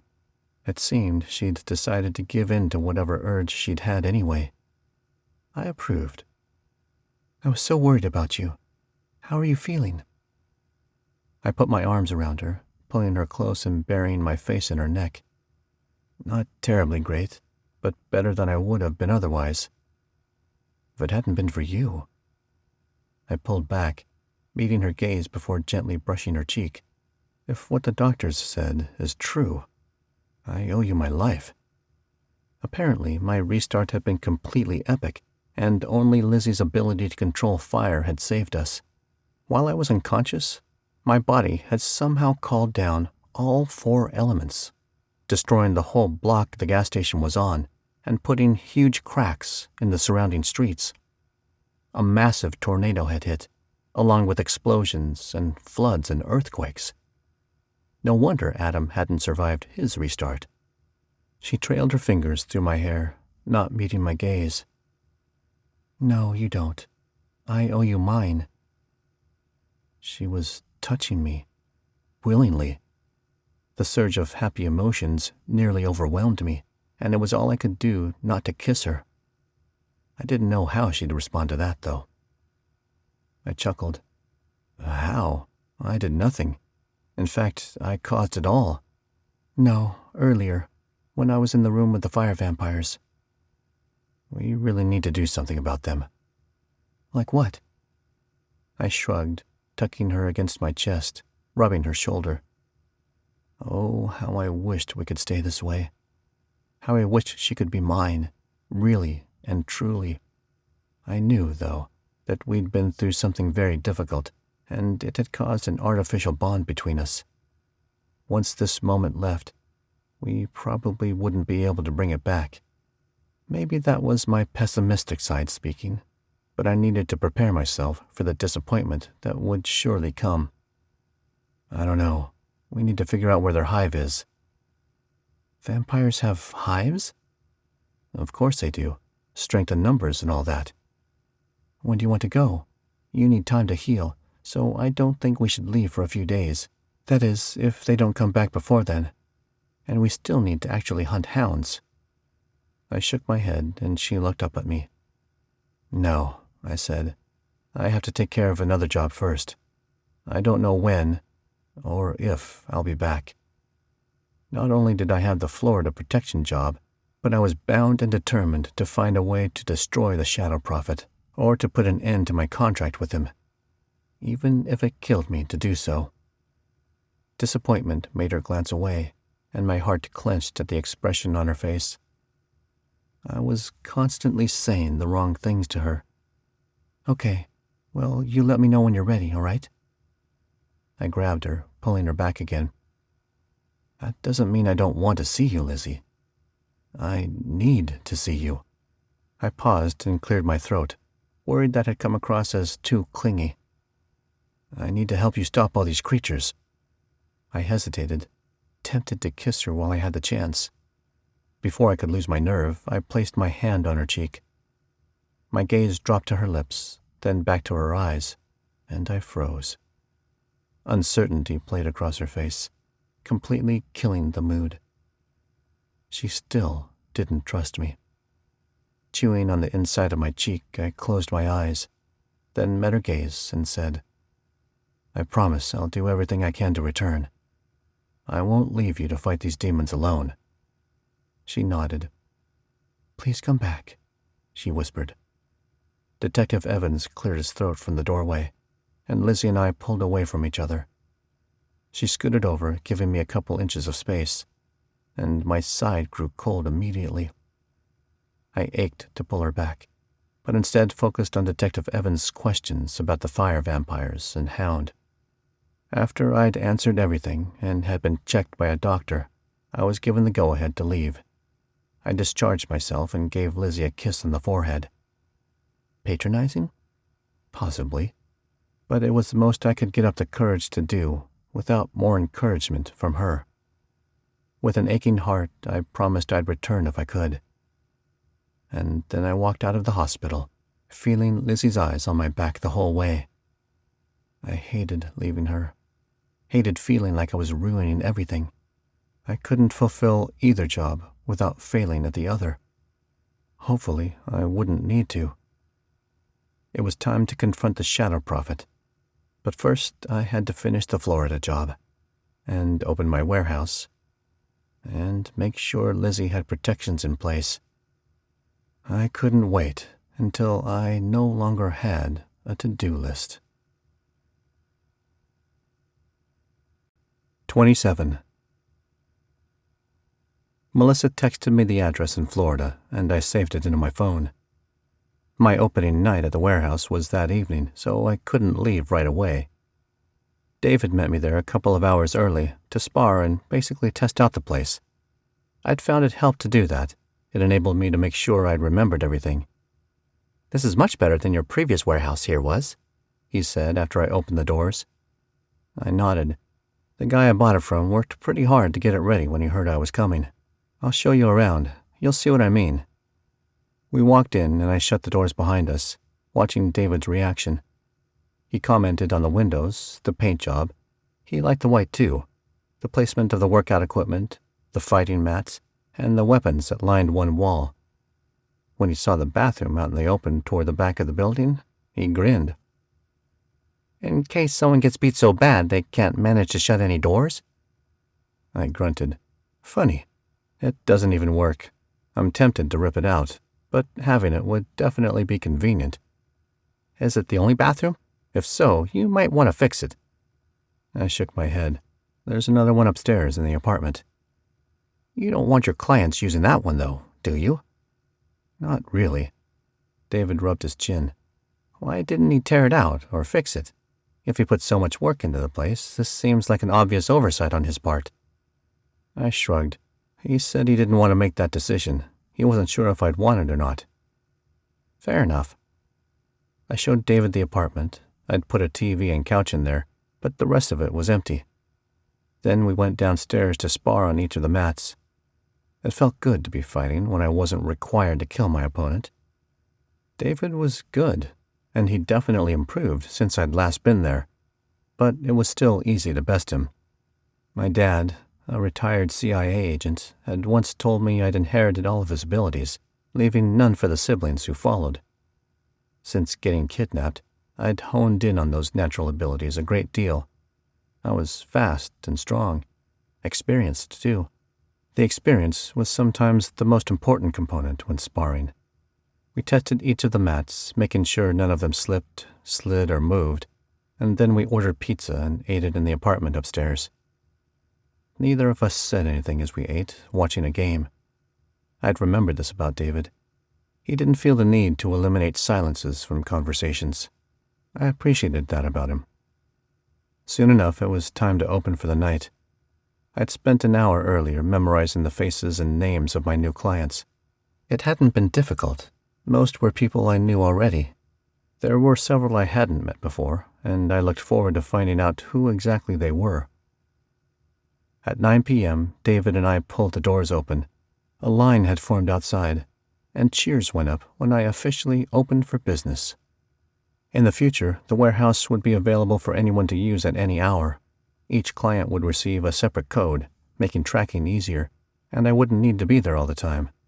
The first night was different, of course. It was sort of a meet and greet. Or maybe a meet and fight. Some of the new faces were demons. Most weren't terribly dangerous, but two definitely were. I'd need to keep an eye on them, as I was sure they were doing with me. In all, the night was a great success. I assigned codes, monitored fighting, instructed when needed, and above all, watched and learned. I loved this part of my job, life, calling, whatever it was. I was giving feedback to a set of fighting trolls when a woman tapped me on the shoulder. "I have information you'll want." I raised an eyebrow. "Okay, let's hear it." "Somewhere private, maybe."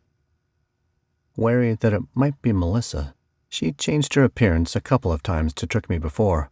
I didn't lead her upstairs. Instead, we stepped back near the broken bathroom where no one could hear us. "This work?" She nodded. "Who are you?" I asked. "My name is Heather. That's all I'm comfortable telling you right now." I could understand a desire for privacy. "What can I do for you?" "I know about your boss problem." "Boss problem?" What was she talking about? "The supernatural who is blackmailing you into doing things you wouldn't normally do." I folded my arms. "How do you know about that?" "No one was supposed to know. He interviewed a couple of other people before picking you. I was one of them. I didn't have enough emotional baggage, no offense, so he didn't pick me." I bristled at that. I had a complicated life.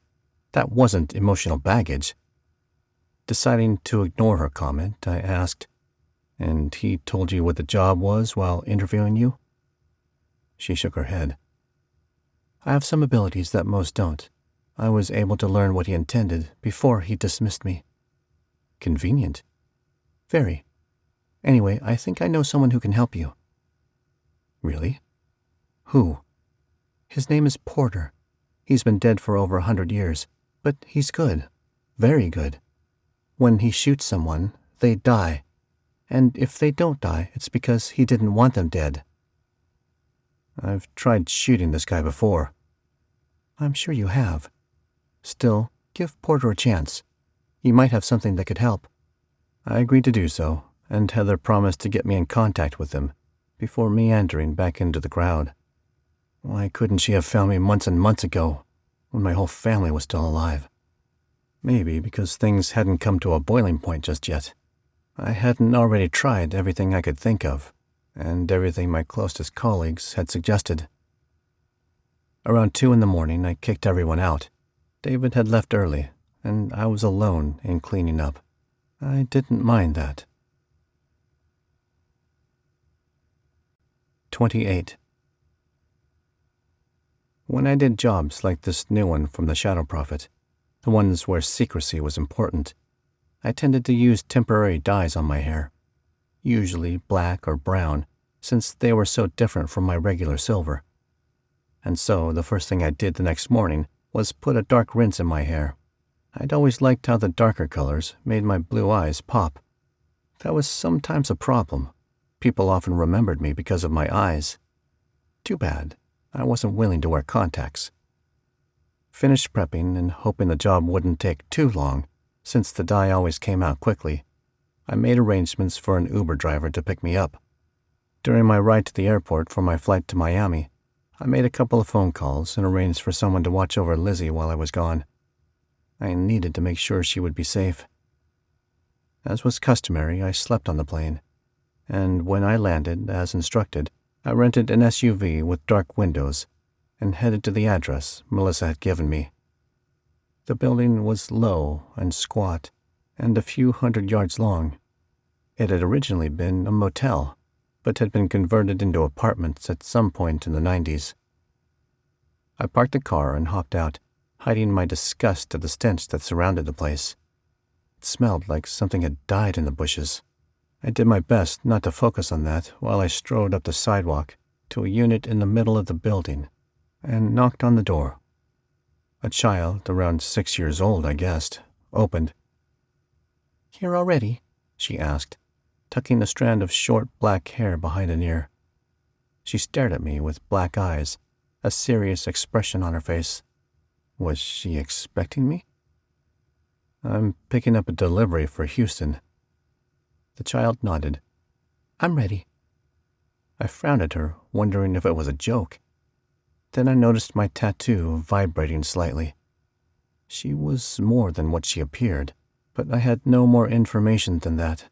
I shrugged, motioning for her to get in the car while I grabbed the luggage by the door. After I'd put it in the trunk, I made sure she knew how to do the seatbelt. I didn't have a booster seat, or car seat, or whatever they were called, for her. Why hadn't Melissa alerted me to the fact that I would be transporting a child and not an adult? I punched the address for our destination into my phone's Maps application, pressed on my nightshade tattoo, and asked it to keep me awake for several days. And then we headed out. I glanced in the mirror. "Are you hungry?" She shook her head and stared out the window. Good. A silent type. We'd get along just fine. 4 hours later, remembering that she was only a child, I stopped for gas, a bathroom break, and food. Because I was on protection duty, she had to go into the men's bathroom with me. She didn't seem to mind, and I wondered how many times she'd done this before. Due to her reactions to everything, she couldn't possibly be new to this routine. I filled up the car, wanting it to be ready to go if we needed to leave quickly, and then the girl and I went into the adjoining restaurant. I ordered food, looking for her approval. She nodded, and we sat, waiting for it to be delivered. "I need to tell you something," the girl said, breaking the hours-long silence. "What's that?" "My name is Raven." I raised an eyebrow. "Should you be telling me this?" "Yes, it might save your life someday." "Okay, interesting." I tucked that bit of information away and focused on eating.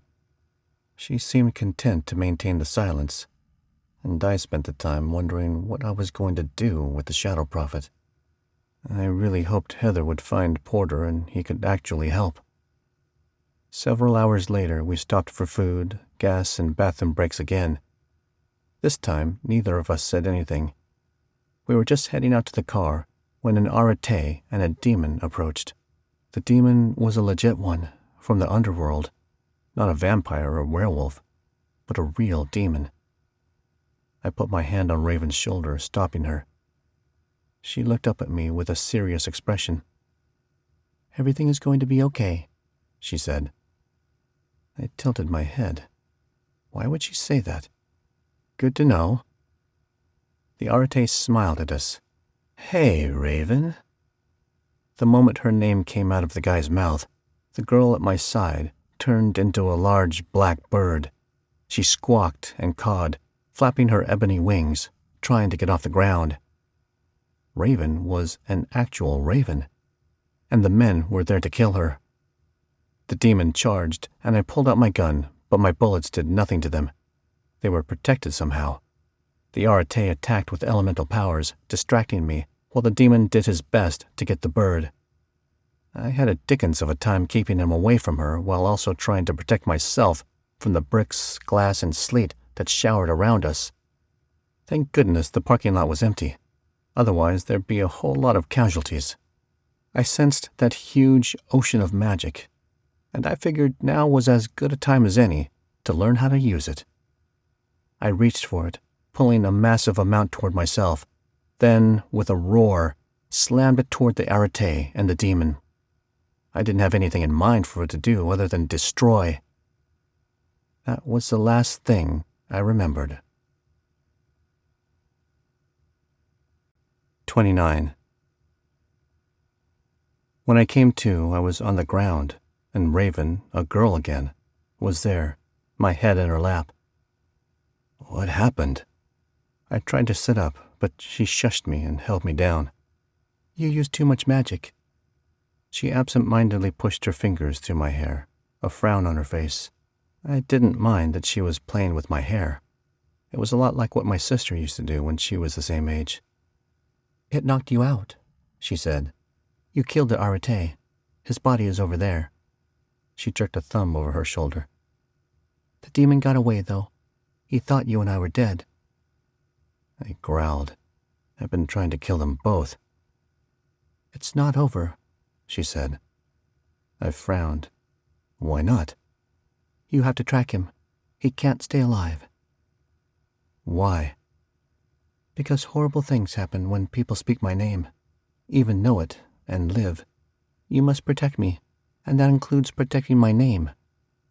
I rolled to a sitting position, putting my head in my hands at the blinding headache. It was already going away, thank goodness. Then why'd you tell me? To protect you. You too would have needed to die had you learned my name from someone other than me. For a brief moment, I thought it would have been nice to have a way out of the situation I was in, even if through death, but I didn't allow myself to think like that for very long. I actually wanted to be with Lizzy for the rest of my life. Raven continued. Only those I tell my name to can know it. I didn't respond for a moment. You knew what would happen, didn't you? I'm Raven. I see all. I can't track without my... They're fine. Your tattoos are all fine. No, they were... I stopped talking when I saw my wrist. She was right. Every single tattoo was completely full. How? You accessed a lot of magic. It charged them. I glanced at her. How do you know about them? I am Raven, she repeated. She said it as if it should explain everything, and perhaps it did. Unfortunately, I really had no idea who Raven was. She didn't give me a chance to ask any questions. We need to hurry. Find him. Kill him before he can speak my name. How did he know it? The person who created me told him. That sounded like a story for another day. I got up, wincing at how sore I was. What had happened, anyway? Why had my powers knocked me out? How long was I unconscious? About 10 minutes. I pressed on my morning tattoo, asking it to help me find the demon. Blue smoke appeared, snaking away and leaving the parking lot before heading down the street. Did you go by car or on foot? Car. Okay, I wasn't going to try following on foot then.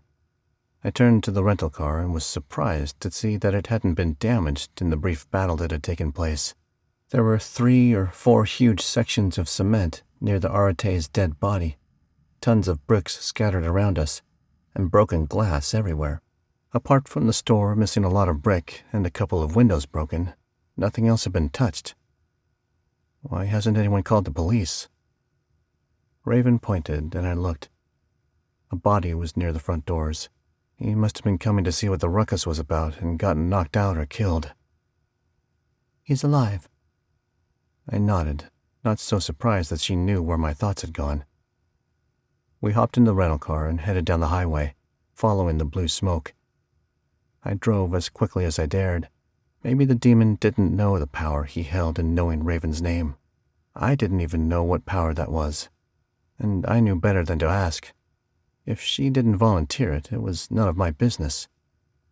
The smoke left the highway, and I followed, parking at a casino next to what was obviously the car the demon had driven, based on the amount of smoke around it. We followed that smoke into the casino. Ugh, how was I supposed to get through a casino with a 6-year-old in tow?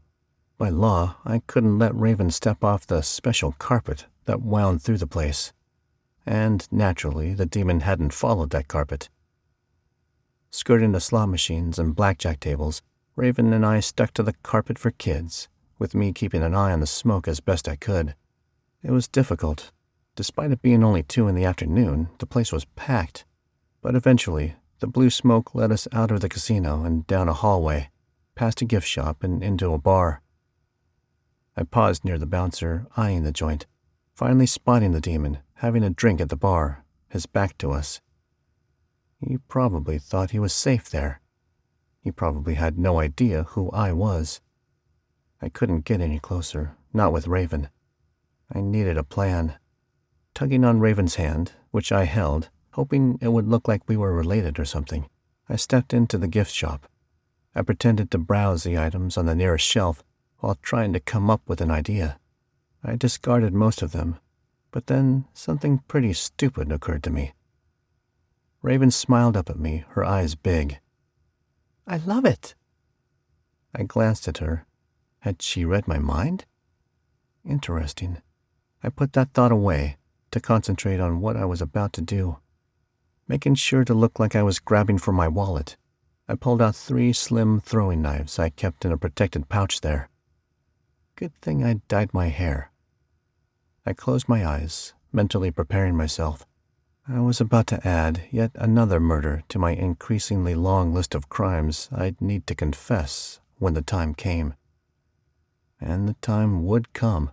I was convinced that in order to make right what I'd done, I'd need to face the consequences, both legal and spiritual. I didn't feel so bad about this murder, though. He was definitely a slime ball. I didn't need to ask Raven to know if she was aware of her role in all this. The little girl stepped up to the bouncer and started asking him questions about alcohol and when she'd be allowed to go in there. With the large guy distracted and sending a quick glance backward, no one was really paying attention. I stepped up alongside them and made sure my dominant left hand was out of the bouncer's peripheral vision. Then I pressed my golden tattoo. 30. The moment the energy began coursing through my veins, I threw the knives as hard and straight as I could. 1, 2, 3. Back, back, neck. The demon slumped forward onto the bar. The type of knives I'd thrown had a very slim profile, with only an inch of black handle. They blended in with the demon's dark tea. I knew from experience that he wasn't dead. He wouldn't be dead for several minutes.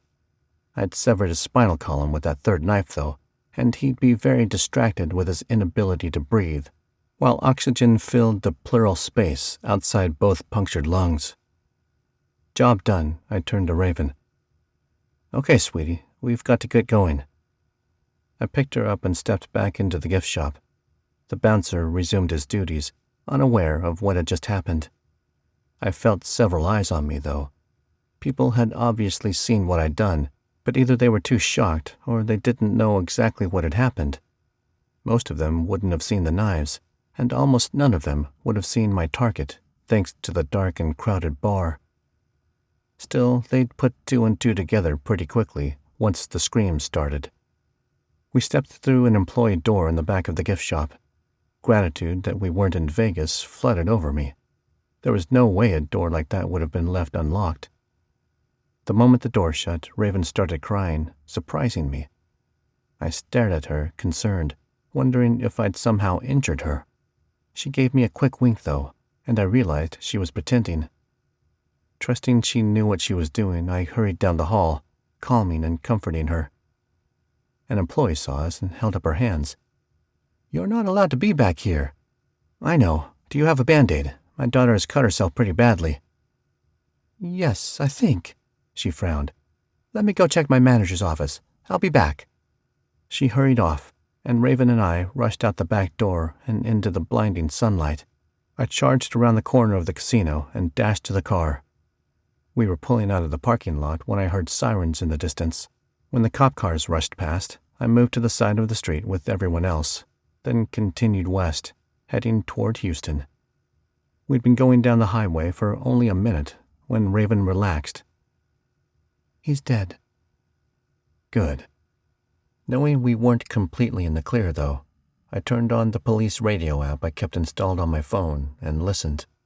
When my description was rattled off, I pulled off my hoodie, rolled down the front passenger window, and reached across the car to toss it into a ditch on the side of the road. As soon as I could, I'd be washing the black rinse out of my hair, and then they'd never find me. Neither Raven nor I had the need to speak almost the rest of the way to Houston. We were an hour out when Raven finally brought up something she'd probably been thinking about for the last several hours. "Don't you need to sleep?" So she couldn't read minds. She would have known about that specific tattoo if she'd read mine. "No."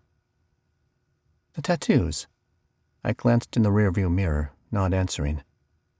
How had she figured it out that quickly?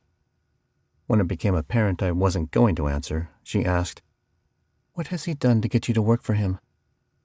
She was obviously talking about the Shadow Prophet. "It's not what he's done to me." "He promised me my youth. Forever." I laughed when I realized what she was saying, and then I sobered up as I recognized the implications. Youth forever, as a 6-year-old. She scowled. 8. Okay, she was short. In retrospect, it didn't surprise me to learn she really wasn't a child, but an adult in a child's body. Now that I knew it, I could tell it was true by the inflections in her voice and the phrases she used. If I'd been around kids more, I would have figured it out immediately on my own. My line of work and kids didn't exactly go hand in hand, though. "I'll bet you weren't expecting what you got," I said. "Not at all. Still, there are benefits. No one ever overestimates me." She glowered. "It's not possible." "How old are you?" "A few 100 years. You forget after a while. He stumbled across me a long, long time ago." She met my gaze in the mirror. "I shouldn't say any more. It's dangerous for both of us." Fair enough. I didn't need to add to the danger I was already in on a regular basis, especially not knowing what kind of danger she was talking about. As it turned out, the address was for a park and not the location where she needed to be delivered. She gave me instructions a bit at a time, and previous information slipped from my mind as I got something new. We pulled up at another dilapidated house. What was with the Shadow Prophet? He obviously didn't have high standards where living arrangements were concerned. Knowing I'd probably forget how to get to the house as soon as I left, I casually pressed the morning tattoo and had it memorize the print of her soul. It was the best I could do. Should I ever need to track her in the future, I hoped I'd be able to do so. She seemed the sort of person I might eventually want to talk to. I'd gotten into the habit of doing that a long time ago. Much like keeping people in my debt, I never knew when I'd need someone's help in the future, and being able to find them had come in handy multiple times. Besides, this woman was intriguing. Like Heather, she seemed to know a lot more about the Shadow Prophet than I did. Maybe more so than Heather, since she'd known him for so long. 31. I dropped the car off at the rental agency in American Fork, then waited for an Uber driver to pick me up. While waiting, my protection tattoos alerted me to a presence entering the area around Lizzy's house. Knowing I shouldn't wait to see if she was safe until after the Shadow Prophet had been taken care of, as soon as I got to my apartment, I jumped in my car and rushed over there. I knocked on her door, but no one answered. I could no longer sense the presence, and I had no idea what was going on. I let myself in, but there wasn't a sign of struggle. Not sure what else to do, I stopped by the Russells' house. Mrs. Russell answered with a smile. "Abel." Have you seen Lizzy recently? She had to run to the store. Is everything okay? I'm not sure. I sensed a supernatural entering the area, but I haven't caught hint of him or her since. So I don't know what to think. She patted my arm. We'll keep an eye open. Why don't you take a walk around and see if you can find something? We should exchange numbers, just in case. I agreed that was a good idea and saved Mr. Russell's cell phone number in my phone, then sent him a text so he'd have mine. Mrs. Russell didn't have one of her own. Those contraptions know too much. Still feeling antsy, I stepped out of their house, shoved my hands in my pants pockets, and went back to my car. I didn't want to leave it in front of Lizzy's, just in case she returned and everything was okay. She probably already thought I was a stalker from watching her house. No need to have her think that even more. I drove around the block and parked the car near the orange brick church. Then I got out and started walking. With the help of my crimson tattoo, I found where the protections had been violated. I started there. Working with this tattoo was mostly a mental thing, but I could still feel it physically. I could sense the interruption in protection in both ways. I pictured it to be like one strand out of thousands in a spider web that had been broken, sticky, loose, sort of waving in the wind. I stood there for several moments with my eyes closed, breathing deeply. Once I had a strong hold on the print that had interrupted my protections, I pressed the morning tattoo so I could start tracking. Blue smoke appeared in front of me.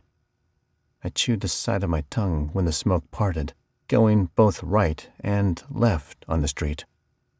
That hadn't happened before. More than one entity had entered the protections. Which to follow? I couldn't tell which one was more dangerous. Taking a gamble, I decided to follow the one to the right. The sun was about to set, but it was still bright enough out for me to want to be careful.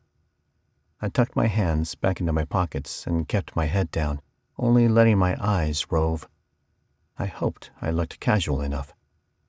The smoke didn't follow a straight course.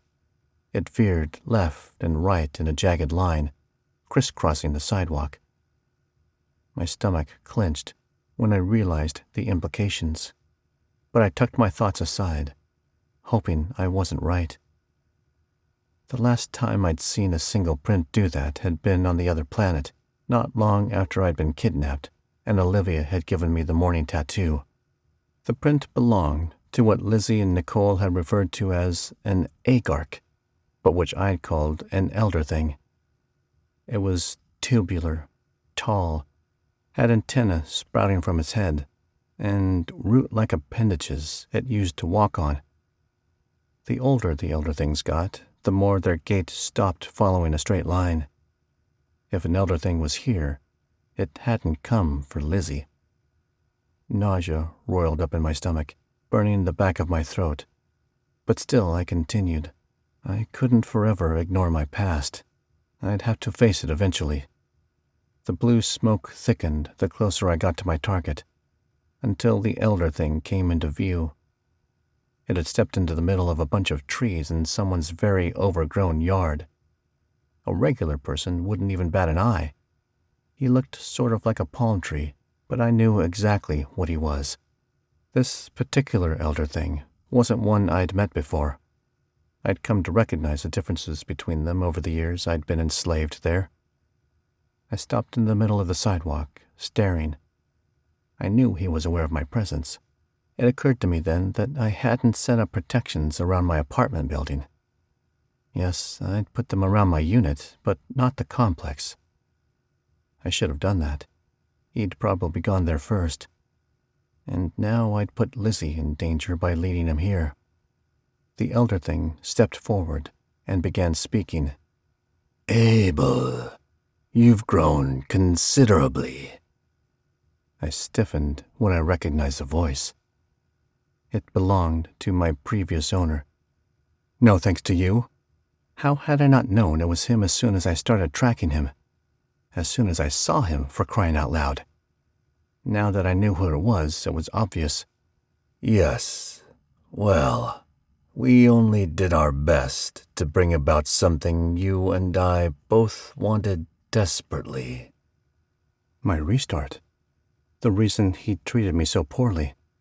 He'd hoped I'd restart and become an epic, powerful weapon in his hands. I laughed inwardly. That had backfired on him. Regardless of past bitter experiences, I missed you after you left. Sure he did. And I wanted to see how you were doing. Right. He wanted to see if the rumors he'd heard were true. There was no way news of a silver restarting wouldn't spread quickly, crossing dimensions and planets, eventually reaching anyone who cared to know. I'd considered that possibility, but had dismissed it. In the unlikely event that my restart did happen, I hadn't planned on surviving it. I'd hoped I would, but I hadn't planned on it. And if Lizzy hadn't been there, I wouldn't have. I see the news I heard was correct. You have restarted. He took a step toward me, his root appendages pulling him closer, and I stepped backward. No way was I letting him close. I wouldn't easily forget what happened when I did. You fear me. I come in love, Abel. I come to bring you home. I've missed your protections. Ah, there. The truth. And the reason I hadn't recognized him earlier. He'd been attacked a great deal. His body was scarred and deformed now. Despite the obvious pain he'd felt, I wouldn't ever feel pity for him. He'd murdered and tortured to get his way. He stepped closer to me, and again I moved away, keeping at least 10 feet between me and his antenna. I wasn't sure how he did it, but the minute those things touched me, I entered a sort of trance where I obeyed him implicitly. Regardless of how strong or old I'd gotten, I'd never been able to free myself of that trance. It was best not to give him the opportunity. Not knowing what else to do, I cast a protection spell around me, using my borrowed magic. It was a power I hadn't had while under his thumb, and therefore he wouldn't be familiar with it. You belong to me, Abel. Have you forgotten that? Oh, I definitely hadn't. I paid an exorbitant sum to purchase you. I knew he had. The bounty hunter who had kidnapped me had bragged about it to his comrades. I will own you again. Over my dead body. I cracked a smile at the cliché. It was perfect because he likely would kill me rather than allow me to wander free where just anyone could pick me up. Like the Shadow Prophet. I glowered. I'd gone from one master to another.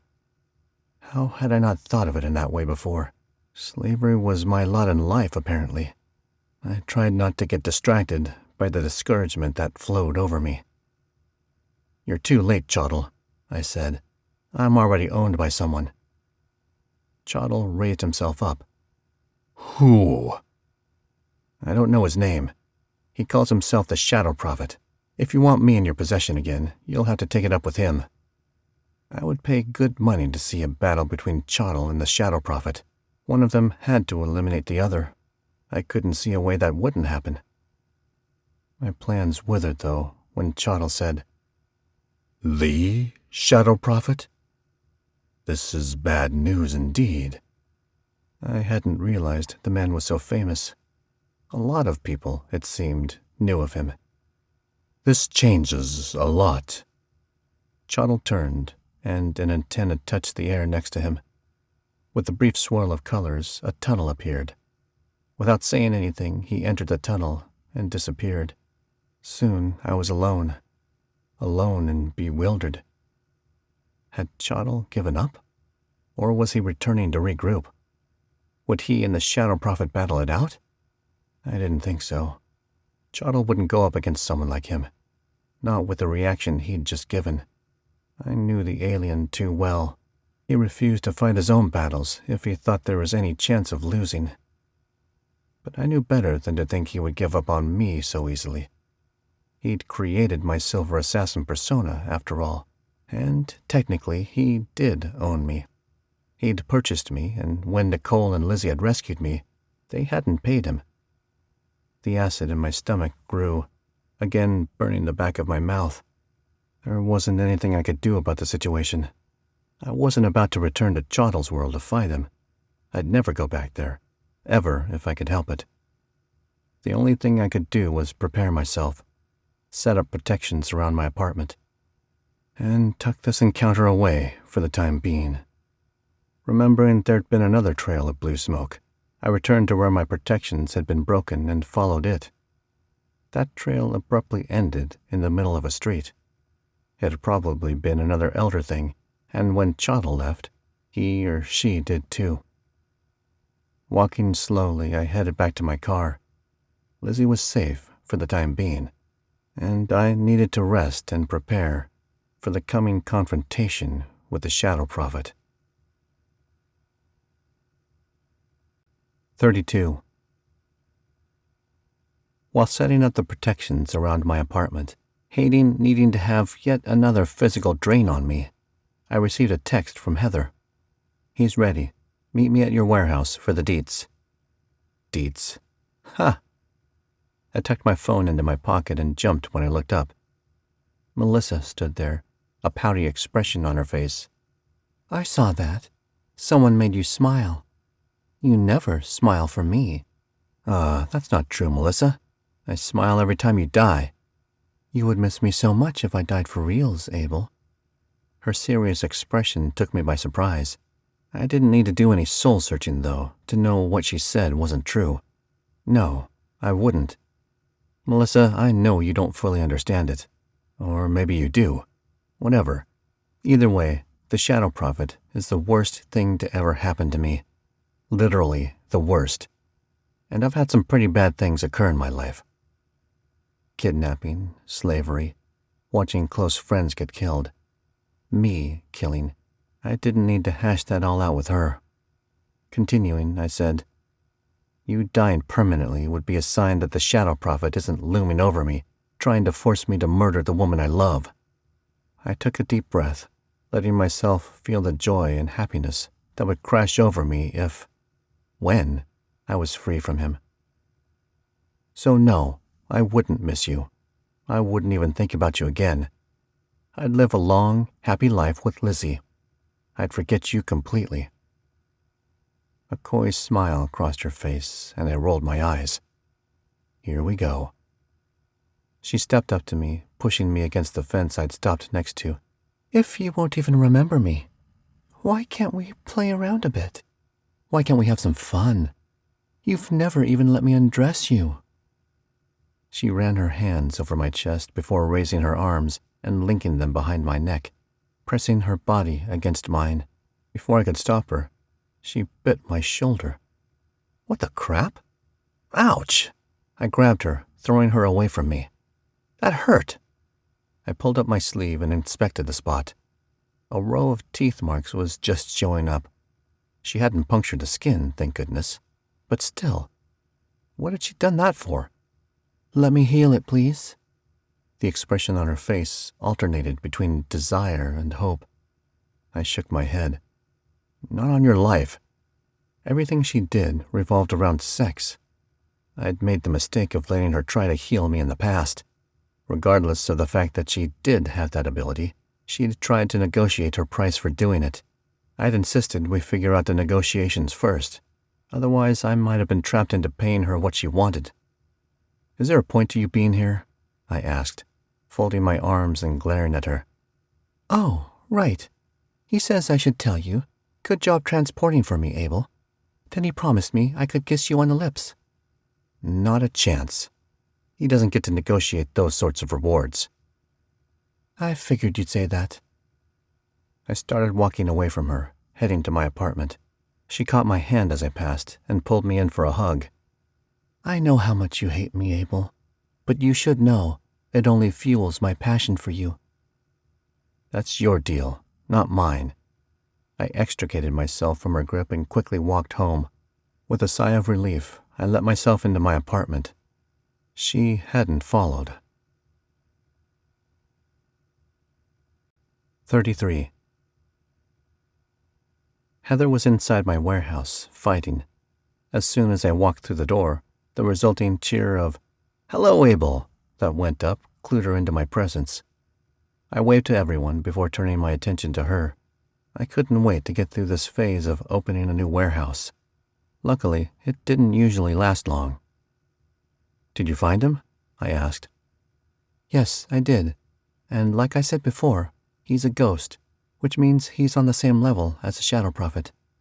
I leaned against the bar near the front doors, where I kept all the sign-in information. "And you're sure he's good?" Yes, very good. Again, like I already mentioned, when he chooses to kill someone, they stay dead. I still wasn't convinced, but I was at the point where I was willing to try anything and everything. "Good. Where do I meet him?" There's an old well in Eagle Mountain.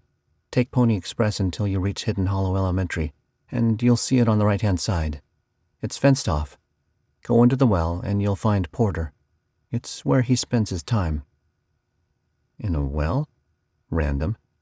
I suppose he didn't have much to do with his time, being dead." She gave me a picture of the man, long hair, full beard, and I pocketed it, thanked her, and headed to my car. It took about 20 minutes to get there, and I was disappointed to find that the well was completely filled. Why build a fence around it? No one was in danger of falling into this. But as I stared, a hole opened up. How did it know who I was? Had Porter done something to make it recognize me? I glanced around, ensuring no one was watching before skirting the fence and climbing my way down. The sides of the well were bricked, giving me finger and toe holds, but it was still very difficult. At first the well was completely dry, but the farther I went, the moister it became. More than once I slipped and nearly fell. I should have brought gear. How was I going to get back up? Refusing to see what was in store for me on my return trip, knowing it would just discourage me, I decided I'd cross that bridge when I got to it. For the moment, I concentrated on getting down safely. Once I was at the bottom, I was grateful to find it only had about a foot of water in it.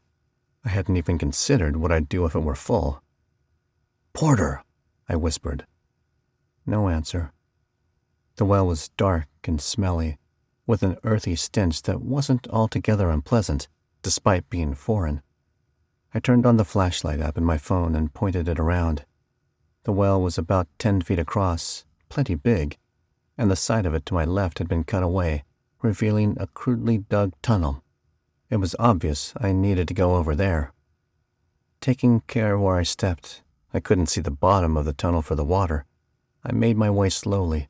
After about 20 feet, I heard voices. "I still can't believe you're okay with this place," a man said.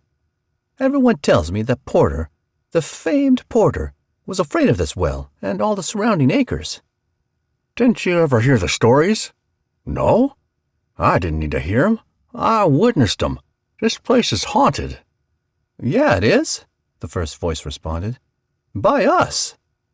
Raucous laughter echoed down the tunnel, pinging sharply off the sides. The tunnel curved to the right and abruptly ended in a largish room. A big table was in the middle of it, and seated around that table were 5 men and 1 woman. All were dressed in Wild West period clothing. All were ghosts. They were playing poker and drinking beer. I recognized Porter immediately from the picture. His long, brown, slightly curly hair billowed out on either side, and his full beard had streaks of gray in it. Porter looked up. "Oh, you're here." "Yes, sir." He got to his feet. "Please excuse me," he said to his friends. "I have business to attend to." He tipped his hat to the woman, checked that his revolvers were holstered, and then we started back down the tunnel. After we'd gone about 10 feet, he said, "You have someone you need taken care of?" "Yes, nothing I've done so far has worked." "Leave it to me. When I pull the trigger intending to kill, they're dead." "That's what I've heard." "Good. Glad to hear my reputation is still sound." He stopped me, a serious expression on his face. "Why do you want this man dead?" "Because he murdered my family, one at a time, while I watched, after he tortured them for hours." He still has my mother, and he tortures her regularly to manipulate me. Also, he's blackmailing me into killing innocent people. The next one on my list is the woman I'm in love with, and I can't bear the thought of killing her." Porter stared at me. "Well, heck, son. Any one of those would have been good enough." He adjusted his hat, his eyes still on me. "I needed to ask. I've never killed anyone who didn't need killing." "Thank you for your help. I was trying hard not to get my hopes up. I couldn't even imagine being free of the Shadow Prophet's lies and manipulations, of his cruel ways and horrible methods." We reached the end of the tunnel back at the bottom of the well, and I looked up. It was still open. I was glad to see the foot and handholds, but I didn't look forward to the climb, especially with wet shoes and socks. I couldn't wait to change out of them and into the backup pairs I'd kept in my trunk. Rather than waiting around, Porter disappeared. "I'll be here," he said, calling down from above. Not fair. I started up. It was dirty, wet work at first, and then it was dirty, dry work. It took me a good 30 minutes to reach the top. By the time I finally got there, I was feeling it in my shoulders and arms. It had been a long time since I'd last worked on climbing, and my muscles were annoyed with me. Thank goodness I'd kept up on my physical training in general. My life really did depend on the shape I was in. Porter gave me a hand, pulling me over the side, and I rested against the fence, enjoying the feel of solid ground beneath me again. Once I'd caught my breath, I swapped out my wet shoes and socks for the extras in my trunk, hoping I'd remember to clean up the wet ones. Then Porter and I got in the car. It didn't surprise me that he didn't open the door before taking a seat. I'd been around a lot of crazy things since starting my line of work, but ghosts usually weren't one of them. It was kind of fun seeing how he handled things. "How would you like to get there?" I asked. "I don't foresee you wanting to fly. You obviously wouldn't have a seat, and I don't think you'd be okay with people walking or pushing luggage carts through you." Oh no, he said. "I've never been up in one of those doohickeys, and I don't intend to start now. We can take a train." I glanced over at him, eyebrow raised for remembering the time period he came from. "No, thank you. Not when I've got a car that is perfectly acceptable. It'll be faster if we drive." Porter shrugged. "Suits me. Not sure why you asked in the first place." He had a point. I settled in for the long drive, tucking my nervous anticipation away until I could use it to fuel my charge for freedom. 34. As we drove east, Porter told me interesting stories about the city of Lehi. "It was much smaller back in my day than it is now," he started off by saying. Yeah, that wasn't a surprise. The city had become headquarters for many dominant tech companies in the country. From what I'd heard, it had practically exploded overnight, going from 6,000 or 7,000 people to over 60,000 in just a few years. Porter motioned to the point of the mountain. "I even had my own brewery up there. Man, do I miss those days." He was silent for a moment, obviously lost in thought, then said, "Well, anyway, I lived in Lehi for about 4 years. Of course, back then it wasn't called Lehi. We called it Sulphur Springs. And then it was Dry Creek, and then Evansville, and maybe one other name I can't remember." He tapped my shoulder to get my attention, even though he already had it. "This is crazy. While it was called Evansville, the guy it was named after petitioned that they change the name to Lehi. Why he didn't want a town named after him, I never understood. I didn't back then, and I don't now. He hasn't exactly explained himself since." We fell into companionable silence for a while, both stuck in our own thoughts. "Tell me more about this Shadow Prophet," Porter said. "That's what you call him, isn't it?" "It's what he'd like to be called, yes." I thought back to the first time I'd met him so many years ago. I was 18 when I met him. I'd been kidnapped and taken to a different planet. He found me there while I was in the middle of trying to figure out who I was and how I could be independent while still a slave. I fell silent for a moment, lost in my memories. I still couldn't believe I'd ever experienced any of that. I'd grown and developed a lot, and he regularly complimented me on the ways I was teaching myself. I sighed. Looking back, he was prepping me to be a future assassin, just like my slave owners had, and the bounty hunter who'd first kidnapped me. Everyone seemed to think it was what I'd been meant to do. My slave owners had made me assassinate high-profile elder things and other monsters on their planet. I didn't feel as much guilt for those murders. I really, truly had been a slave back then. Besides, all the aliens needed to die, in my opinion. Why were so many people interested in you acting as an assassin? I shrugged. My dad was in the CIA. At Porter's confused expression, I said, he was basically a lawman. Porter nodded. That he understood. And he was very good at it. He spent hours each week keeping up on his physical abilities. I started training with him when I was 3. I glanced at him. Mind you, I didn't become serious about it until I was 8 or 9. He never once made me do anything, but I know he found a lot of joy in it. I was his only child who liked that sort of thing. I loved the natural high that happened after a good workout. And my dad loved sharing that part of his life with me. I adjusted my grip on the steering wheel, clenching my teeth as I thought about my dad. He'd been the first the Shadow Prophet had killed. Working out led to learning martial arts and boxing and pretty much every form of fighting my dad knew. By the time I was 14, I could fight, and win against, grown men, almost regardless of their size. You were gifted then, Porter said. Yes, I was, I responded. It was the second most important trait that drew people to me.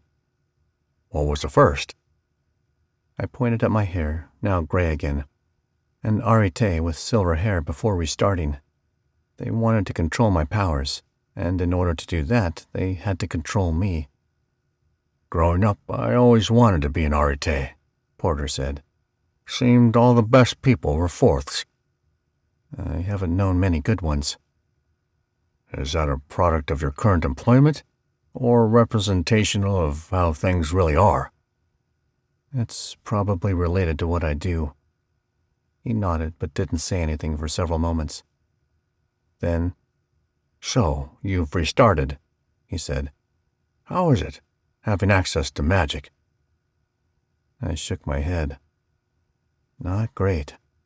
I told him what happened when I used my powers for the first time. Unfortunate. Too much at once, you think? Definitely. He chuckled. We got way off track there. Continue telling me about the Shadow Prophet. I half smiled. I hadn't minded telling him about my past, and that surprised me. I was uncomfortable talking about that aspect of my life with pretty much everyone. He told me about a girl I would eventually fall in love with. He told me everything about her, the color of her hair, her favorite foods, boys she'd dated, or courted. Porter grinned. I know what dating is. What else?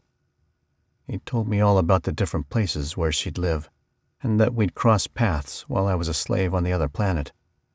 So he's an actual prophet, then? Yes, I think. I'm not sure. A lot of things he's told me have come true, but many haven't, and he also adds a lot of lies to manipulate me. Such as? He told me I would end up with Lizzy, that we would fall in love, that she'd be mine and I would be hers. He told me that over and over again until I'd fully accepted it, and then when I'd ask when I'd meet her, when I'd finally leave that planet, he couldn't answer me. I got frustrated, and he told me it didn't matter because I would end up murdering her anyway. Porter glanced at me, a twinkle in his eye. I hate to tell you this, but love and hatred frequently go hand in hand. I'm not a murderer, I said.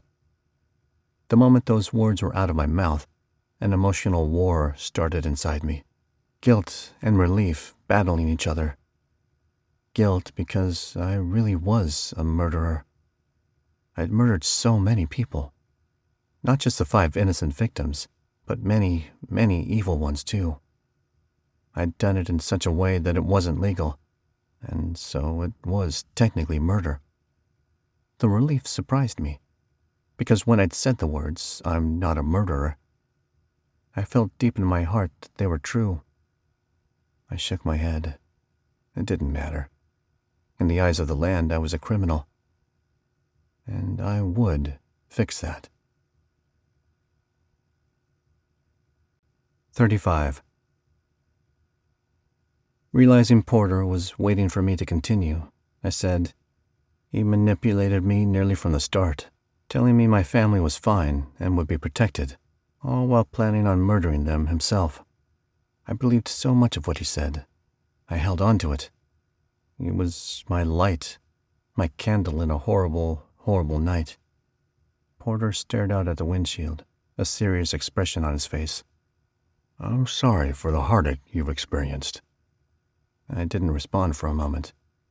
I'd known this man for maybe an hour now, and already his apology felt more sincere than most things the vast majority of people said to me. We didn't talk much from then on, and it took us 13 hours of straight driving to get there, with only a couple of pit stops for gas, food, and bathroom for me. By that point, it was 3 in the morning. I knew I would need rest before facing the Shadow Prophet. I'd driven straight from Florida, after all, without any stops to sleep before seeking out Porter and dealing with the elder thing. And yes, I'd replenished my tattoos when I'd used my powers, but still, it had been too long since I'd last slept. I wanted to go into this meeting fully prepared for any outcome, including the need to take my mom and run without stopping for several days, and so Porter promised he wouldn't go far, and I commanded my tattoo to let me sleep until it was full. It took 4 days. In hindsight, I should have done it before picking up Porter, but Heather told me he was there, in the well, right then. I didn't want to lose the opportunity to find him. Regardless, Porter was hanging out, watching TV in the hotel room. "Ready to go?" he asked. "I hope so. You slept like a log." I rubbed my face and rolled to a sitting position. I actually still felt groggy. That wasn't normal. It didn't surprise me, though, given how much stress I'd been under. Did I? "Yes. I watched TV the whole time you were sleeping. Not once did you stir, even when I shouted at the stupid people in the field." I gave him a half smile and got up to shower. He must have been watching a sport of some type. I took my time in the water, trying to relax and let the kinks in my muscles work themselves out. So much hinged on whether Porter and I would be successful. My mom, I missed her very much. I hadn't been able to spend any time with my family after I got rescued. He'd gotten to them first. I still wasn't sure how. "Let's talk about the Shadow Prophet more," Porter said once we were in the car again and after I'd eaten. My family home was an hour from the hotel, so we had plenty of time to talk before we got there. He's pretty much invincible, as I told you. Nothing I've done so far has killed him. "What have you tried?" Fire, guns, knives, choking, drowning. Pretty much everything I can think of. "Who have you hired to help?" All sorts of assassins. None of them have been effective in any way. "Were any of them dead?" I shook my head. Nope, you're the first. "Well, let's hope I'm able to break the trend." He patted his hip where he kept one of his revolvers holstered. "These babies work just fine, even though I'm not alive." Do they work against living people? "No, but they do kill ghosts. I've had to use them several times. Once a lawman, always a lawman." I wondered what happened to the people he shot. Did they die permanently? And if not, what happened to their spirits? Porter indicated for me to continue. The house is surrounded by multiple spells. "What kinds?" Forgetful charms, mainly, since they're the easiest to create. But also protection ones, the kinds that stop anyone but the person who's supposed to enter. I glanced at him. Be glad you're already dead. Not bad, huh? I nodded. Those deaths weren't the ones I'd ever like to see again. They'd involved barbed wire, acid, and boiling tar. Once inside, he has all sorts of henchmen. Living or dead? Both, as far as I can tell. Many of them have died when I've attacked, but many have not. And when they do die, they still serve him. Porter glanced at me. Interesting. I wonder how he arranged that. I assumed it was common for loyalties to continue after death. He shook his head. If this guy is paying them, the moment they die, they no longer can use most payments. In my experience, the vast majority of ghosts don't choose to continue working for their former bosses. In fact, I haven't seen it happen before except once or twice, when love was involved. As in they bargained for love? He shook his head. No, they were protecting the ones they loved. Love goes beyond the grave. It's one of the most powerful forces out there. Hence him being able to manipulate me. Porter glanced at me. Exactly. But anyway, in order for him to get them to continue working for him, he either has close relationships with them and their loved ones, or he's done something else. A strong magic of some sort. Could he be manipulating them too? If their family was still alive when they died? Of course, but that's still an awful lot of people to control, assuming he has a lot of goons working for him. He does. A lot. But either way, he's powerful. Very powerful. And well-connected. I wouldn't be surprised to learn he's been able to use magic on his henchmen. Porter nodded, but didn't respond for several moments, and I forced myself to relax against my seat. It was nice not to be stressing about Lizzy, though I shouldn't have felt so comfortable about it. My job, after all, was to protect her. But being away from her for as long as I had already, about a week now, helped me slip into the steady emotional rhythm I'd reached before I'd finished the 5th target. Before Rachel, I'd been able to forget about Lizzy off and on. I'd successfully tucked her to the back of my mind, where I preferred she stay until I could address her situation directly. That wouldn't happen until after the Shadow Prophet was dead, though. I couldn't afford to let my feelings deepen for her in the meantime, or die completely. I really didn't want to kill any more innocent people.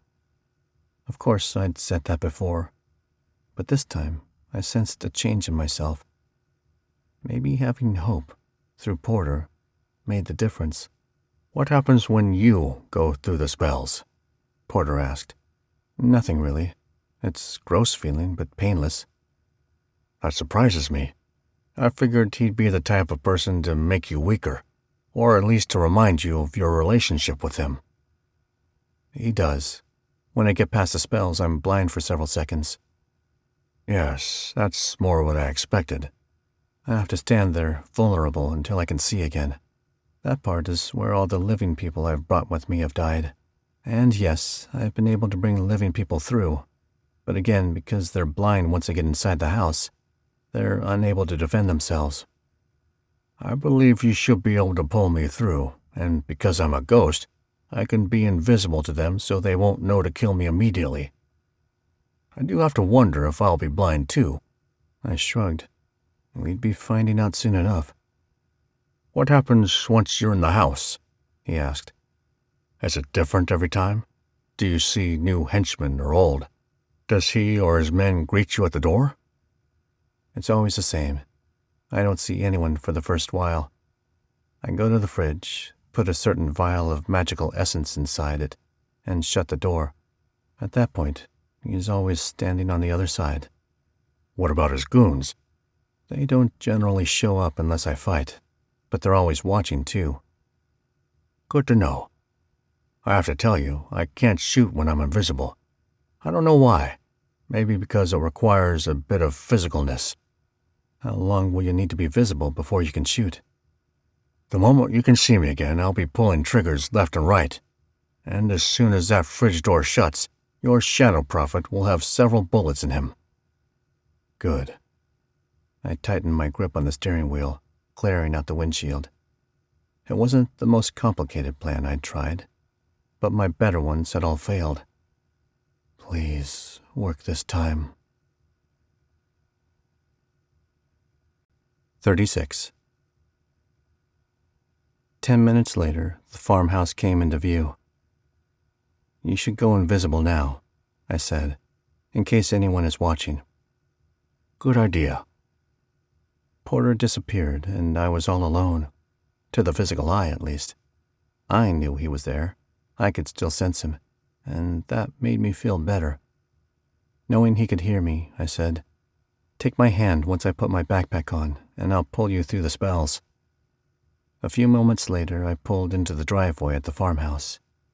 I took a deep breath and closed my eyes, gathering my wits, my courage, and my determination. I was ready. Knowing Porter would follow, I hopped out of the car and gently picked up my backpack from the back seat, sliding it on. I always treated it with extreme care when a loaded vial was in it. Not just because I'd worked hard to get that vial and couldn't replace it, but because of the precious life it represented. And then I casually put my hand out for Porter to grab, feeling when he did so. I glanced back at the car, pretending to lock the doors, but really just wanting to make sure none of Porter was visible, because that hand felt very tangible. Only his hand was visible, and it was hidden almost completely by my own. I tried not to shudder at the feel of that hand. It was slightly squishy. Yum. Keeping my hand casually at my side, I reached for the first of the barriers and started through, grimacing at the disgusting, squeegee-like slug feeling. It wasn't hard for me to get through because I was supposed to be able to, but I sensed it as Porter got to the first barrier. It took a bit of tugging, and I was worried I wouldn't be able to pull him with me, but with a squelching feeling, he popped through. The rest of the barriers went much the same way, and we reached the front door without any complications. I opened the door, closing it behind us, then waited for my eyesight to return, releasing Porter's hand at the same time. I trusted he would be there, ready to attack. Once my eyesight returned, I stepped across the room to the fridge.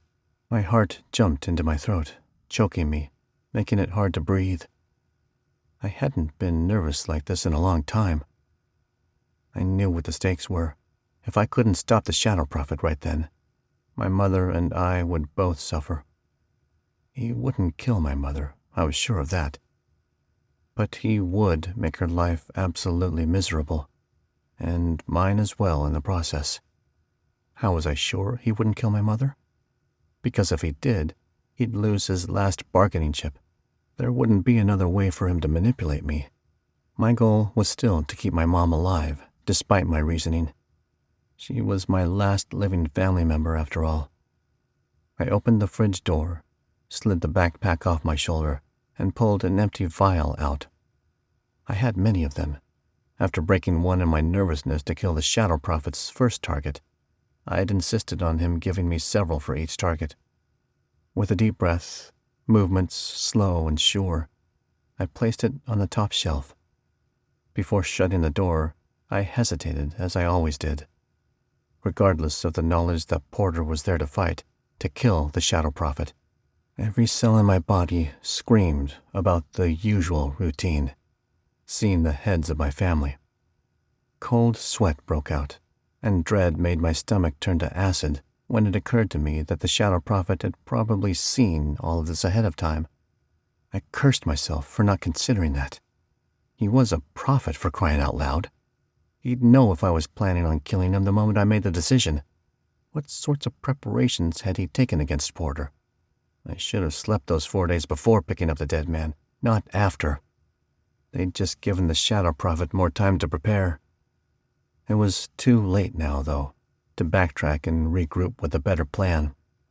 There was no way I could warn Porter without the Shadow Prophet knowing. As ready as I ever would be, and with that knot growing in my stomach, I shut the door. As expected, the Shadow Prophet was standing there. Porter flashed into view, his guns already out. He shot with both hands. Bang! Bang! Bang! With a bright flash each time, Porter emptied both of his 5-shooters into the dead man standing opposite him. The bullets hit the Shadow Prophet. He slammed backward into the wall behind him and fell to the floor. I held my breath. He didn't move. Had it worked? Stepping to him, I prodded him with my toe, aware of Porter quickly reloading in the background. No response. Oh my gosh, I whispered. Was I actually free of him? I refused to allow myself to hope just yet. Still, this was the first time he'd ever not gotten up after I'd attacked him in some way. Before I could think further along those thoughts, the Shadow Prophet's henchmen started pouring into the room with guns and knives, ready for a fight. I jumped to the corner of the room, wanting a wall behind me, and pulling my own gun in the process. Soon the sounds of bullets flying echoed through the room, making my ears ring. Luckily, most everyone focused on Porter, giving me plenty of clear shots to take down as many of the living ones as I could, while he focused on the dead ones. Unfortunately, Porter had only 10 bullets between the two of his revolvers. I was amazed, though, when he made the most of those bullets. Each of them found a separate target, and each of his targets fell to the ground, dead. Impressive. Very impressive. A huge pile of bodies started forming in the middle of the room. Soon the henchmen stopped rushing us and began resorting to more cunning means, like attacking from the outside. Porter and I both reloaded.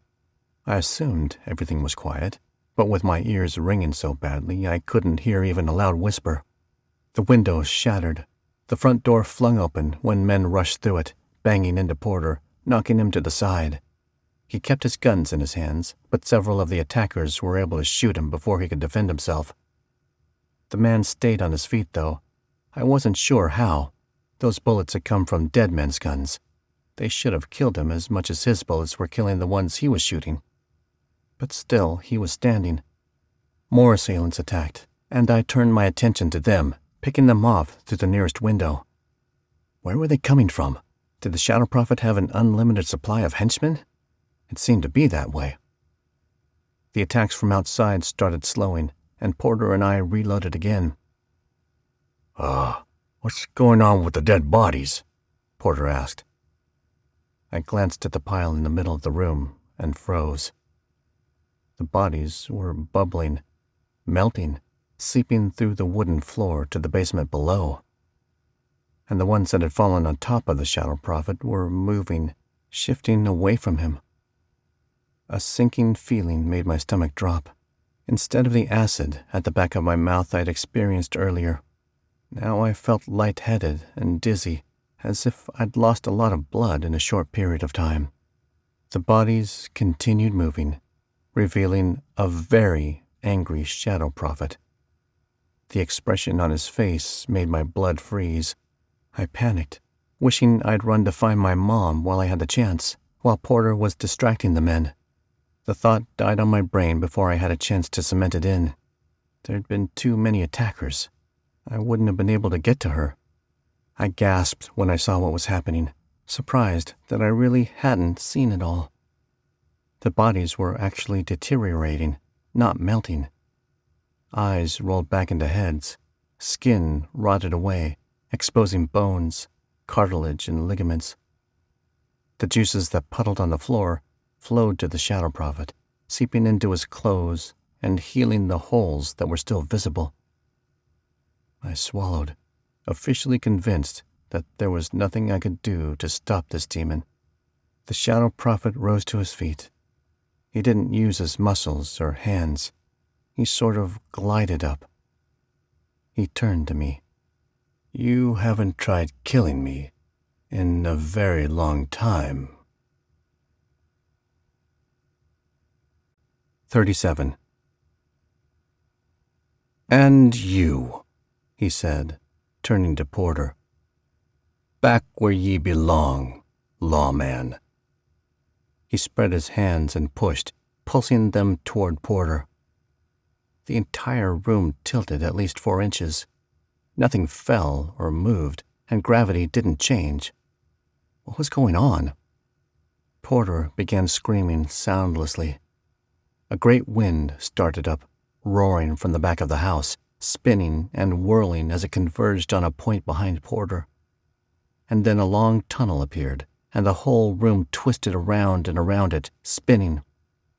I wasn't touched by the wind. Not even my hair got ruffled. Porter slammed backward, down the tunnel, toward a dim light at the end of it, getting smaller and smaller as he disappeared. With a bounce like jello that knocked me to the floor, the room returned to normal. Its usual normal, with zero evidence that a battle had taken place. Not even the bodies remained. "I actually grew comfortable," the Shadow Prophet said, his voice mild, "thinking you'd changed your mind about killing me. And with you returning this quickly, I thought you'd finally decided to finish your job." I clenched my guns at my side, shaking, wishing they'd work against the demon. "I will never kill her." The Shadow Prophet tisked several times, shaking his head. "Would you like to see your mom?" The blood drained from my face. "No. Please, no. It's been such a long time since I last let you." "No!" I shouted. "Please!" "I can't allow you to think you can keep trying to kill me, Abel." He clapped his hands, and 6 or 7 of his men rushed into the room. Back from the dead? Where'd they come from? And grabbed me, jerking me to my feet. They hauled me out of the room and to the stairs, with me kicking and screaming the whole way. The Shadow Prophet didn't plan to kill my mom. No, he still needed her. But there were a lot of things he could do that didn't involve her dying. I hated this man. I hated him so much. It surprised me when the Shadow Prophet allowed me to go into the room, alone, where he kept my mom. He must have thought I needed actual alone time with her as new motivation. "Abel?" She jumped to her feet, rushing across the room and throwing her arms around me. I held her tightly, sobbing into the crook of her neck. I couldn't believe he was letting us be together. I hadn't really talked to her since I'd been kidnapped. Previously, he'd only allowed me to see that she was still alive before the torture began. The moment my tears started, I couldn't keep from telling her what I'd become. Mom, I've done something, so many things, wrong. I've completely screwed up my life." She shushed me, rubbing the back of my head. "You could never do anything wrong, honey." Did she know what was going on? She couldn't possibly, not with an answer like that. There was no way an upright citizen, which she was, would take a look at my actions and not condemn me for it. No way. "Mom, My voice hitched. "I've killed innocent people." "I know, baby, I know." She pulled back, taking my face in her hands and staring into my eyes. "It's not your fault. I don't know what to do. I've tried everything to stop him." With a sigh, she led me across the room to the bed, having me sit next to her. "I don't think you can stop him, and it's not worth it. I'm not worth you killing more people. I don't blame you for those you've already done. Anyone would have fallen apart under similar circumstances. But you can't put my life above the lives of anyone else." I shook my head, not meeting her eye.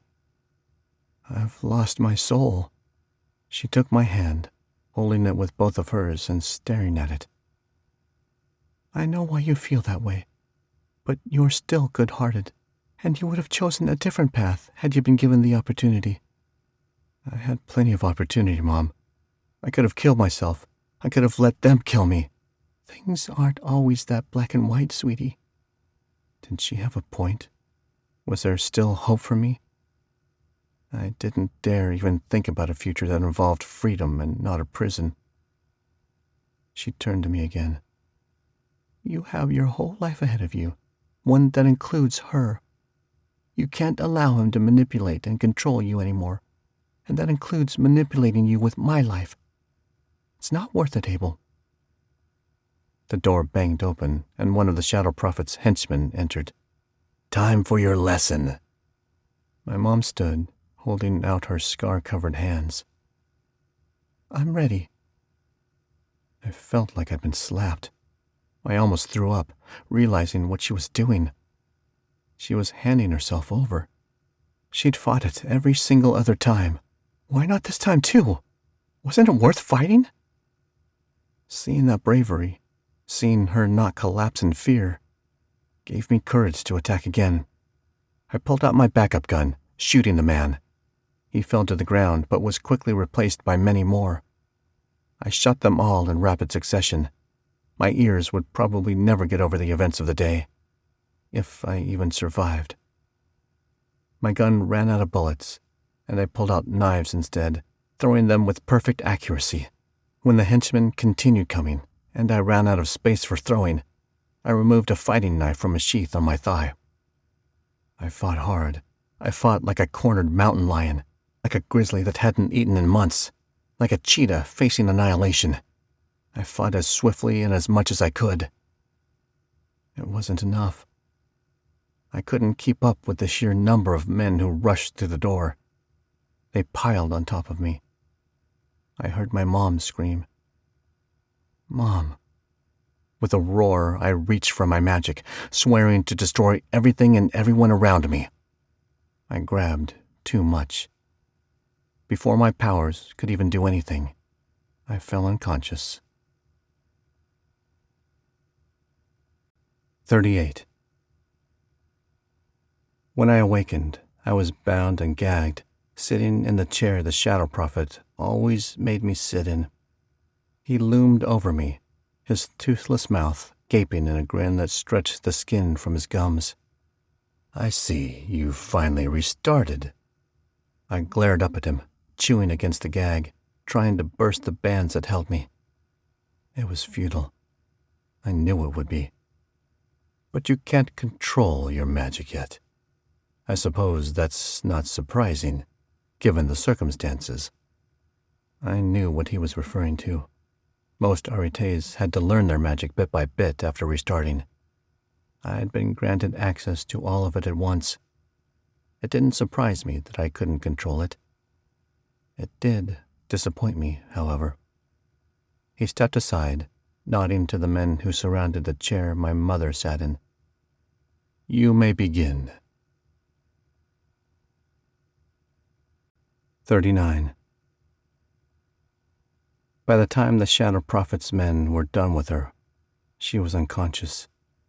She'd been unconscious for at least 5 minutes. The last bit was for my sake. Who was I kidding? All of it was. This was the worst it had ever been. My voice had long since gone. I'd thrown up several times from screaming.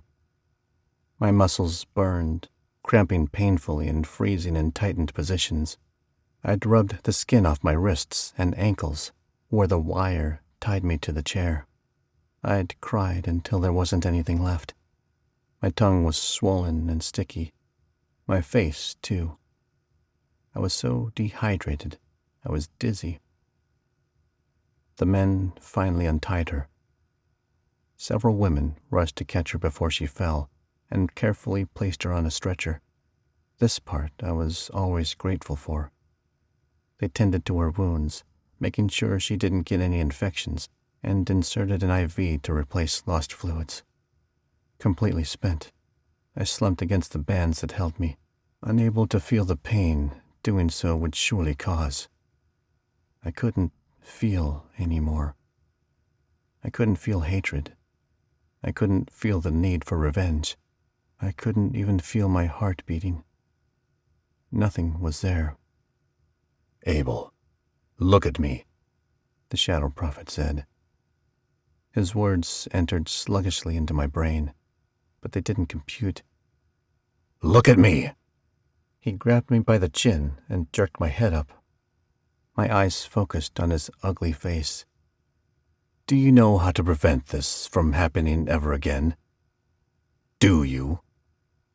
Kill her, and I will let your mother go.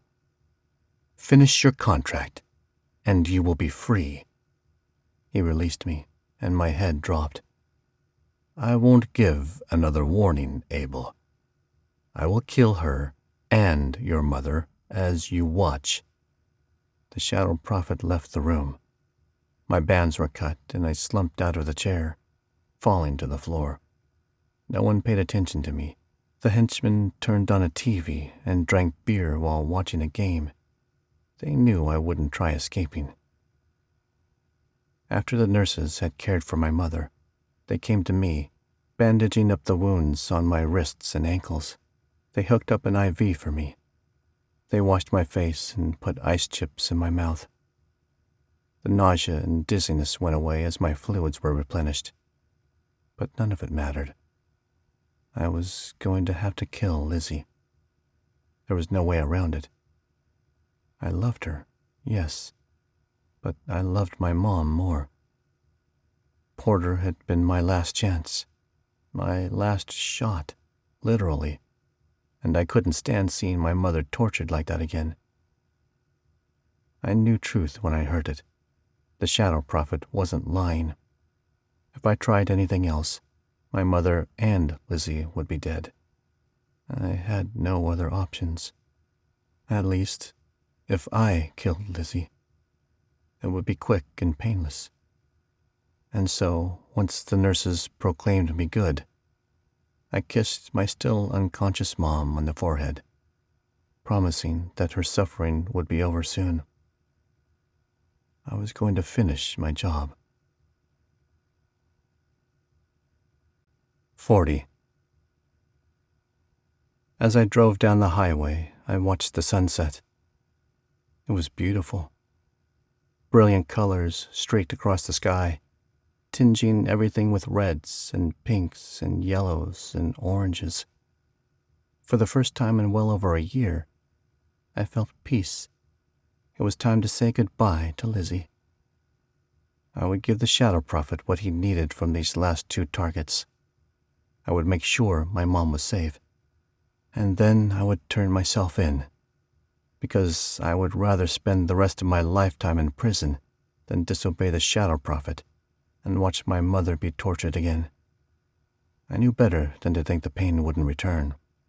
I had to kill Lizzy while I was dead inside, while I still couldn't think, while I still couldn't feel. And so I drove toward Lehi, Utah, with one goal in mind. This has been Shadow Hunter, Midnight Chronicles Book 1, written by Andrea Pearson, narrated by Gary Bennett. Copyright 2019 by Andrea Pearson. Production copyright 2020 by Andrea Pearson.